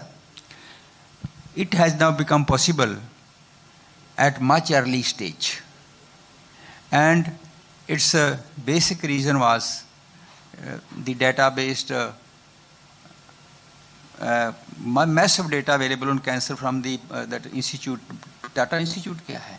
But there are some now techniques also that we can make detections at early stage and take appropriate action. That's another avenue, at least from the cancer detection it has become possible. If it is possible in cancer, it could be possible in other things also. That's my suggestion. Thank you, Malhotra. Well, sir. In fact, here I would like to mention about nutritious food. Biofortified varieties have been developed in case of wheat, paddy, pulses, and some millet crops, where zinc, iron, magnesium, these micronutrients are more. So these all micronutrients are important for maintaining our health. So nutritious food should be made available, but here varieties are available, but now it should get some premium price in the market. That should be the point, because farmers are required to be, means they should get a kind of premium, and they should be given a kind of extra efforts, extra mileage should be given to them. Then another point is related to this realistic, this eco-health solutions. Again, we are linking with the soil. If soil is healthy, definitely it is going to produce the healthy food for us. So soil is required to be made healthy, and one health education that is required to be provided, some kind of awareness that should be brought into. And then I mentioned earlier also that multi-sectoral that cooperation is needed for maintaining the One Health program, this One Health concept that if it is required to be implemented. There's a few points. Sir, coming to the future needs for food and nutritional security, creation of new variability has to be there. And creation could be through genetic modifications, as you said. But the tool genetic modification must be judiciously used. Used only for the regions or the traits which are really not able to handle through other means. Number two is as Dr. Malhotra said, the nutritious food. The nutritious food is one component. The availability of nutrition, bioavailability of nutrition, to whether human or animal, will also have to be addressed at the same time. Thank you. Thank you. Sir, diseases were there, diseases are still, and in future also. I worked with Professor Zheng Li Xi. She is known as the Bat Woman of China, and she is working on bats only. And I worked with her, and she has published one paper in Science. She is telling that story abhi baki hai. Many pathogens from the bats are going to come. Not only the coronaviruses, there are many viruses which are therein, and they are having susceptibility towards the human side. So what needs to be done is, the best is that we must be prepared. Last time we failed when COVID came to India in March 2020. We were not much prepared, though world started it. We got the first case in March 2020 in Kerala.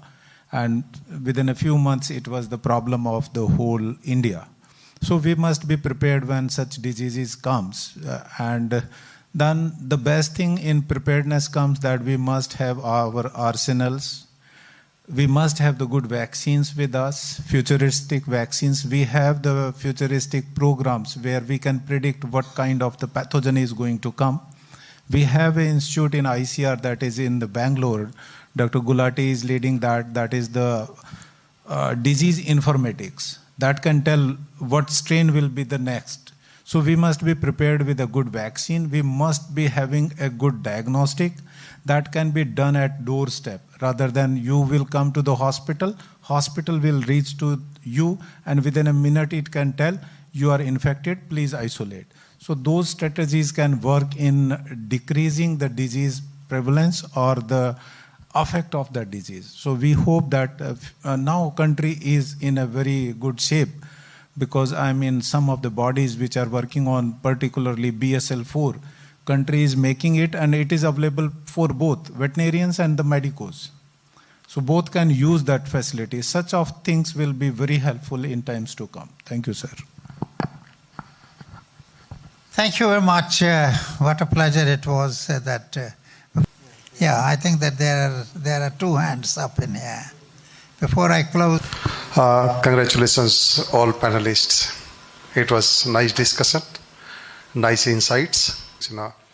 What I think is that it's not simply impacting, understand that psychology is one of the main reasons for having disease. To be approached internationally on these issues, and it's not an. I think there has to be an approach which is internationally oriented toward. Thank you very much, sir. All the panelists, whenever we speak about One Health, naturally One Health means good animals, good plants, good human beings, healthy plants, healthy animals. Good environment. And good environment. Right. So now all these four aspects we have touched. One aspect by which these diseases do not turn up. I just don't want any, I think we need to educate the people that how to handle milk, how to treat milk. Never drink raw milk. Raw milk is dangerous. It is the most important source of disease carrier. And you need to pasteurize it or you need to heat it and boil it before you consume. It's a very simple process. The third thing is that when you're growing plants, yes, you're looking at soil health. But then subsequently, you try to make the fruits very beautiful. You try to culture it. You try to color it artificially. You try to put pesticides on them. These are the ones which are going to add to your pollution. This is also there. Then the fourth one is that when you're talking about vector diseases, just now Dr. Randir Singh also touched, Dr. Samra has also touched this. These diseases are now a part of this global warming. And as a result, today you have prepared a vaccine for swine flu. Today you have prepared a vaccine for avian flu. Tomorrow that vaccine may not be effective. We saw this thing in COVID. And again you have to keep on trying because new and new variants keep coming because of the climate change. Therefore, we need to be highly vigilant and we need to act taking into account all aspects. Thank you very much. Thank you. Thank you, Dr. Prakash, for these additions. Personally, I will say it has been a beautiful hearing and a good exchange of thoughts. I will conclude by saying three things. First is that when we are talking of today health, whether it's of animals and it's of human beings, whether it's animal welfare or it is general environment, what we are really seriously considering is the use of antibiotics. That is today the number one problem with respect to the human and animal use. Second thing I would like to say is about what Prakash also made a point is about education. We need to have an a deep and thorough relook of what is that type of education which goes over to tell about the planet, how we can have an healthy planet. The third thing which becomes important for all of us is the delivery system. What's the delivery system for health, and what's the delivery system for preventing disease? I think that is something which is a very serious issue. I remember a few years back, about a decade back, that a technology was developed. And then in that technology, I remember people got up onto the stage to say, what is this technology? Who will be using it? Because it was fund intensive. It needed funds. But there was no other alternative. People did not listen to that at that time. But today, now when they have risen to the fact, today this technology is holding ground for whole of the country. That today there are 29 centers which have been set up under the Gopala program for in vitro fertilization program, because there is no other way we can get a faster genetic gain. So what I want to say is that we should have groups assigned. Those were anticipatory groups assigned who should be given this task, that this is the type of technology which is available somewhere else. Let us do it and implement in our country so that we are strengthened and shorten the latent period through which it's so education and insight into its implementation, that is the delivery system, becomes important. So friends, all of you and the group in here, I am sure will be involved in this delivery system in years to come.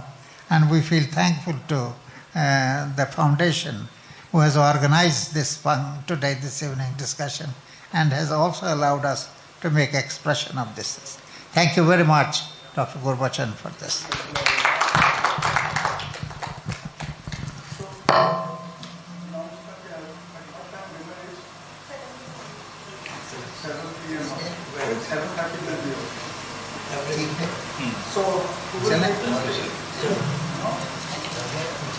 So, okay, we will meet at the dinner at 7:30 onwards.